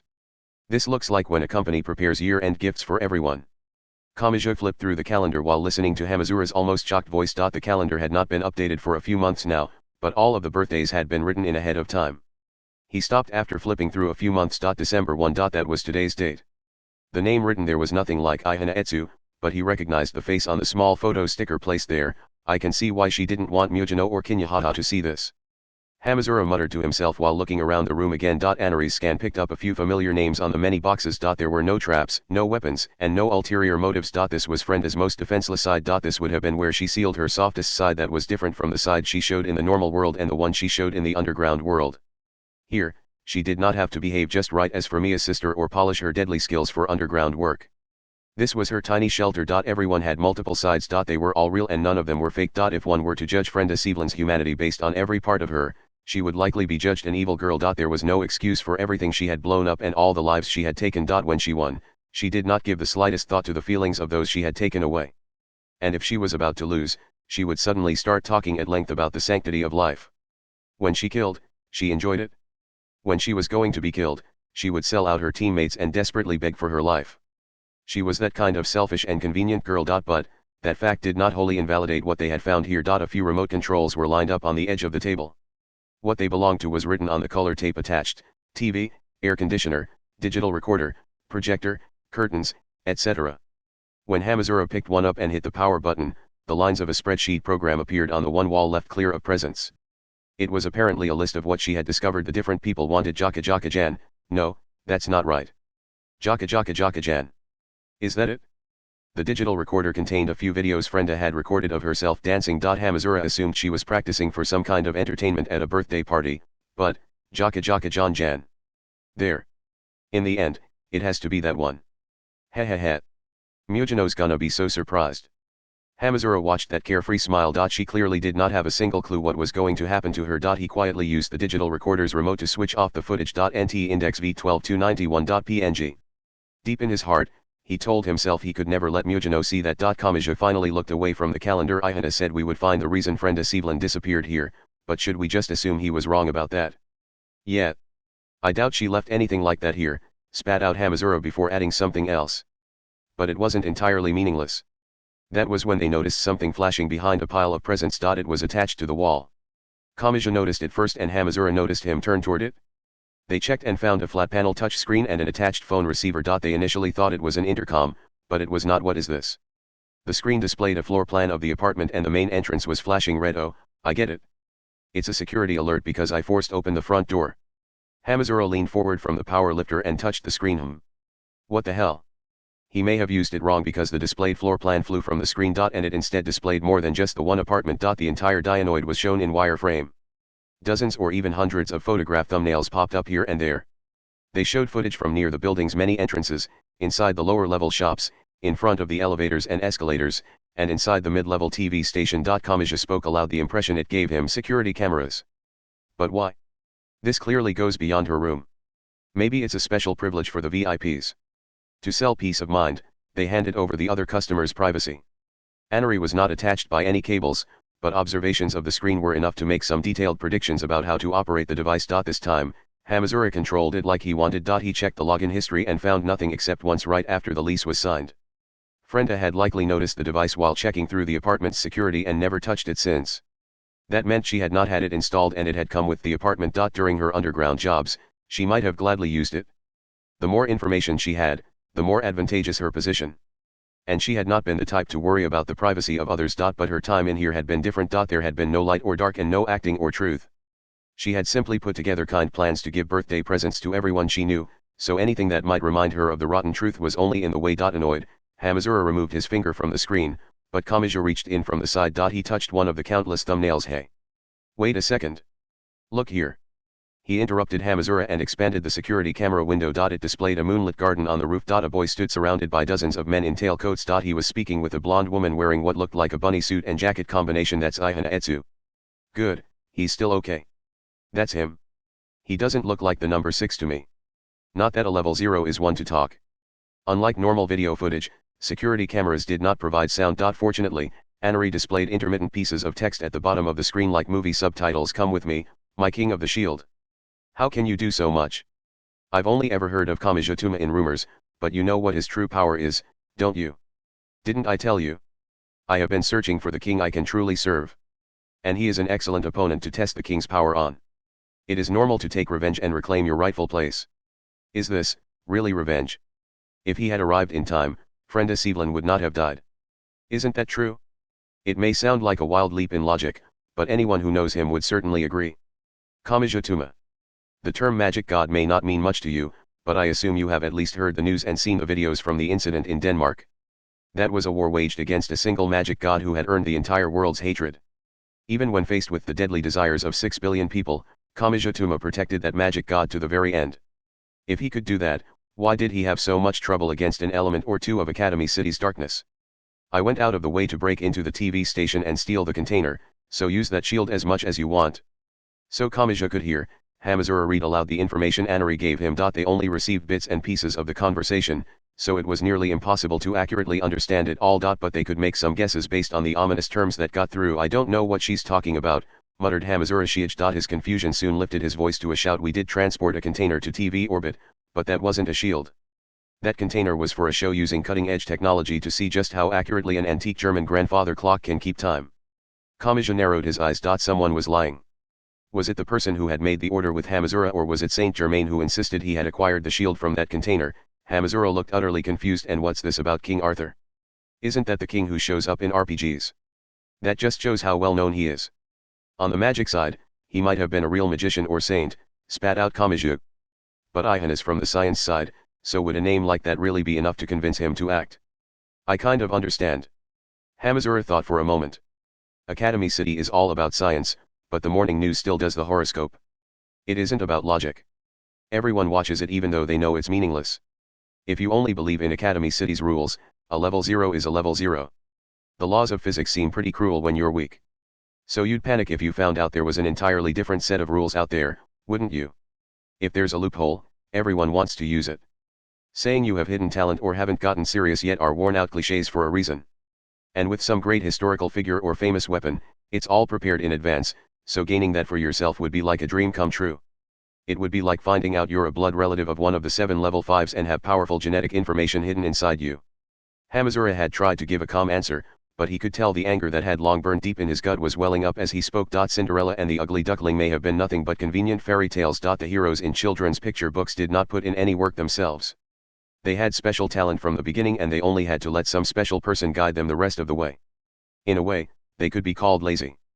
And perhaps the people who looked up to those fairy tales could be called the same. But people only did that because they had no other option. If they could change themselves with enough effort, or if their efforts ever led to any noticeable results, no one would have had such a hard time of it. They were kept ignorant of the parameter list and their growth rate was managed for the convenience of the adults, but they still tried to pursue their dreams. Talent that not even the owner was aware of may have been an illusion brought on by a weak heart. Ihana Etsu may not have been a strong person for letting that get the better of him. But, who had the right to mock him for it? What is Saint Germain trying to have him do? I do know your name, Kamijutuma, showed up in the conversation. That's it right there. Kamija narrowed his eyes slightly. It's the idea that it might have worked out if I had gotten there in time. Not that I'm that great a person. I've only achieved what I have by using every trick in the book and receiving the support of everyone around me. What, the hell? At the very least, I bet that's the way Ihana Etsu sees it. Friend Evelyn, was it? He thinks she died because I didn't notice in that final moment. What the hell is that? Hamazura shouted in utter confusion. If that argument was valid, it would mean Kamijutuma was responsible the lives of all 6 or 7 billion people on the planet. If even one of those lives were to slip from his grasp, the blame would lie on him. That was a job for God. And, that's complete bull. You didn't even know Frenda, right? In that case, there's no way she would have expected for you to come save her on the verge of death. Ihana and Saint Germain aren't speaking for her at all. No, they aren't, but that's not the real issue here. Kamija spoke calmly and thought of the many magicians and espers he had clashed with in the past. People out for revenge aren't looking at reality. It's pretty common for them to pretend they're acting on behalf of the dead while actually being manipulated by what they themselves think. So Ihana Etsu's hypothetical doesn't need to be consistent. But Hamazura's words caught in his throat, so he slowly took a breath and started again. It's true that incident was horrific. Everyone went insane, the normal safe zones were violated, and the ideals the adults love to talk about so much didn't apply in the slightest. Frenda died and a lot of other people died. The most I could do was bring it all to an end, and I can't proudly say I actually resolved anything. But we were all putting our lives on the line there. Everyone involved was a horrible person, but we kept pushing onward through the blood in the hopes of survival. So what is this about Kamijutuma's presence? To hell with that. That spits in the face of all our efforts there. It shoves us to the sidelines and says it's all decided by Kamijutuma alone, no matter how much work we put in. I know that. Kamija shook his head. The world doesn't revolve around me. It's ridiculous to think I'm looking down on people when I rescue them. I'm just fighting for my own selfish desires and creating the future I want to see. I'm not doing anything grand enough that you could claim I'm stealing other people's achievements. But some people did not realize that. Without relying on that illusion, some people could not accept the fact that they had lost someone. It was no different from Cinderella or the ugly duckling. It was an illusion created by a weak heart, but who had the right to look down on them and mock them for it? So, what? What is Saint Germain trying to have Ihana do to you? Probably not just kill me. If so, Saint Germain could just do it himself. He can attack from every direction, which is perfect for getting around my right hand, so there's no reason to add in an uncertain element like a complete stranger. Then, it's the opposite, spat out Kamiju in annoyance. Remember the side effects when an Esper uses magic? I don't know what exactly that shield does, but I doubt it would be all that useful against me. Saint Germain wants to pit Ihana Etsu against me and then have Ihana die. He wants me to bear the sin of murder. That's his goal here. Why? That I don't know. Maybe he wants to defile the weak illusion we talked about before. There was no consistency to Saint Germain's actions. Despite supposedly being obsessed with Ihana Etsu, he had sealed the Dianoid and tried to kill Kamiju and the others. None of that was necessary if he only wanted access to Ihana Etsu. But a change of viewpoint cleared that up. Ihana Etsu was not at the center. He was only a part of the whole. Saint Germain was using Ihana Etsu to either kill Kamiju or make him suffer. A battle against Saint Germain might be difficult, but if he caused the death of Ihana Etsu who had only been deceived, things changed. Say someone desperately fought off a man-eating tiger that attacked them. Now say they crushed a sleeping kitten underfoot. In both scenarios, they were taking a single life, but the thorn in their heart would be vastly different. Perhaps it would even be enough to greatly change Kamijutuma himself. That pointy-haired boy had occasionally heard people allude to the nature of Kamijutuma. He was not aware of it, but perhaps there was something special others had seen inside him.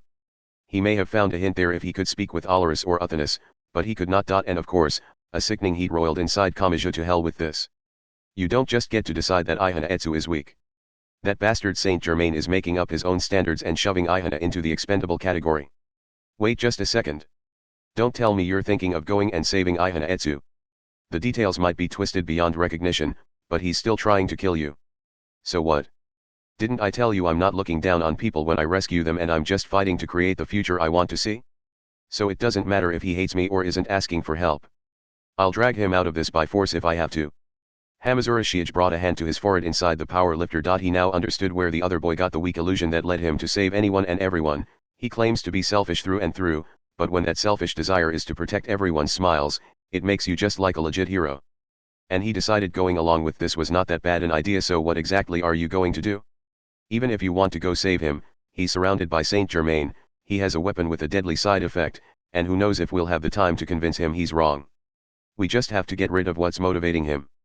Kamachi must have been thinking even as he answered, because he spoke quickly to make sure he doesn't get hit by the side effect of magic. We need to launch a surprise attack or something to get the shield away from him. And after that? Wait a second. Don't tell me. Even if it's a farce and completely misplaced, Etsu is being motivated by revenge.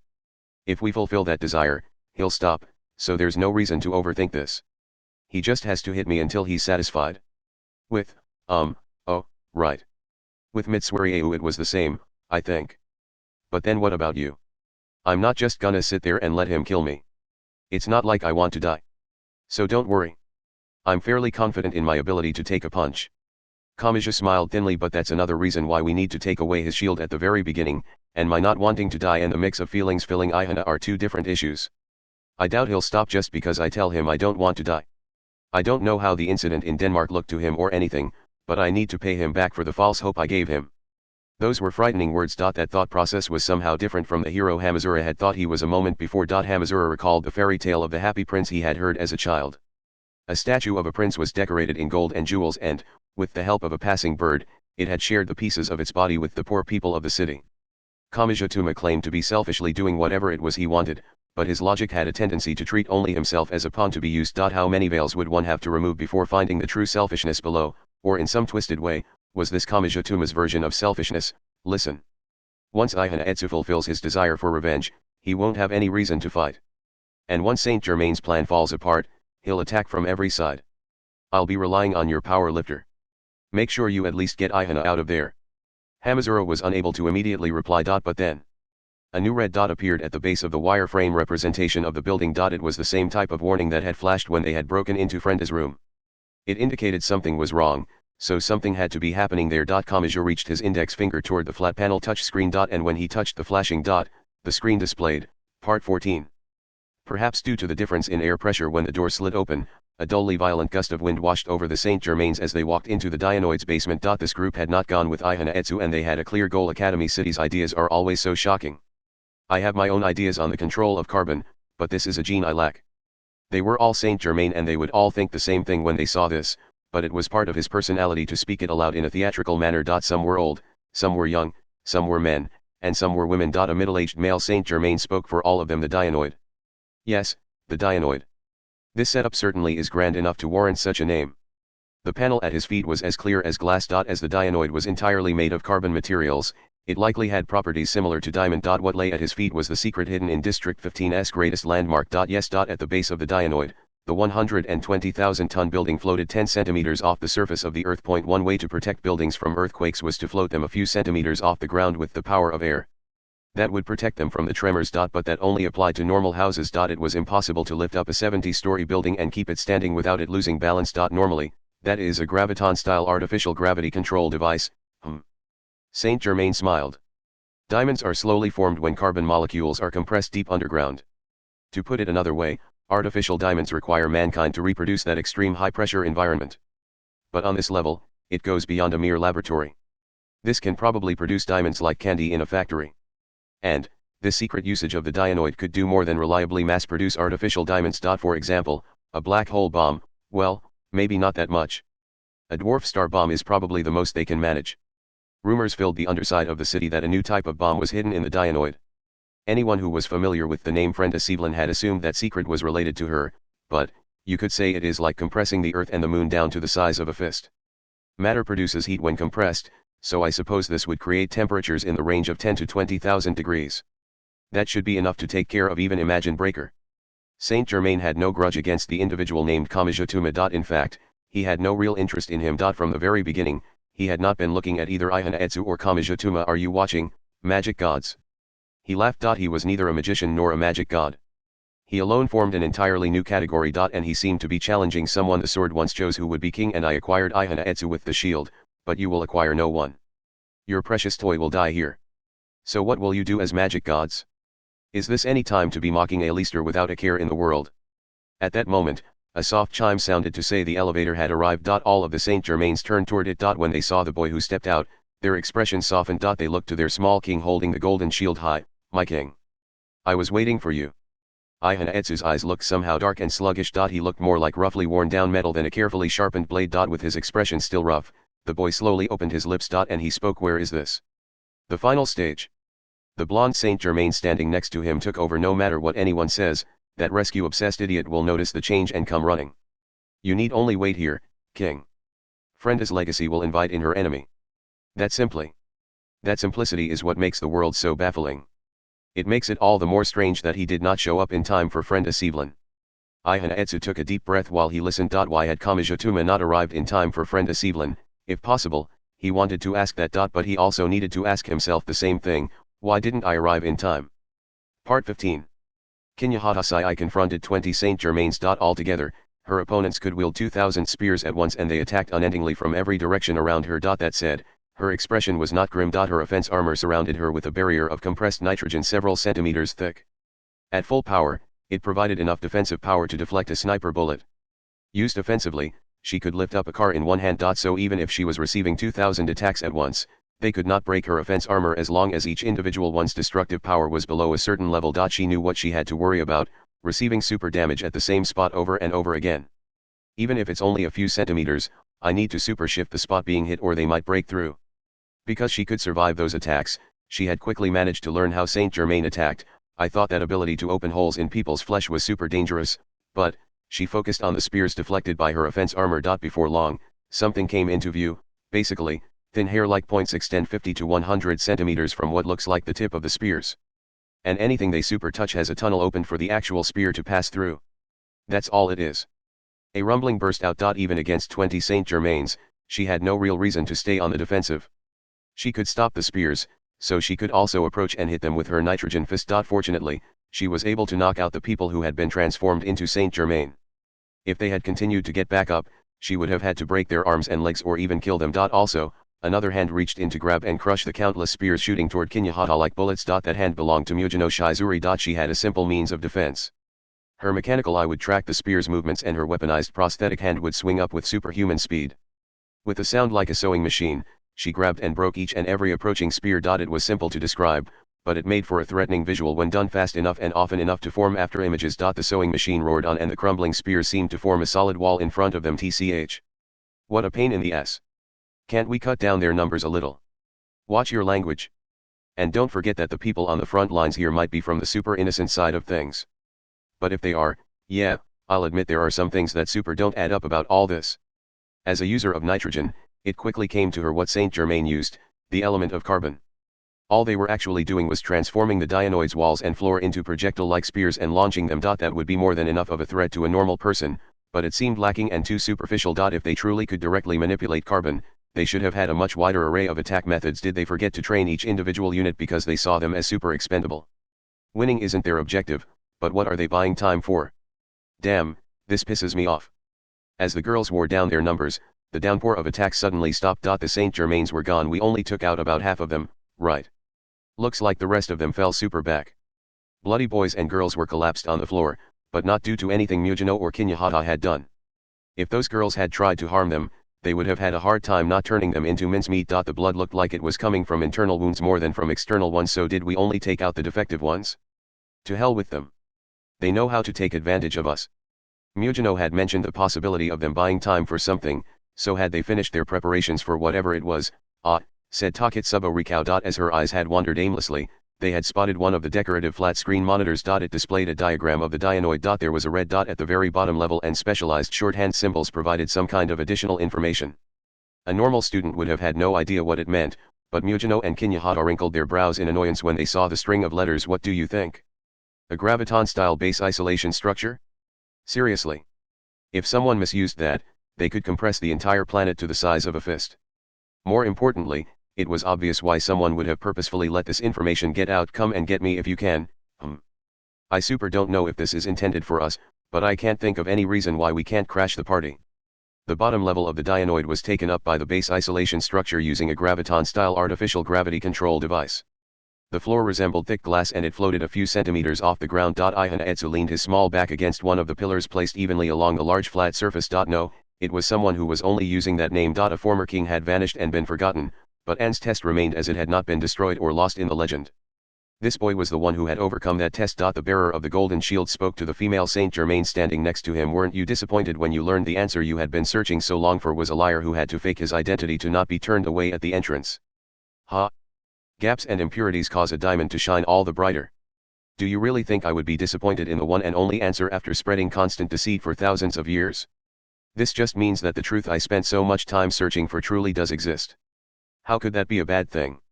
I'm not like you. You had real power, so don't you regret this? If I had truly gone along with what the ostentatious nobles said, not even the contents of a treasure island would be enough, and I see no meaning in going along with them. More importantly, if anyone wishes to speak, they can speak. That suits those people who use their own filter to only see the reality they wish to see, no matter how much evidence is piled up before them. Heh. But those are exactly the ones who beg for the art of immortality or time travel once they age and stand on the verge of death. More importantly, have you forgotten, my king of the shield? Your value, your positive gap, is something at the level of once every 2,000 years. To hide it, you were sent to Academy City where your talent would never be used and your curriculum was handled with placebos and the kind of acting you would find at a school play. The user of the shield still did not understand. St. Germain repeated again and again that he had been chosen by Anne's shield and that the shield's power was his power. Anne's shield could shoot down everything. No matter who he raised it against, a tiny power was guaranteed to tear through them. The symbol of defensive force could put holes in 2 million foreheads in an instant. Ihan Etsu stared into the distance while dragging around the shield of unknown material. He looked to the stairs, the ducts, the maintenance ladders, and the elevator. There were several entrances to the lowest level. As he imagined who would be arriving through them, negative emotions swirled inside him. I see there is no need to say it all. Your job is to target Kamijutuma. That is your greatest desire and friend as final request. I will eliminate all unnecessary obstacles along the way, so you take the path of the king. For just an instant, the familiar face of his friend appeared in the back of his mind. He felt like she was saying something, but her voice no longer came to him. He tried reading her lips but could not convert it into words. He sealed it all away and faced forward. He then slammed the bottom of the golden shield into the floor. Let's begin. A girl in a pink tracksuit, Taketsubo Rikao, turned her back on the intense fighting and crouched down. However, she was not trembling in fear after losing her will to fight. She picked up a small object she had found running along the floor. What is this? Whoa. I was found, and caught. Release me, human. Taketsubo tilted her head with a 15-centimeter doll, in her hands. It was wearing something like a Halloween costume cut down to the bare minimums, and it may have been given gyroscopes and an autonomous control program because it moved around quite nimbly. Meanwhile, Stephanie had left her destroyed power lifter and she looked back and forth at both the intense battle and Taketsubo. Time seemed to run at different speeds between those two fields. Oh, honestly. What is going on? But since they've drawn the focus towards themselves, we need to go hide. We aren't any help in a fight, so staying here only restricts their freedom. Several metallic sounds accompanied Stephanie's voice. Taketsubo turned toward the blonde woman while still holding the struggling doll. What are you doing? Putting together a PDW. I'm dismantling some power lifter components and putting them back together here. Owning a completed gun is illegal, but only having the different parts is rumored to be more of a gray zone. Not that it's actually that simple. Even though she called it a PDW, it did not actually fire bullets using gunpowder. It apparently used pressurized gas to fire mock bullets made of tungsten steel. However, it still had enough firepower to fill a flesh and blood body with holes when fired from within 20 or 30 meters. It seems wrong that a toy is more complex than an actual gun. Suddenly, the doll, that Taketsubo held made its move. It bit her finger, slipped away when she flinched, and landed on the floor.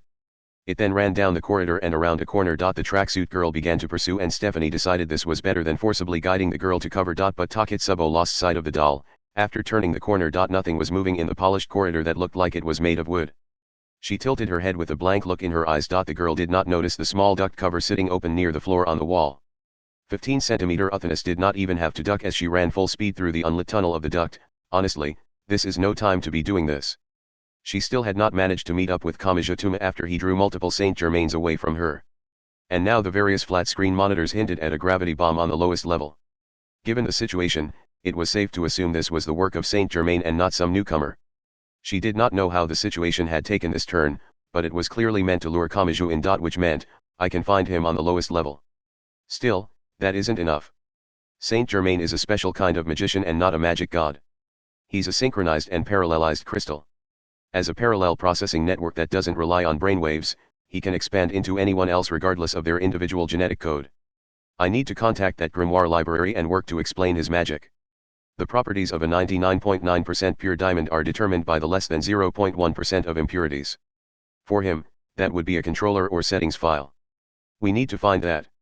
While rationally putting together a plan, she jumped into a pit inside the duct. Climbing up or down was not easy with her small body, but giving into gravity and sliding down was not difficult at all. Given the condition when they had parted, Index would be in the shopping area of the lower level, but the question is what floor of the lower level she's on. There are at least 20 floors there.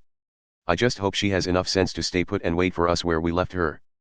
But as Athena slid down to the lower level, a giant form shot out from the side where the duct had intersected with another duct. Oh ah! She cried out, but the beast showed no mercy. After a deafening crash and a mewing roar, Athena was carried out of the duct like a stolen fish. She groaned and hung limply in the bright light. Why you again? I can't stand this. Didu, cough, Didu. Cats have no reverence for gods. Bad Sphinx. If you chew her up, I'll be mad at you. A white nun shouted from nearby, but the cat ignored Index and happily presented the prize at her feet. Pant, pant. And more importantly, we need to get to the Dianoid's lowest level. Now that Saint Germain is luring him in, Kamijutuma is almost guaranteed to go there. His fist may be strong, but that will lead to death if we don't understand his opponent. It would be best if we could determine how Saint Germain's non-brainwave thought network works.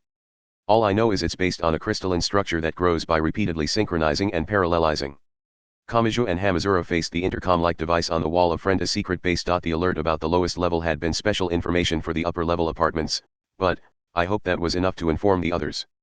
It'll get through to anyone who understands that strange alphabet abbreviation, so that's at least Taketsubo and Mujino.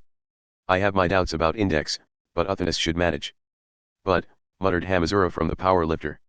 The gravity bomb data was sent to all the upper-level apartments, right? Shouldn't that have caused a panic earlier than this? These are almost all used as storehouses for the rich. There probably wasn't a single actual resident here. Kamija took a step away from the flat panel screen. We did what we could, so let's get going. But a gravity bomb is way too far outside my area of expertise. I wouldn't even know where to begin. No, Ihana Etsu is our top priority. That hasn't changed. Wait a second. Hamazura frowned and asked the question on his mind. The Dianoid's foundation floats a few centimeters off the ground for base isolation, right? And those Saint Germain people have taken control of the artificial gravity control device that makes it possible. Can't that crush the Earth to the size of a fist if it goes out of control? Then it's obvious what they're really after here. Ihana Etsu was just a decoy. Are you sure? Asked Kamiju. He made for a lousy one if that was the intent. If it wasn't for him, we would never have visited this room. Without him, there's no way we would have seen the security alert sent to the high-class apartments. That's completely backwards. If the black hole bomb or white dwarf bomb or whatever was Saint Germain's real goal, he never would have left this alert here for us to see. And he would have made sure we never came into contact with Ihana. Wait.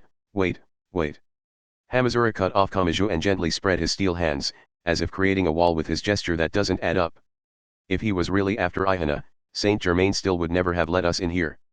If all he wanted to do was convince Ihana to act, it would have been best to keep Frenda's secret a mystery and use the suspicion to fill Ihana with desire for revenge. Since Saint Germain didn't stop us from seeing this, it means he isn't after Ihana or the bomb. That's right.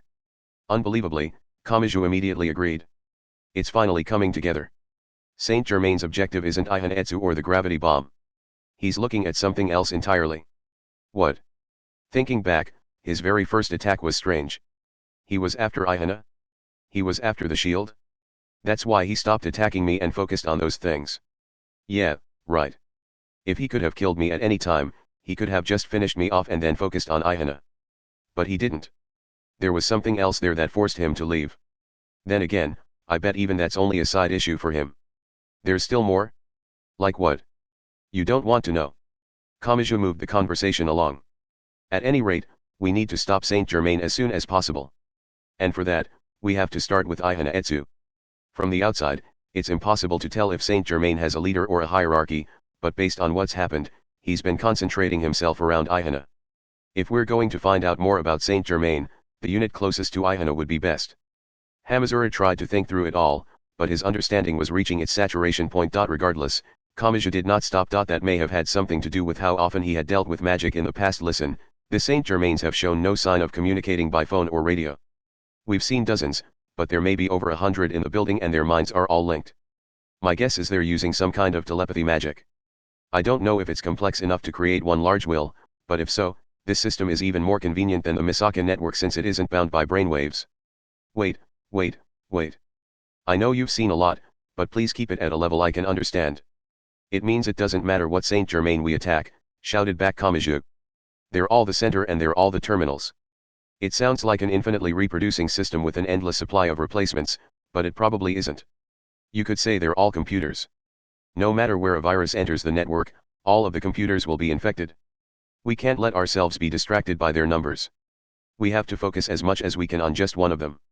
A virus? Can you be more specific?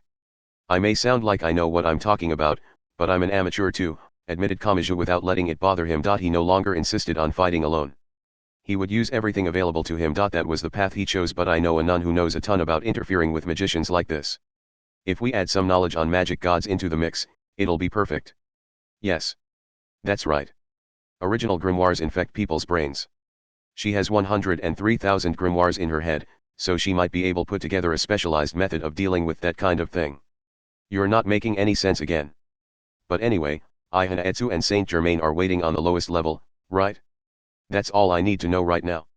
Right. Kamachi slowly breathed out and spoke. I'll do something about Ihana. And once I do, the Saint Germains are sure to focus on me. I said to grab Ihana with that power lifter when he comes back to his senses, but scratch that. I'll take care of that too, so you deal with the gravity bomb instead. You're good with machines, right? Unfortunately, I'm a complete amateur with that. If I had that job, I'd definitely get us all blown up. Are you still saying that? There's no point in going along with Ihana-Etsu's revenge. Unfortunately, we don't have time to explain everything to him. But no matter the situation, we can't just let him die. And is this any time to be worrying about me? You're going to have to prepare yourself for the worst too. Hamazura. Sorry. At first, Kamachi did not know why Hamazura was apologizing. But a moment later, the power lifter's giant palm approached and shoved the boy backwards.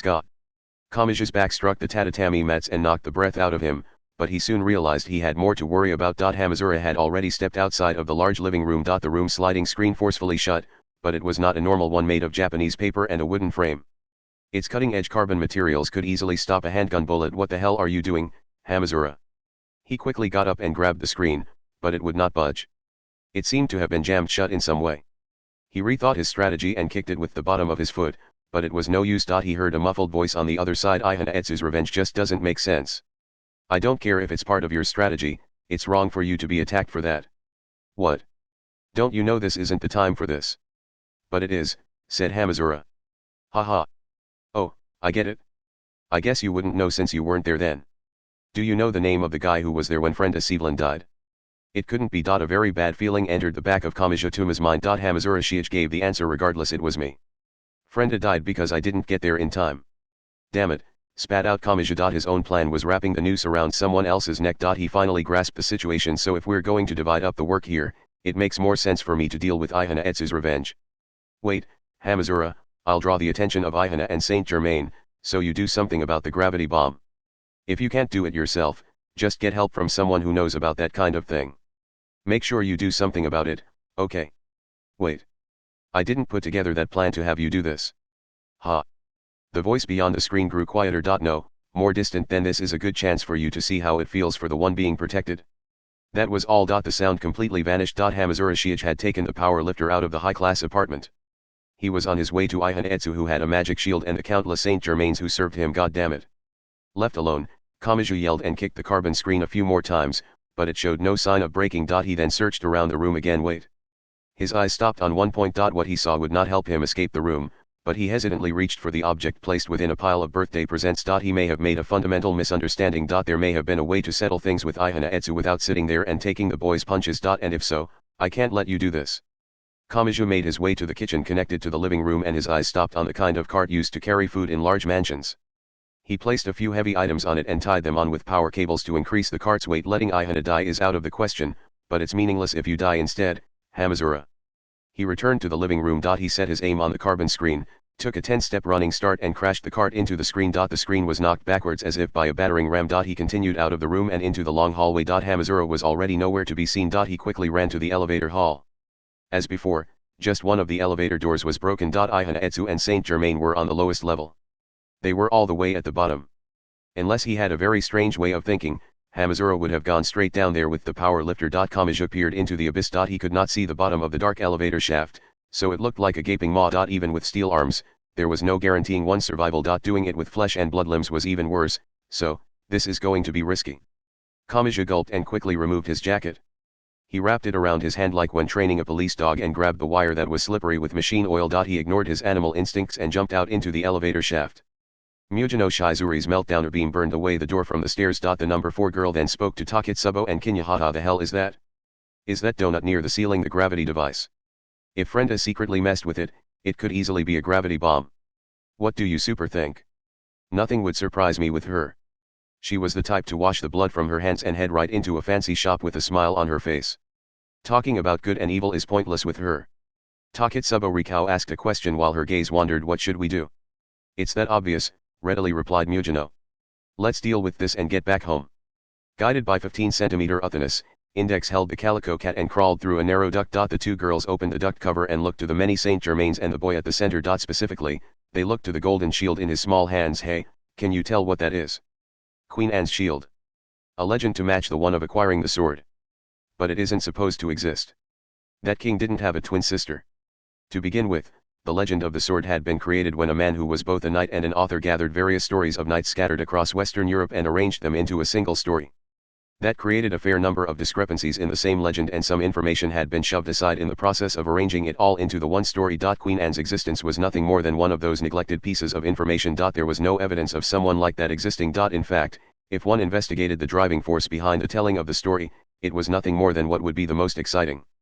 During the legend of the king, he was said to have let go of Excalibur and used a different sword instead, but Queen Anne's existence was even stranger than that. Searching through the old texts and parting the underbrush would show that her name does appear, but some researchers said her name was an instead of an. And in Old English, N was used in place of if, so it was even said to be an allusion or joking reference to the story of that which does not exist, which had been taken seriously when the stories were compiled and then transformed into an actual name. A counterpart to the sword had now appeared as possible proof of her existence, but Index gave a calm answer. I think this is a logical reversal. There were some things that anyone could picture in their minds and that they would recognize if someone showed it to them, yet a careful examination would show that there was no clear legend or myth behind it. For example, a continent that sank to the bottom of the Atlantic. For example, a magical sword that was used against the shogunate. For example, the red thread connecting the pinkies of lovers. I read it in that book. I heard it from that person. There were apparent sources, but a more thorough inspection would run into a dead end.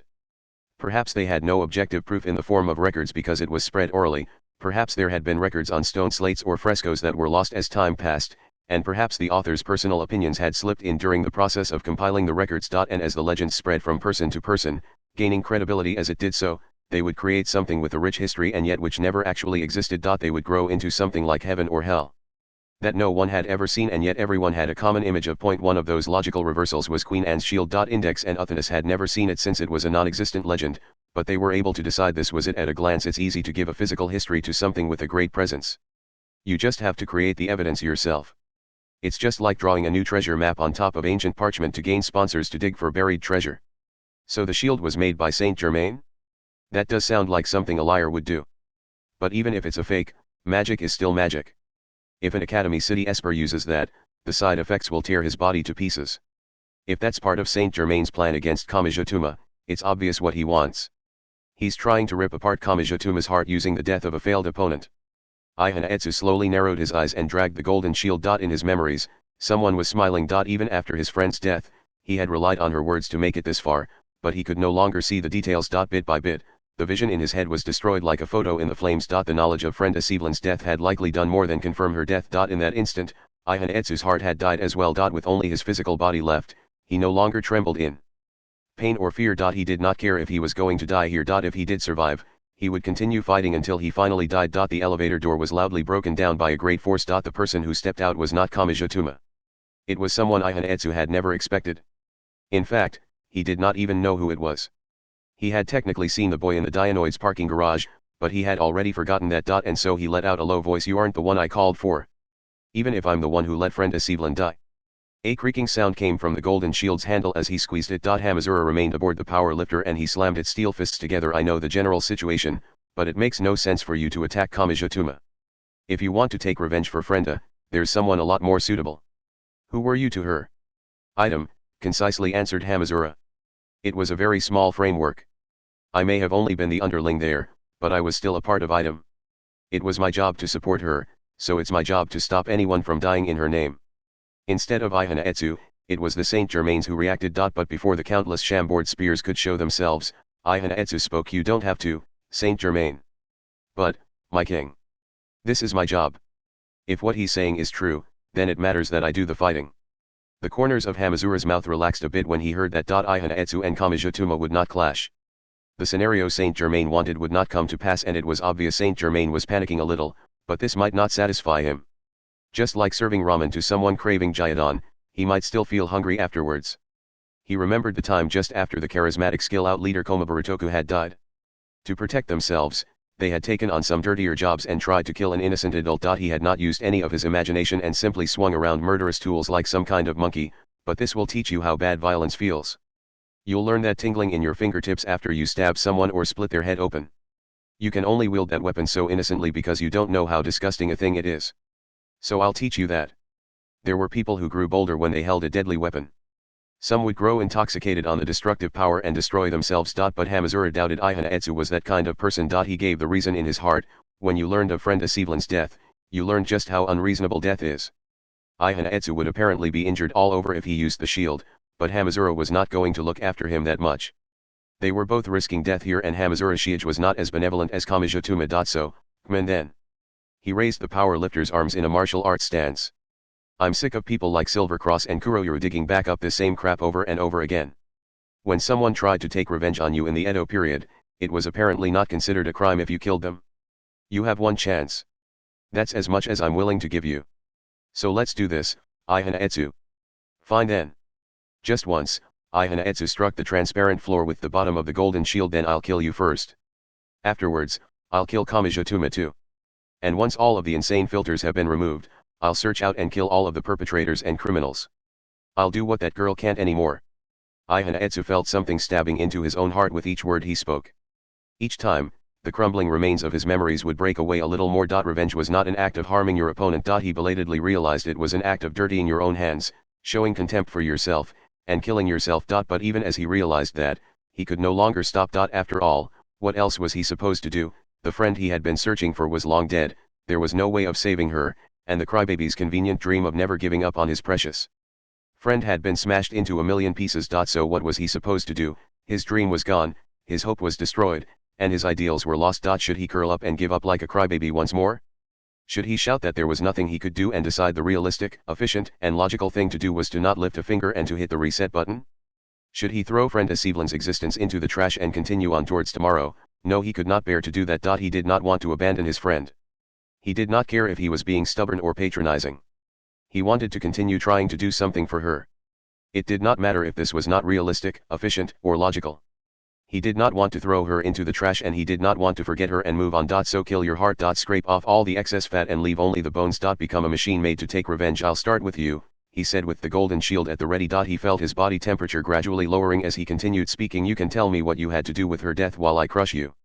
Their gazes met. It no longer mattered that this was not Kamijutuma or Mujino Shizuri. He had not overcome his shortcomings. In the end, he was still Ihanaetsu.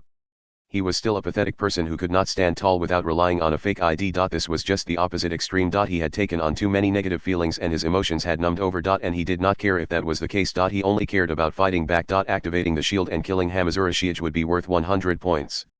But even if the shield refused to activate, he could still knock him down with his own hands and choke the life out of him.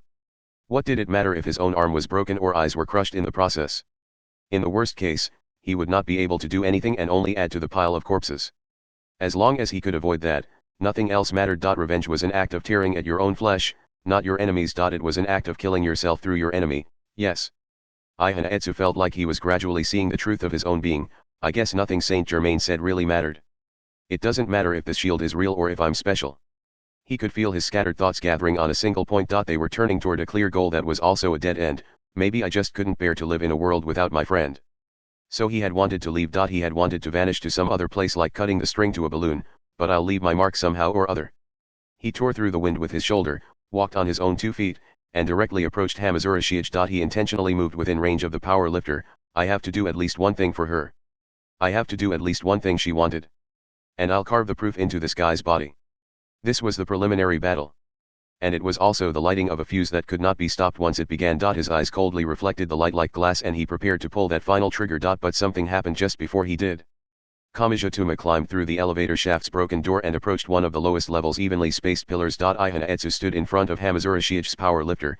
He held a huge golden shield, and many Saint Germains waited behind him. Was there no stopping him now? Was there no way of stopping his desire for revenge without bloodshed? No, Kamaja reached a silent conclusion: he'll stop. If he's truly doing this for his friend, he'll stop. Kamaja held a single trump card in his hand. If Ihanaetsu came back to his senses, it would bring an end to Saint Germain's puppet show. The Saint Germains would certainly try to dispose of the boy once their plan fell apart, and Kamaja doubted he could endure their attacks from all directions with only Imagine Breaker, so I need you. Kamaja stared at Hamazura's back from behind the pillar. Don't die yet. I need you so we can all return from this with smiles on our faces. While checking on the focus of their gazes, he moved from pillar to pillar. Little by little, he approached the center of the disturbance.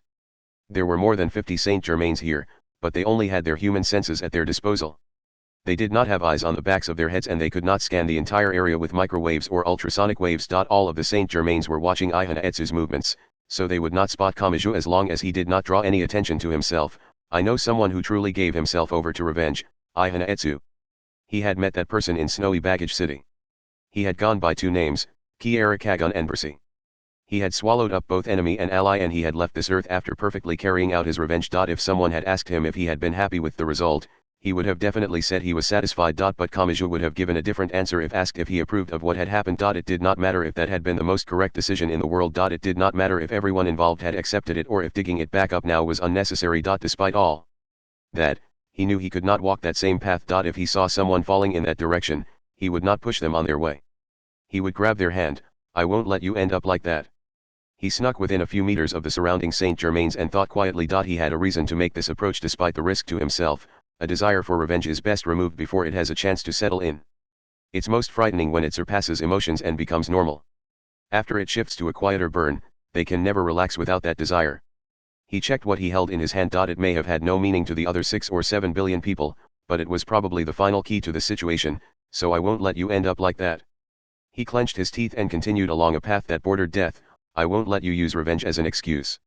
You don't have to want my help, and I know this is just me being selfish, but I still won't let you degrade what you care about most by using it as a blood-soaked indulgence. So remember, Ihanaetsu. Remember the very first feelings you held in your heart before ever using that name. And then Kamijutuma took the final action. Something slid along the floor. The surrounding Saint Germains noticed, but Ihanaetsu held out his hand and stopped them before the sharp shamboards could tear it to pieces. The boy had seen it. It could not have cost more than 3,000 yen, but to him, it was something he could not overlook even if he had to weigh it against the entire blue planet. It was a 10-centimeter box wrapped in pale green paper and red ribbon. The ribbon crossed on the top to hold a card in place.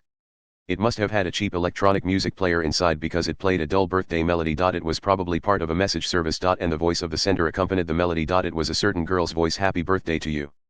Hey, hey, hey. In the end, it's a surprise present for you, Kinu-chan.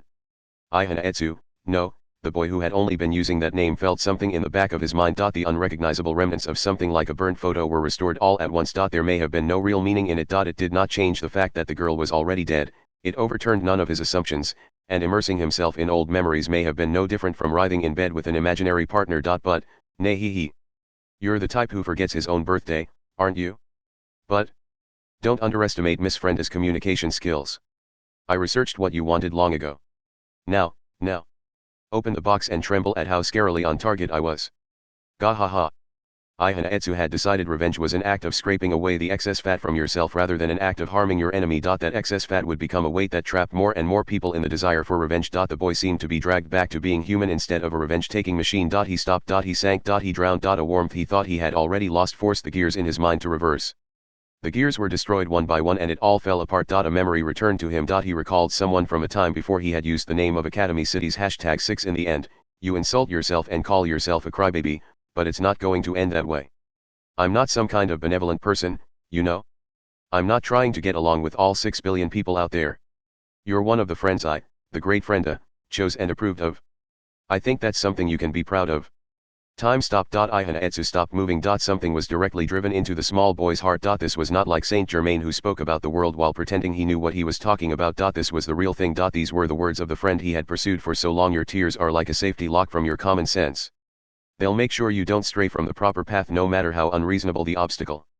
That's something I don't have, so I respect you for having something I could never reach. There are so many people that will end up doing awful things so easily, but your strength will never allow that. So be proud. In the end, you can be proud of having the strength to cry and forgive anything.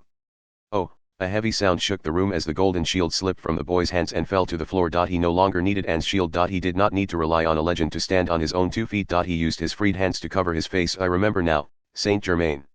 He was not one of the Academy City's level 5s. He was not someone who created a great legend just like the person who had once been chosen by a sword. But what did that matter? This boy had been born into this world as his own person. He could not pretend to be anyone else, and he was an irreplaceable gear to this world, no matter how small and insignificant it might be. Someone had smiled his way and celebrated him. In so doing, she had proven his existence. This was a single trait. It was not some cheap way out. Unlike the first prize earned by following a legend or some other path someone had created to the mountaintop, he had to pave the way forward on his own. Mastering a trait of one's own was a much more difficult and challenging task than reaching some ready-made peak. I remember my name, Saint Germain. My name is Kinoshinka.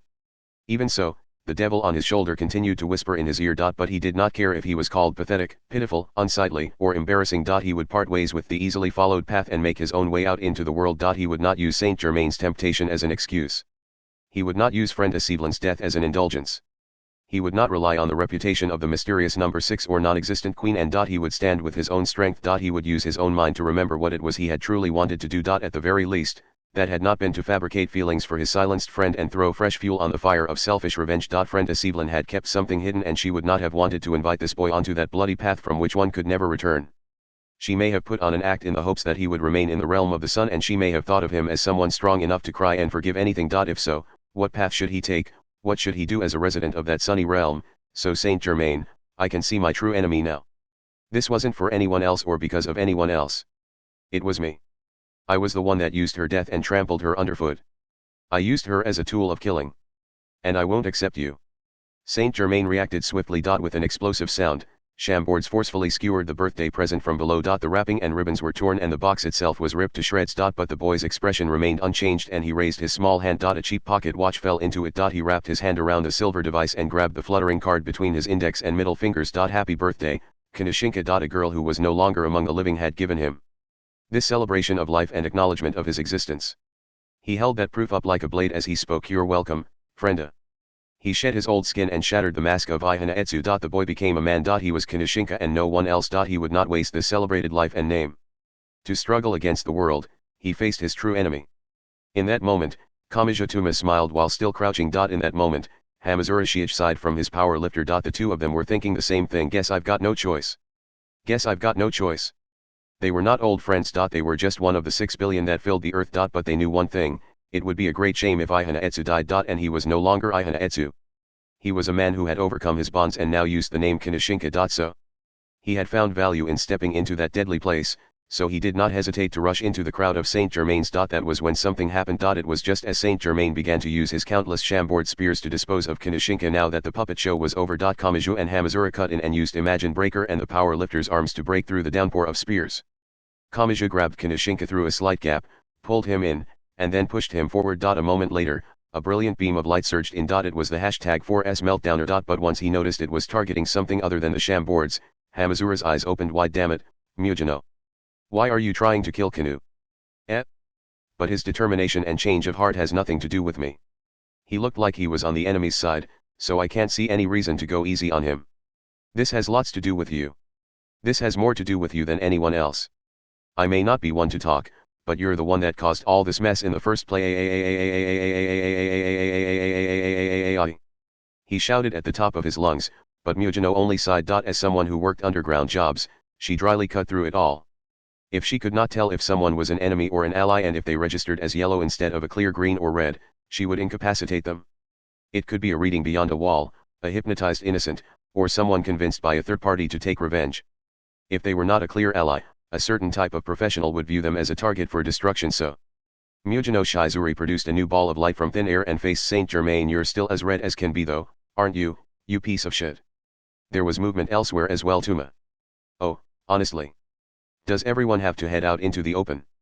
It was Index, the nun in a white habit with gold embroidery, and Stephanie, the woman with short blonde hair who was acting as the nun's bodyguard with a PDW. Index also had 15-centimeter uthiness on her shoulder and Taketsubo Rikao, the girl in a pink tracksuit, stood behind Stephanie. Kamijatuma said nothing and Hamazura Shiich did not cut in. Nt Index V12 360-361.png.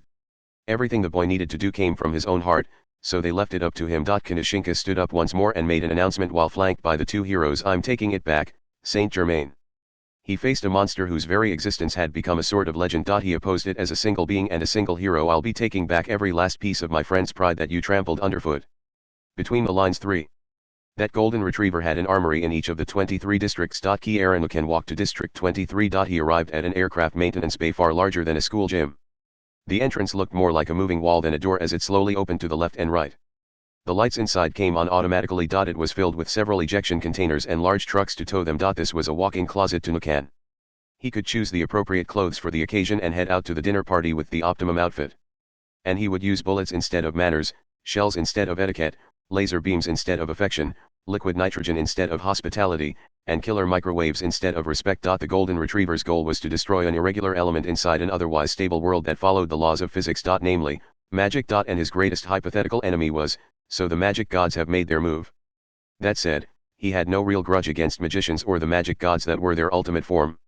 Nor did he have any kind of heroic story in which they had taken something precious from him. But he knew the people who had transformed him from a normal dog into what he was now. They were the ones who could be called the original key eras. Not even 100 years had passed since the category of key eras had taken clear form. A similar concept had likely been spread around like the roots of grass, but only recently had it been gathered together to form the key eras. Even the creation of Academy City was the work of that human when he had used the confusion of reconstruction after an old war to arrive here, so it was not hard to imagine the concept of the key eras had also been created quite recently. The original 7 had been mere humans who both laughed and cried like normal people. It had not been known what a key era was at the time, and that had caused more suffering for them than anyone else. Even as they despaired at how completely insane and mad they had become, they had been unable to stop themselves from continuing down the path of science. That was the type of people they had been. The one who had provided the golden retriever with his intelligence had always patted the dog's head while apologizing in human language. As normal people, their reason had caused them to suffer, but as researchers, the reports of successful experiments had brought them joy. Their faces had always contained a complex mixture of emotions. If everything in the world can be explained with scientific formulae, then the world will contain nothing but resignation and despair. Doing that would be much like summoning Laplace's theoretical demon. That was true, but had the hand rubbing his head contained a softness not found in a completed key era, but at the same time, it will mean the arrival of a kind world in which the unreasonable side of the world will eternally lose all opportunity to kill people. Now, which view is correct? Those original members were gone now. They had used themselves to define what a key era was, summed it up in a way that anyone could understand, and then left the world behind. Even as they grew madder by the day, they had constantly fought the unreasonable side of the world using human intellect. That had led to the completed key eras of today. That was why Key Aranukan had no particular grudge against the magic side. That was why the golden retriever had no interest in the solid yet kind world that the original members had hoped for. Don't worry. Scientific knowledge may not have been able to prove the existence of heaven. The laws of physics may not have been able to measure the weight of the soul. But the large dog still spoke. Even if you have left this world, the key eras you left behind are still here. The golden retriever gave an instruction in his head, and the countless trucks loaded with ejection containers all gave the initial roars of ignition. A storm of headlights filled the entire scene. A mass of metal sat there. The collection of armor known as the anti-art attachment followed Key Aranukan's movements as he turned around. He stared into the infinite darkness outside and carried countless lights with him as he spoke in his heart. Focus on nothing but being a Key Era. With that wish, he began to work for the people who had transformed a dog into a true being with a heart of his own. Chapter 4, A Single Breakthrough Hand_made_rude. Part 1. The transparent floor floated a few centimeters off the ground. A giant donut-shaped machine was located above the evenly spaced pillars. It was a graviton-style artificial gravity control device. Now that it had been tampered with, gravity bomb may have been a more apt name. It covered everything like an oppressive starry sky. The group of Saint Germains parted like the Red Sea as they changed formation. One individual had long, wavy blonde hair and white skin. She had likely been intentionally made to resemble Frenda Sevlin to use against Kanashinka. Her tailcoat resembled a stage magician's bunny suit and jacket combination. That woman stood at the center of it all, and the excitement spread through them all like heat through a diamond. She pulled a twisted spear from the ground and held it in one hand. Do you really think you can defeat a sturdy crystal structure with nothing but a few different individuals? The blonde Saint Germain smiled as she spoke. You seem to be mistaken about something. I am not a magician or a magic god. I am a third category to go alongside those two. If you wish to completely destroy me, you need the same level of firepower necessary to extinguish the entire category of magician or magic god. By gathering together, you have merely saved me the trouble of hunting you all down. Enough talk, spat out Kanashinka. He shook his semi-long hair while speaking on an equal level as the monster. Come and get us, if you can. Or do you refuse to fight unless someone throws a glove at you? Saint Germain remained silent for a moment, but her smile remained and she eventually sighed. Almost immediately afterwards, more than 5,000 shamboards rushed in at frightening speed from all 360 degrees around him. There may have been nothing he could have done on his own. He might have been overwhelmed by the numbers and had every inch of his body skewered. But Kamijutuma used Imagine Breaker, Hamazura Shiage used his Power Lifter, Mujino Shizuri used Meltdowner, and Kinya Hatasai used Defense Armor. It sounded less like shattering glass and more like a pillar of jewels breaking. Even with hundreds or thousands of simultaneous attacks, there was nothing to worry about when Saint Germain had a single target, Kanashinka. If they all surrounded the boy and prepared to intercept, they could reach the spears that were concentrated together and destroy them. With someone to the front, back, left, and right, they could protect his life. All four of them only needed some kind of non-standard power. What's wrong, Saint Germain? Asked Kamiju. I'm sick of seeing what you can do. It's a powerful but repetitive threat, so can we bring this to an end now? This is a real pain, cut in Mujino as she held her palm towards the blonde Saint Germain. So basically, we just have to wear down their numbers without actually killing them, right? Well, Academy City's tech is pretty great, my body's proof enough of that. They can live a perfectly normal life even if I blow off a limb or three. A brilliant beam of light surged out, but the blonde Saint Germain only smiled a little. She did not dodge with all her might or even shrink back. She simply rotated the spear in her hand. The beam had definitely hit, but, what? Is it really that strange? Asked Saint Germain with a smile. This was an attack I had already seen. She had caught it near the top of her shamboard and she had done so as easily as catching a white ball thrown by a pitching machine. What you have been calling spears are no more than the roots of the shamboard. That name comes from the laboratory I once used. Simply put, it provides all of the tools I need to pursue my research themes. You could say it is a vanguard that takes water and nutrients from others, but you could also call it the fragile fingertips that have difficulty maintaining themselves when not protected within the earth. She drew a ring of light by rotating the spear whose point was heated to orange, but unfortunately for you, the roots can grow stronger by twining together. Not to mention the branches and trunk which are always exposed to the external air and external enemies. Their durability is literally orders of magnitude greater. Roots. In his power lifter, Hamazura thought on that unpleasant ring of that word. Anari recorded each individual term and drew connections with red lines, branches and a trunk, too. What on earth are you talking about? One could say controlling diamonds, carbon, and organic matter is nothing more than a metaphor for life. The ring of light lost its axis and transformed into something like the numeral 8 on its side or the symbol for infinity. And the tip was pointed directly forward. Do you know the difference between plants and animals, you failure of a boy? There are a few notable traits, but the most well-known is the difference between the cell membrane and the cell wall. Plant cells are a single almighty cell that provides all the necessary life functions such as skin, skeleton, and blood vessels, but that has made it difficult for them to move under their own will. One can only laugh at the irony of fate, but at the same time, it leads to an interesting idea. A strange shivering sensation ran up Kinyahata's spine. For example, what if plant cells were fully divided between different functions such as skin, skeleton, blood vessels, and muscles? And what if they were then reunified to stimulate optimization? Now, what kind of evolutionary tree would that produce? If you compare the animal cell membrane and the plant cell wall, the plant's is undoubtedly stronger. A beast made of plant matter would be much stronger than one of animal matter, wouldn't you think?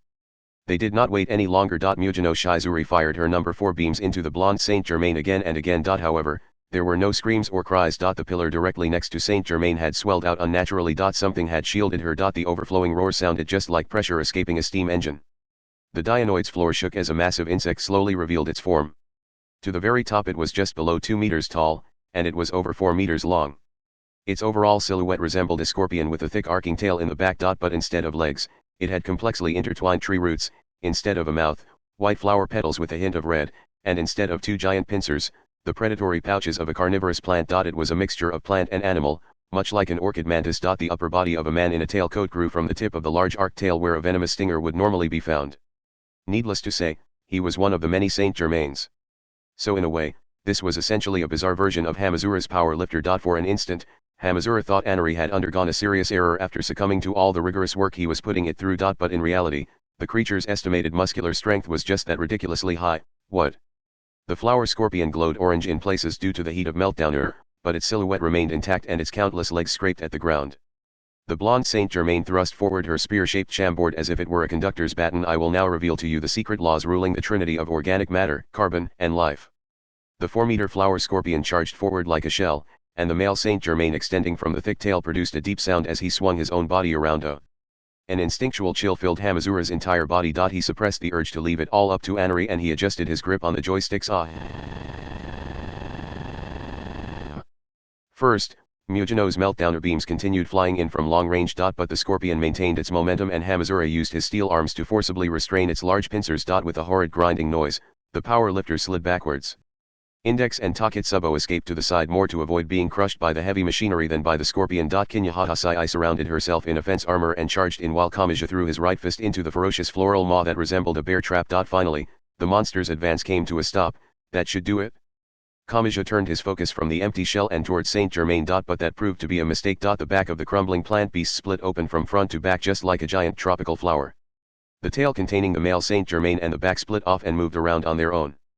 But instead of a tail, it was now a crocodile made from complexly intertwined ivy and predatory pouches. Its cluttered array of fangs approached the boy who had assumed it would stop once destroyed. Kamaji did not even have time to cry out. The crocodile that was larger than a human directly attacked Kamaji's head before he could recover from being caught off guard. Super, take this. Kinyahatasai was the closest by, so she launched a powerful uppercut. The crocodile was thrown way off course and up into the air, and the male Saint Germain embedded inside went with it. The belly was the most defenseless point of any beast, and it was now exposed. Kinyahata prepared to throw another punch, but then the crocodile split front to back again. It split and split and split. What the hell is this? Shouted Kamaji. It was like a matryoshka doll. The beast grew progressively smaller, and it now resembled a creepy octopus that attached upside down to the ceiling with tentacles made of ivy and roots. And the male Saint Germain spun his spear around as he dangled upside down from the creature. A disturbing pulsation ran through the head. No, for an octopus it would be the body. Regardless, the round portion seemed to inflate like a balloon, and then small flowers opened all over it. It produced a sound like a carbonated beverage being opened. As soon as Hamazura caught a whiff of the odor slowly descending from above, his face grew pale.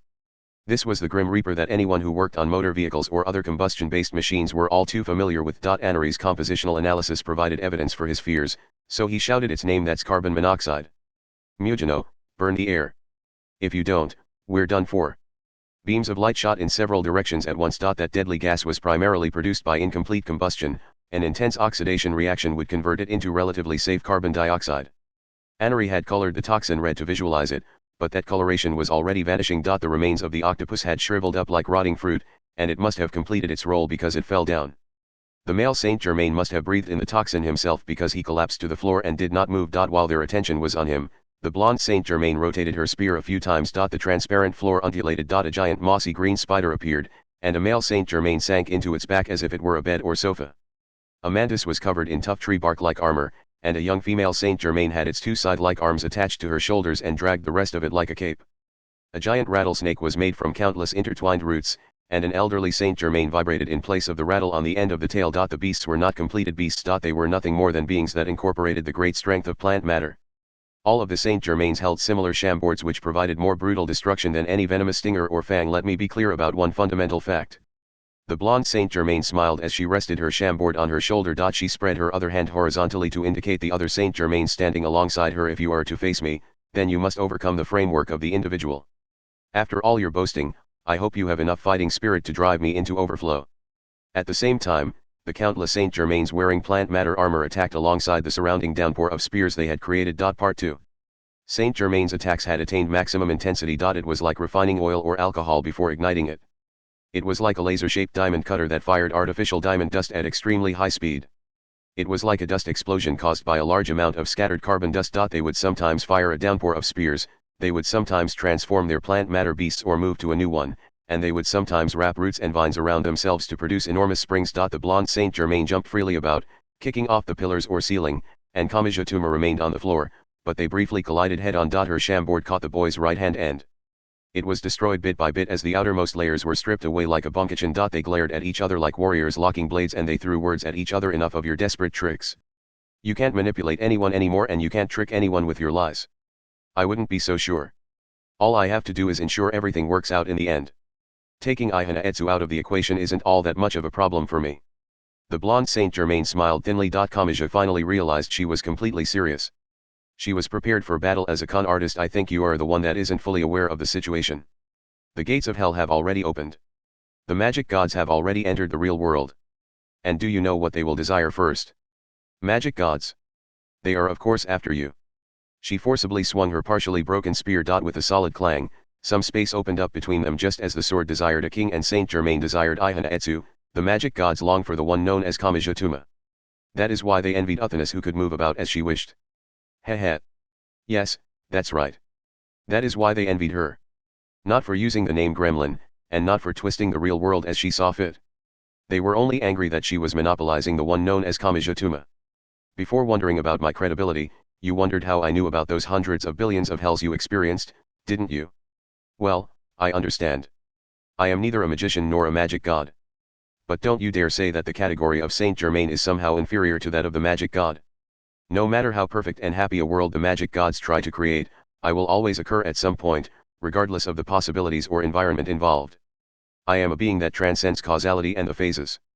Hamazura's power lifter mercilessly charged toward the blonde Saint Germain from behind. But before the steel fist could reach her, a green spider rushed in from the side, pressed the power lifter to the ground, and caused it to slide like a passenger plane in an emergency landing. Kamaji gave a shout directly below the donut-shaped gravity bomb. Saint Germain doesn't exist.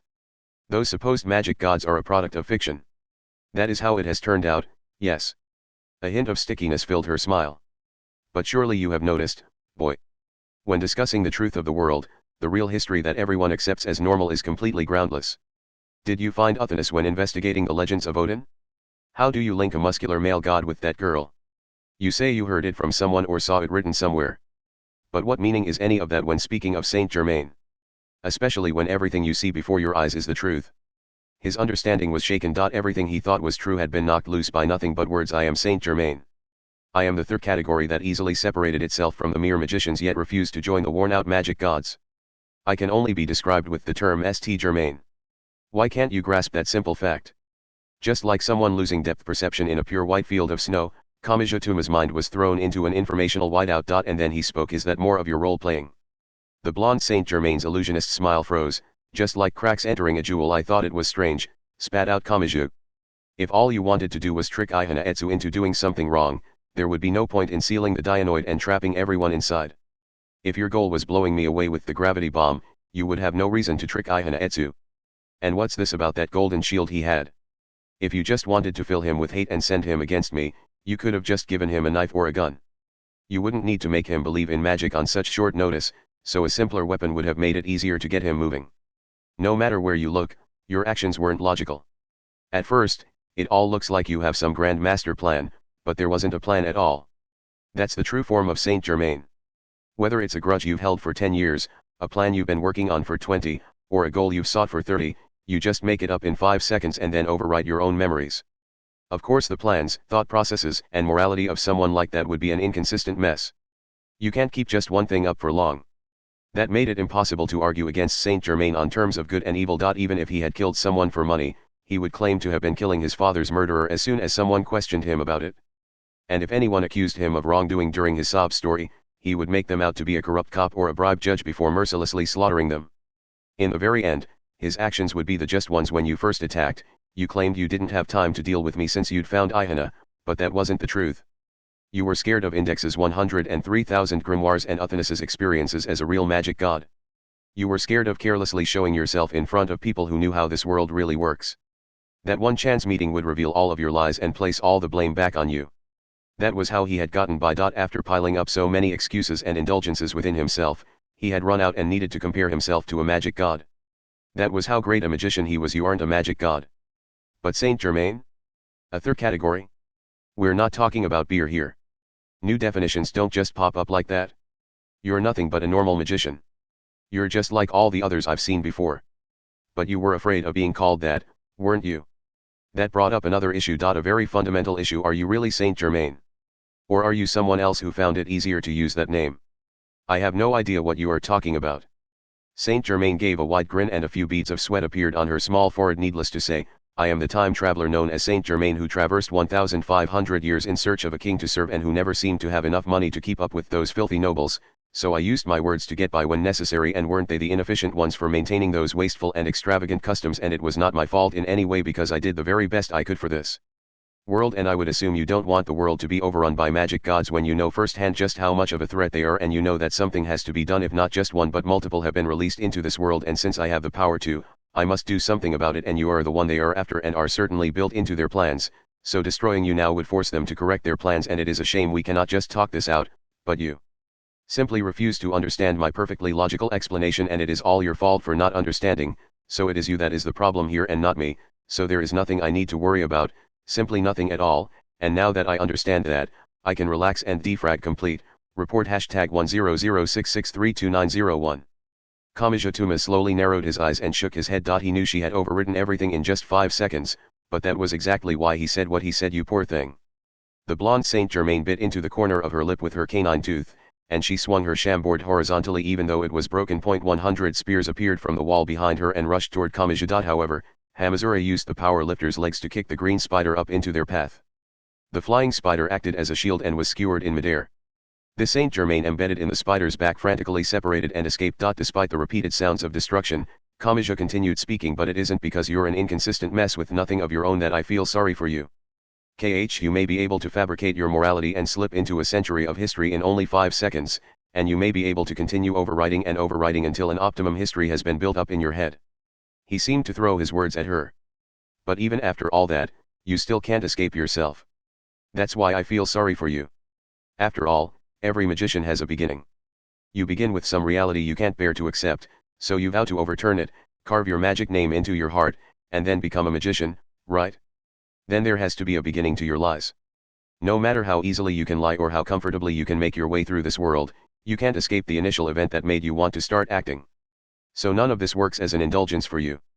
You may be able to deceive everyone else, but you can never deceive yourself. Is that all you have to say? Yes. That's all I can say here. This whole time, Kamija only spoke from his enemy's point of view. Now it's your turn to speak. But not to me. Speak to your own heart, you damn con artist. Immediately afterwards, their clash resumed. Part 3. Cut the line. That shout of anger continually filled TV Orbit's production office on the Dianoid's mid-level. Physically sever the cable if you have to. Just keep us from broadcasting. Hurry. Needless to say, the greatest fear when a TV station was taken over was not the destruction of the broadcast equipment. It was having that equipment used for nefarious purposes. A TV station or any part of the mass media could lead to deaths if misused. It had only been an accident, but when an American radio station had read a news-style drama about the arrival of aliens, it had led to a nationwide panic that included shootings. If an accident could do that much, just how much chaos could intentionally inaccurate information cause? In the worst case, it would be based on pre-existing feelings of discrimination. The lack of mass production for and high specs of editing and broadcasting equipment worked together to make them often cost hundreds of millions of yen, but people's lives were more valuable. And that was not just a nice thing to say. If they were sued, the reparations and drop in the corporation's public image would literally make the human lives more expensive to lose. They had already had an intruder and a container had gone missing, so anything was possible that day. But the people in the station were most afraid of someone spreading false information that would cause large-scale riots throughout Academy City. They certainly never imagined it would lead to this. A single footstep rang coldly behind them. Part 4. The number of Saint Germains below the donut-shaped gravity bomb was reducing bit by bit. The surprising leader in takedowns was not Mujino Shizuri or Kinya Hatasai. It was Stephanie. While the powerful espers had their hands full holding back the spears and plant matter beasts, Stephanie was free to fire on the Saint Germains with her PDW. Her PDW did not use bullets fired by gunpowder. Instead, it used compressed gas to fire mock bullets made of tungsten steel. Within 20 to 30 meters, it was destructive enough to fill a flesh and blood body with holes, so it was about as dangerous as a real gun indoors. Still, there were a number of ways to reduce the damage done. For example, she could fire through clothing or stacks of paper. For example, she could ricochet the bullets off of the walls or ceiling. Quick bursts of gunshots rang out and the Saint Germains were struck on the side of the jaw or temple to forcibly shake their skulls.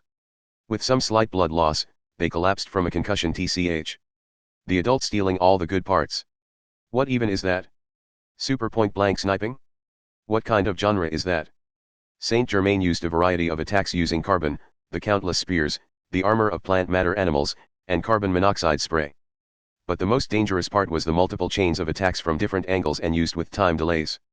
Each time one of them was defeated, their attack pattern would change. The group moving toward Mujino and Kinyahata was still relatively thin. Stephanie was of course the same as she freely moved about. The most dangerous area was around the pointy-haired boy with only his right fist to work with and Hamazura Shiage who wore his power lifter. There was no real reason to provide covering fire, but the more Saint Germains they took out, the less of a threat they were overall. And whether they were controlled or not, Academy City's number 4 was not about to choose her own death just because she could not absolutely guarantee the survival of the hostages. But something moved in the way just as Mujino Shizuri held out her palm. It was not any of the Saint Germains or the plant matter beasts that looked like giant orchid mantises. Hamazura himself moved in and out of her line of fire. What a pain. Maybe I should just shoot him too. Wait, Mujino, wait, calmly cut in Taketsubo Rikao. A moment later, Mujino felt a bizarre tremble run up her spine. She turned around in surprise, but the girl in the pink tracksuit was staring vacantly into space. What was that? Did I almost lose control? Wait. What's that super blank look for? Is this the usual pattern where you make me do all the work but take credit as a team? That's super cruel. When Kinya snapped at her, Mujino got back to fighting. The two of them forcibly stopped the Saint Germains from moving and Stephanie knocked them out with accurate gunshots. This demon had taken over the Dianoid, but they had a way to drag him down to a manageable level. I super don't know how many Saint Germains there are in the building, but whittling down their numbers would be best. So let's take them all out. If we can safely take a few samples, the others back there will figure out what's at the root of it all, right? Then let's not push ourselves. We only have to hold them in place long enough to have them knocked out. Mujino was talking about Index and Uthanus who waited behind them. They had pulled back one of the concussed Saint Germains and were checking over the body and peering into the pupils. Tuma said something ridiculous about using the reverse of the process that original grimoires used to infect people's minds, but, yeah. For using a name like Saint Germain, the method sticks to the basics. It looks like an acting trance is used to overwrite the contents. He views himself as the carbon forming a diamond, so it was necessary to purify his existence while creating the stable crystal. It's pretty logical. When a group attempted to contact the dead, it was commonly said they could not include anyone with doubt in their heart.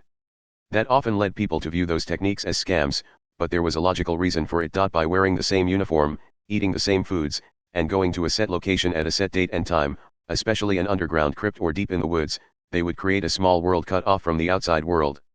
Creating a group dyed in unique colors was a way of bending the common knowledge of that small, isolated society. If one placed a single drop of ink into the sea, it would be quickly diluted, but things were very different when it was placed inside a single cup of water. To complete a ritual, Cabal magicians had techniques of instantly filling themselves with the appropriate thoughts. They had ways of twisting their own beliefs and principles in only a few days, like turning a dial to match the angel they were summoning, the phenomenon they were producing, the time and date, or the positions of the stars. Ultimately, they would fully purify their own being so they could synchronize and parallelize. St. Germain's legend had that tendency in the first place. He was called unfathomable and no one knew what he truly thought, but he had appeared in the parties and gatherings of royals and nobles which were cut off from normal society. And there, he had used his understanding of the hopes and desires running rampant there to dye himself in their colors. After doing so, he would make thorough use of them. Immortality, time travel, ancient knowledge, and buried treasure were all things that powerful people with too much spare time would leap at. And eventually, their positions would reverse. Instead of dyeing himself in their colors, the royals' and nobles' fascination with the legend of Saint Germain would be dyed in his colors. They would use massive amounts of money to obtain Saint Germain who knew everything, and that would place serious pressure on their city or country. At that point, there were no leading roles, minor roles, actors, or audiences. Just as the matter drawn to the nucleus of the crystal was not fundamentally different from that nucleus, they became a single massive crystal known as Saint Germain. It was a mad theater. In which case, he didn't even have to use the toxins of an original grimoire. When magicians start feeling unwell in the middle of a large-scale ceremony, there's a resuscitation technique used to quickly remove them. He just used that as is. Well, it's really nothing but acting, so the roots aren't that deep. How about we get started and use this opening to crush the entire Saint Germain network? Since he sees himself as a diamond, there must be a controller or settings file as the 0.1% impurity lurking below the other 99.9%, but that may show itself once we shake him hard enough. One of them was an expert in everything up to becoming a magic god due to the 103,000 grimoires stored in her head. The other was an expert in everything after becoming a magic god due to being the only member of humanity to observe such things. Together, it would be harder to find something their treasure trove of knowledge did not cover.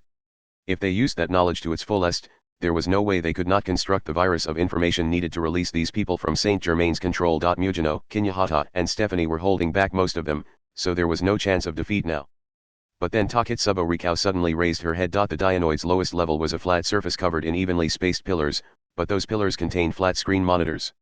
They may have been meant to monitor the artificial gravity control device instead of being purely decorative. Regardless, those monitors were displaying some strange information. Part 5. This isn't over yet. The blonde Saint Germain spoke to Kamaju with her mouth split wide in a smile. I am not done yet, boy. No, you're just about at your limit. You aren't even looking at your true enemy, So you never had a chance of winning. I am not talking about willpower or fighting spirit. Do not underestimate the third category of Saint Germain. She snapped her fingers and the many flat screen monitors attached to the pillars activated. Have you forgotten? I sealed the Dianoid and trapped countless people inside. You don't mean, and Saint Germain synchronizes, infects, and spreads. As long as I can provide the crystallizing stimulus, I can spread without end, just like electricity in high concentration saline. And wouldn't you know it, the Dianoid's mid-level contains an entire TV station. You don't mean? Deafening static assaulted their ears. Image after image danced across the screen, too quickly to follow, discontinuous scenery, a page of an ancient document, a strange graph, a realistic 3-view drawing of a skull, etc. Overall, it looked like a bizarre sort of flashing art. Anari tried to analyze the pattern but quickly produced an error. Hamazura groaned while operating the power lifter relatively close to Kamaji. What the hell is that? Don't tell me that weird footage is playing throughout the entire building. And please don't tell me everyone who sees it will turn into a Saint Germain.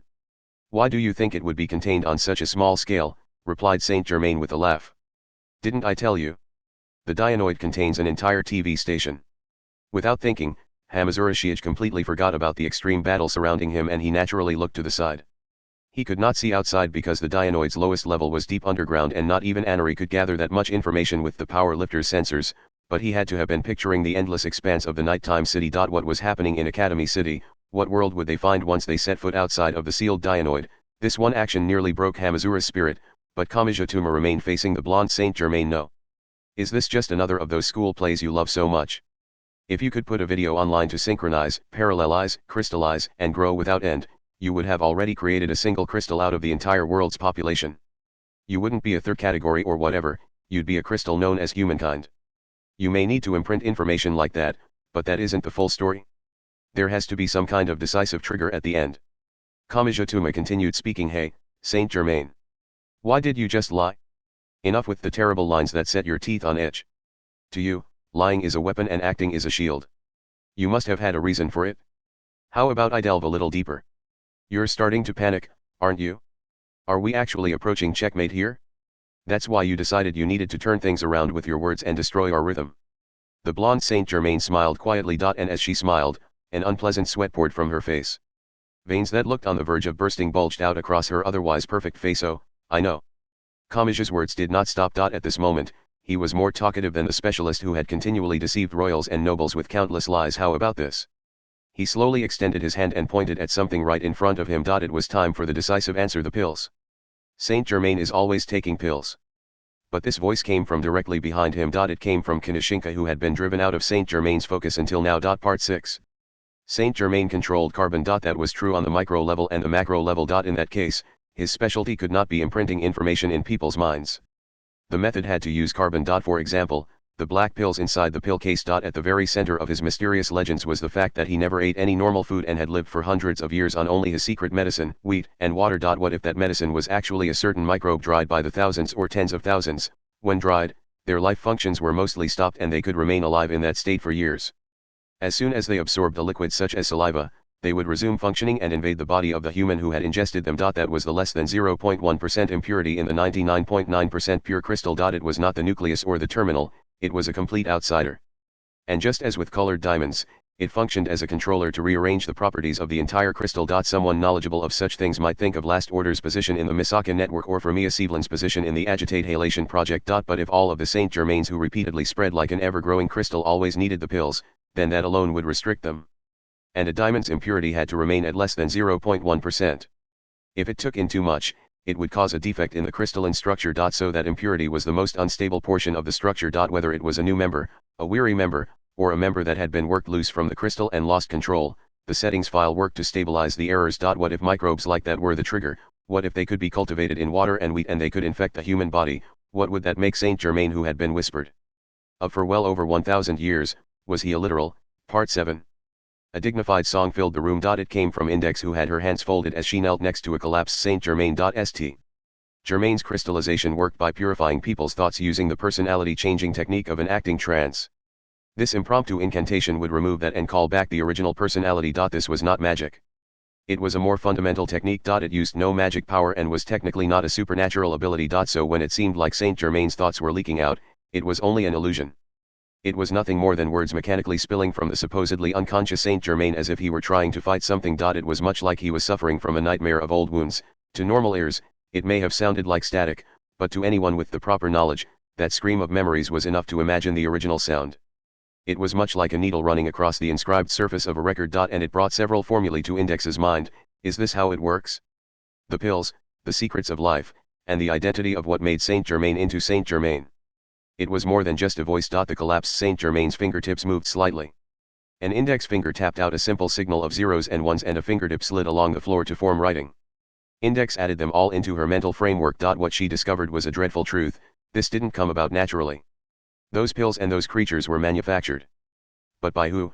Microbes could not shake the flask used to cultivate them. Just like using bread to grow mold, someone had used water and wheat to prepare the optimum environment to produce them. Who could it have been? Index began to mentally reach out her hand. There was a door there. She reached toward the veil of secrecy that led to an ancient world, or is that itself part of don't be fooled.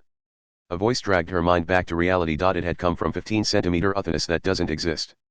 Making you think, could it be or is it possible, is how this con artist works. It seems impossible by any normal standards, but it would be fascinating if it were true. Saint Germain doesn't use credibility to fool people. He uses curiosity. So there isn't actually anything there. All that really exists is the boring reality before your eyes. Besides, their goal was not to perform a full investigation. This was a side road, a meaningless digression. They needed to return to the task at hand without being led astray. To resolve everything, they had to erase it all, including the claw marks hidden in the deepest depths. Part 8. The blonde Saint Germain's back straightened unnaturally and twitched like she had been hit by a stun gun. Nothing had happened to her on the outside. This was coming from the internal structure of the Saint Germain framework. Someone was working to delete them all, plus the network itself. And they had been fully caught by that attempt. She would be eliminated in just a few more minutes, as would all the others. Every Saint Germain alive in this time period would vanish. Even as her shout and gasp caught in her throat, she produced a new spear from the floor and grabbed the shamboard in one hand. The surrounding walls and floor groaned as plant matter creatures grew from them. Even the blonde Saint Germain was attempting to don a monster which had giant blooming flower petals instead of a mane. She was preparing to slaughter her enemy. And that enemy's name was, "You made one mistake," said Kamijatuma. With a great bursting sound, his right fist stopped the lion his opponent was trying to wear. And that was all it took for the beast to crumble. It wasn't that you didn't make it to the gravity bomb in time, it wasn't that you failed to control Ihana Etsu, it wasn't that you didn't drive us away from here, and it wasn't that your lies weren't enough to deceive yourself. He opened his fist and pointed straight forward. But he was not pointing at the blonde Saint Germain. Nt index V12407.png. He pointed at the person beyond her who truly stood in the leading role. You mistook the name of your enemy. Your true enemy was by your side from the very beginning.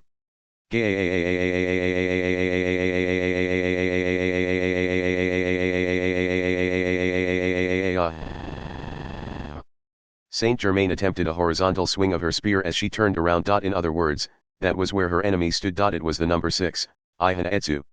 No, it was the one and only Kinoshinka who had cast off that shell. Before, that hero had said he would take back his friend's pride that she had trampled underfoot. So from the very beginning, Kamijatuma had not been a necessary part of the story. He had only been there to help fix the jammed gears when Kinoshinka had hesitated to do what he needed to do. Now that the gears were working again and everything was turning like normal, it was hard for that puny boy to find any reason why he would lose. An explosive roar rang out. That deafening noise was likely the first time he had ever seriously punched someone. The pills that were a settings file had been taken away and a fatal error was spreading, so the Saint Germain network was falling apart. The 0.1% impurity in the 99.9% pure diamond crystal had caused it to cloud over and grow as black as peat. Epilogue, end of the extremely passionate quickening crazy _1st cry. Still in his power lifter, Hamazura Shiage stood on a narrow catwalk running across the wall of the Dianoid's lowest level. He had a simple reason for this. Oh, crap. This weird donut is trouble. It's making all sorts of weird squeaking sounds. Was it placed under too much stress? But Kinya Hatasai and Mujino Shizuri were carefree as they looked up at him from the floor with their hands on their hips. Washing machines are still doing super fine when they make that noise. This isn't a washing machine. It's a graviton-style artificial gravity control device. If it blows, the entire planet will be crushed to the size of a fist. Who cares? If it's a problem, I can just vaporize it with my meltdowner. Again, it's not a washing machine. Not to mention that it supports a 70-story building. If it stops working all of a sudden, the whole building could topple right over. Oh. Then should we get out of here super soon? She sounded as super casual as someone suggesting to buy mayonnaise now since the price would increase the following month. Wait. What about me? Asked Hamazura-kun. Hamazura. That donut on the ceiling is spraying steam everywhere. Can't you super do something about it? Like what? How should I know? Try grabbing the joint on the hose. It's not a leaky washing machine. There's no way that's enough to fix it. Hamazura complained, but he had no other ideas on how to fix it. In the end, he was forced to display his stupidity by trying to hold in the strange steam, if that was even what it was. The power lifter's giant hands proved useful there. Meanwhile, Mujino and Kinyahata made a quick escape of the lowest level. They started by walking toward the door leading to the stairs. This has been an awful day. You don't believe in the superstition that people have a uniform amount of luck, do you? It all comes down to probability, so we can't even view this as a sign that some super good luck is coming our way soon. Wait. Why it? Hamazura shouted after the two girls, but they had already vanished. Left alone, he was forced to babysit the giant donut that could burst at any moment. But even if God had abandoned Academy City, it seemed some invisible something, be it blood-type horoscopes or big data investment theory, was still looking after the place. After all that extreme misfortune, something arrived to make up for it. Hamazura. Taketsubo-shan. Why is your face covered in tears and snot? A girl in a pink tracksuit had climbed the ladder to reach the catwalk and she walked up next to his giant power lifter. The entrances on the surface have been opened and anti-skill should be here soon. Yes, it would certainly be a pretty big problem if I couldn't at least hope for that much. Hamazura, why do you sound so effeminate?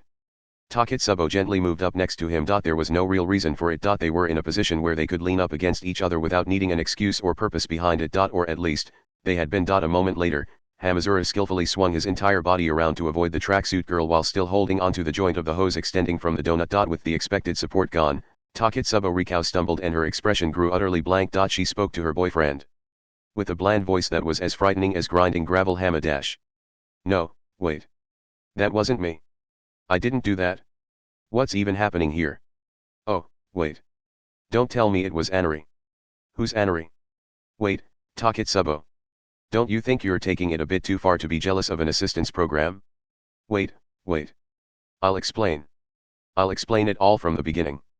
And Anari, stop trying to trip Taketsubo. The surface looked like a dam had burst. The Dionoid's entrances and exits had opened upon Saint Germain's defeat, so all the boys and girls trapped inside had frantically rushed out. What? One small boy was dragged along among them. It was Ihan Etsu.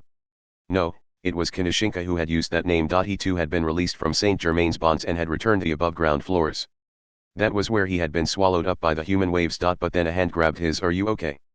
It was Kamijutuma. The next thing they knew, they had been tossed out into the night of District 15. The pointy-haired boy looked over his shoulder and gave the crowds an annoyed look. Looks like meeting up with the others is going to be difficult. I should probably wait for things to calm down and then call them. Oh, the gravity bomb. Hamazura and that Stephanie person will take care of that. Everyone was released from the Dionoid and a proper team from Anti-Skill will be here to take over soon. There's nothing you have to worry about. No, not that. Oh, right.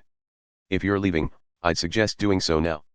I'm going to go talk with Anti-Skill to explain the situation, but what about you? Would you rather not speak with them? Kamaja waved a hand dismissively as he spoke, but Kinoshinka shook his head. I'll go too. I caused a lot of trouble for a lot of people, but I didn't do anything I need to hide. Is that so? Kamaja's expression softened a bit. But I see you're not speaking as assertively anymore. That was just the blood rushing to my head. Your personality doesn't change that easily. Yeah, maybe not. People grew, but the root of their being might not change quite so easily. Kinoshinka would likely remain a crybaby, but he had gained the strength he needed to hold in the unnecessary tears and continue facing forward. That was the small change he had undergone. He had grown while retaining the part of him his old friend had liked so much. It had been a meaningful experience. After all, Frenda definitely existed, sighed Kinoshinka. It's too late now and there's no way to save her, but I found the truth about her. And I'm satisfied with that. Accepting a difficult truth without averting your gaze may have taken a sort of strength. At the very least, he was no longer the boy who had only been able to keep his trembling legs moving by narrowing his field of vision. Hey. It sounded less like he had just realized something and more like he was asking something he had been wondering about. Why did you hand it over to me? At the end there. I may have been the one to provide the finishing blow on Saint Germain, but, well, it didn't have to be that way. I'm sure you could have defeated Saint Germain on your own. So why didn't you? Kamaja gave a sudden smile as if the question had caught him off guard. And he went on to give his answer. What are you talking about? The hero here was you, Kinoshinka. He did not need a level 5 power. He did not need the title of Academy City's #6. He did not need a boost from the legend of a shield said to belong to the non-existent queen and. He was just a boy and that was all the qualifications he needed to save the world. 2.3 million people lived in Academy City and countless joys and sorrows occurred there every day. No one who lived there could claim to live a perfectly happy life. If one paid just a little attention as they looked around, that would be abundantly clear. A small form was curled up and shedding tears. They produced suppressed weeping and sobbing. It came from the kind of student dorm room found anywhere in the city. The tears belonged to a middle school girl. Her room's lights were off, she had a blanket thrown over her head, and she was trembling. The reason for all this was clear. It was an entirely different story from this one. Every 3 days, a secret death game was played. She had followed the hellish rules given by the game master and overcome countless games.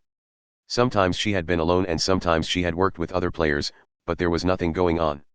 A lot of her friends had lost during the previous game and the players who lost were disposed of when the next game began. She had to stop it, but she had no way of doing so. She could only keep fighting according to the game master's rules, and leaving that framework was simply impossible. Time was running out. If she let it begin, her friends would lose their lives, and, once she was completely isolated, everyone else in the game would work against her and she would lose too. There was nothing she could do. Even with her esper power, academic ability, money, family connections, physical strength, qualifications, and everything else that made up her personality, she could not find any way of escaping this situation. And that was when her doorbell rang late at night. Her shoulders jumped in surprise, but that was all. A minute, 5 minutes, and then 10 minutes passed, but nothing else happened. She slowly turned toward the front door and eventually stood up. Still holding the blanket, she approached the door.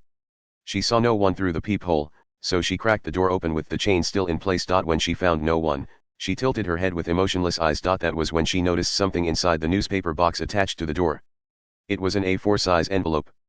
Fearing it was rigged with a razor blade, she gingerly picked it up and opened it, but it had not been tampered with in any way. As she glanced through the many pages of difficult documents, she frowned. It was a collection of personal information. It also contained a message telling her she could change her identity by cutting and pasting the relevant portions. When she turned the envelope upside down and shook, a laminated card fell out. Her trembling lips spoke aloud the name she saw there: Academy City's number 6. Ihana, Etsu. Meanwhile, a delinquent boy gave a report over his cell phone while nimbly slipping through the security sensors and escaping onto the night road. AHH. I transferred Ihana Etsu elsewhere, just like you wanted. Honestly, this is stupid. You have the power of the number 6, so surely you could save them directly instead of going to all this trouble. Do you just love looking down on them like this? It's meaningless unless they solve their problems themselves. That's what I'm saying, is looking down on them, you elite. Not that I'm one to talk when I'm helping some intellectual with their hobby. This really isn't a job for Yokosuka the organ crusher, you know.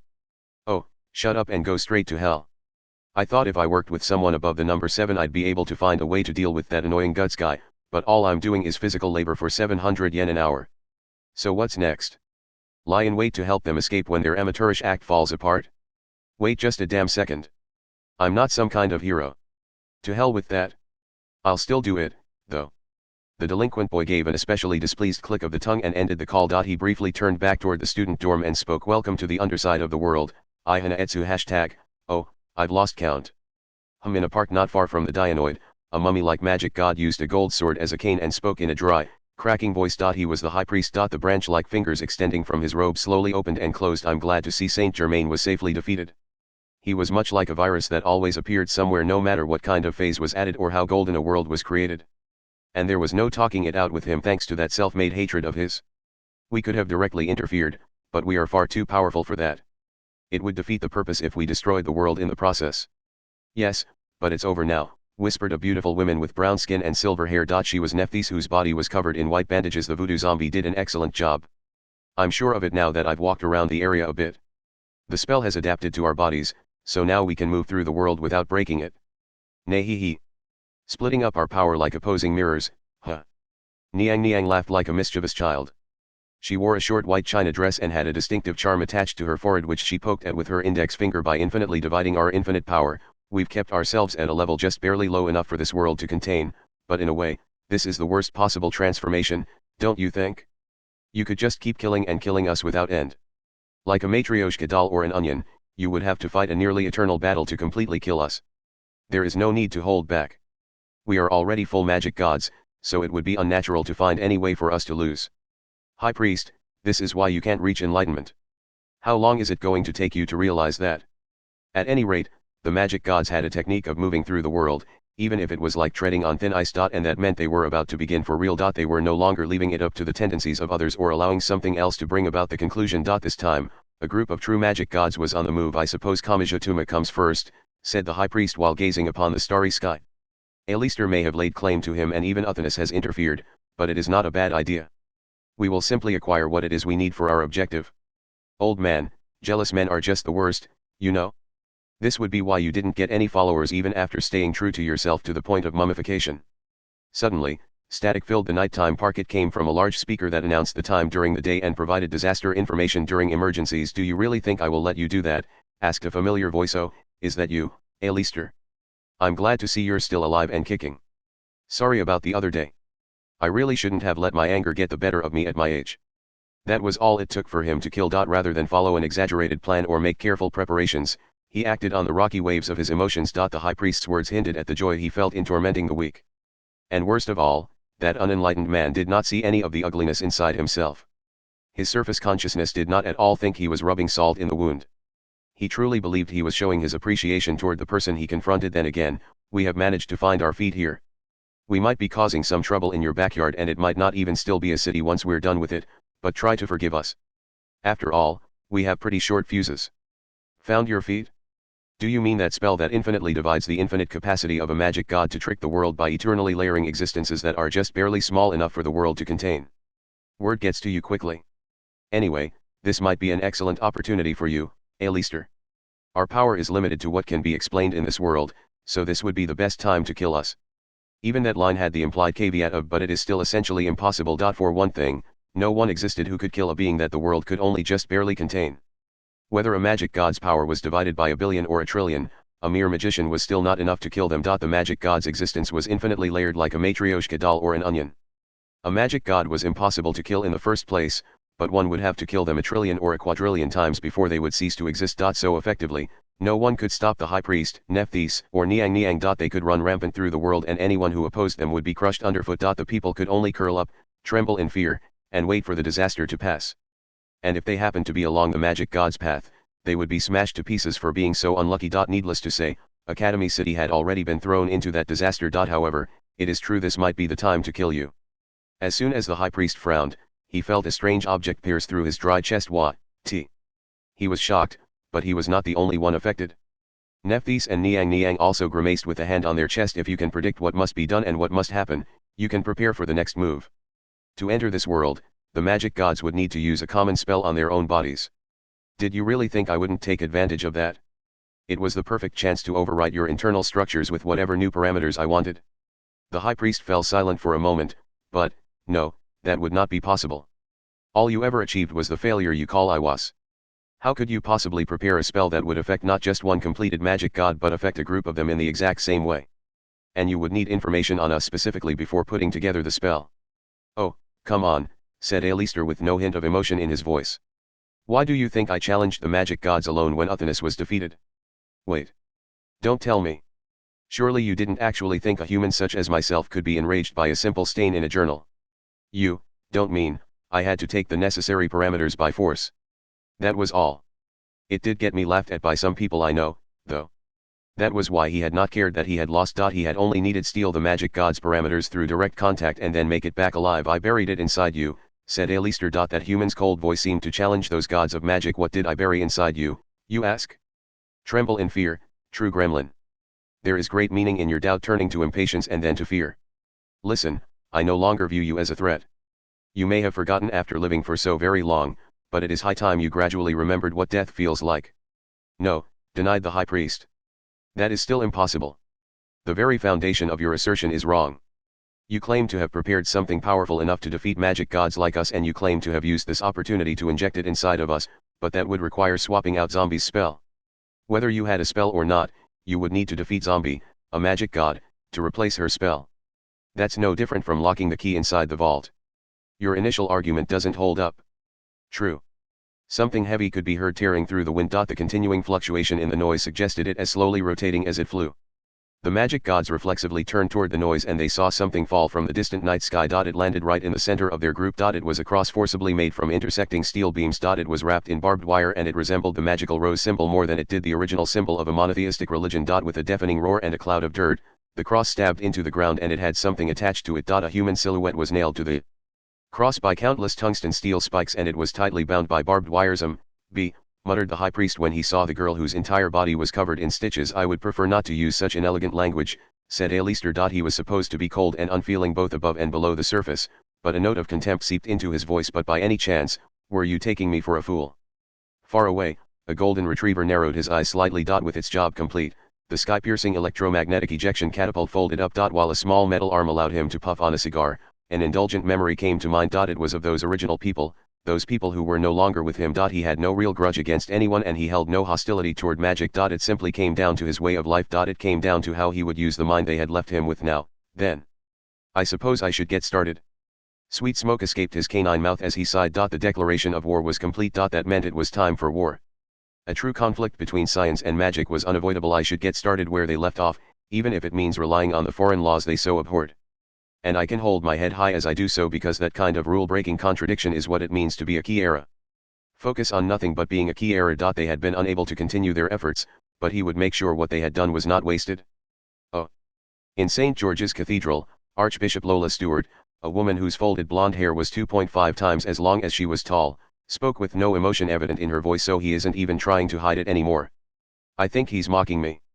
A few pieces were laid out on a board. They represented Academy City and the magic gods who would likely oppose the city now. The Anglican Church was well known for its battles against magicians, but these would not be easy opponents even for them. Normally, I would wait until they had worn each other down and then make my move, but that would be meaningless if I can't fully control both sides' actions.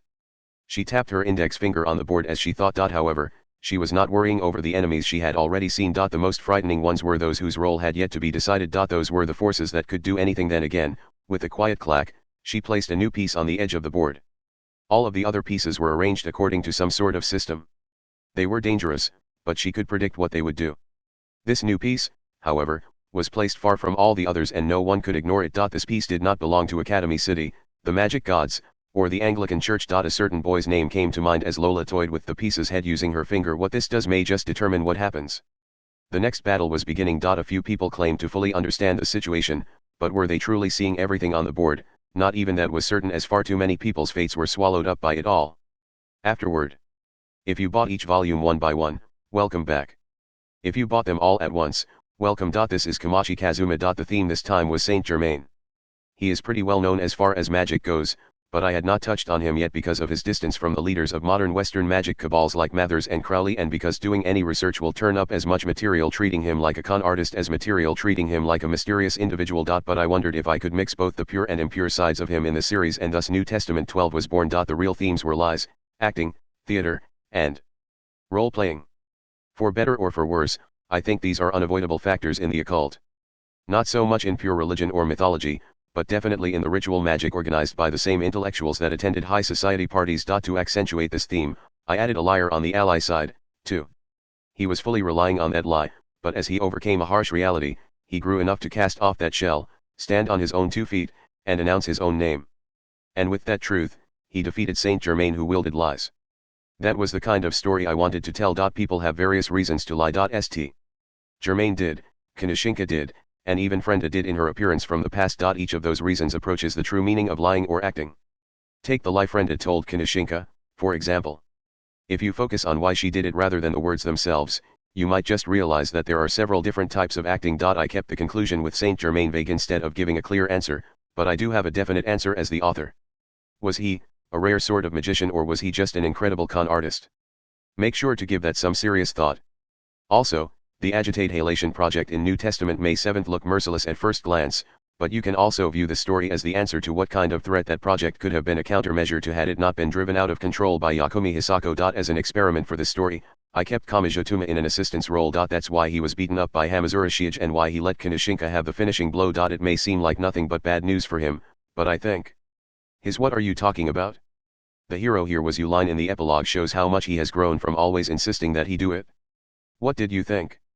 I also focused on Frenda so that this novel would correspond with New Testament 1. I wasn't exactly hiding it, but when I created Frenda Sevelin in Old Testament 15, I asked Himura-san to make her extremely cute so no one would immediately peg her as the character who would die. But that made her one of the most popular characters even among the massive number of characters in the series, so I could not help but realize this was the work of a true professional illustrator. And so I have defined Frenda as a character that is neither good nor evil. That may be quite a rare position in the series. Since we generally see her working on the dark side, she may seem more weighted on the evil side, but I think she has a number of different sides to her that are all of equal weight.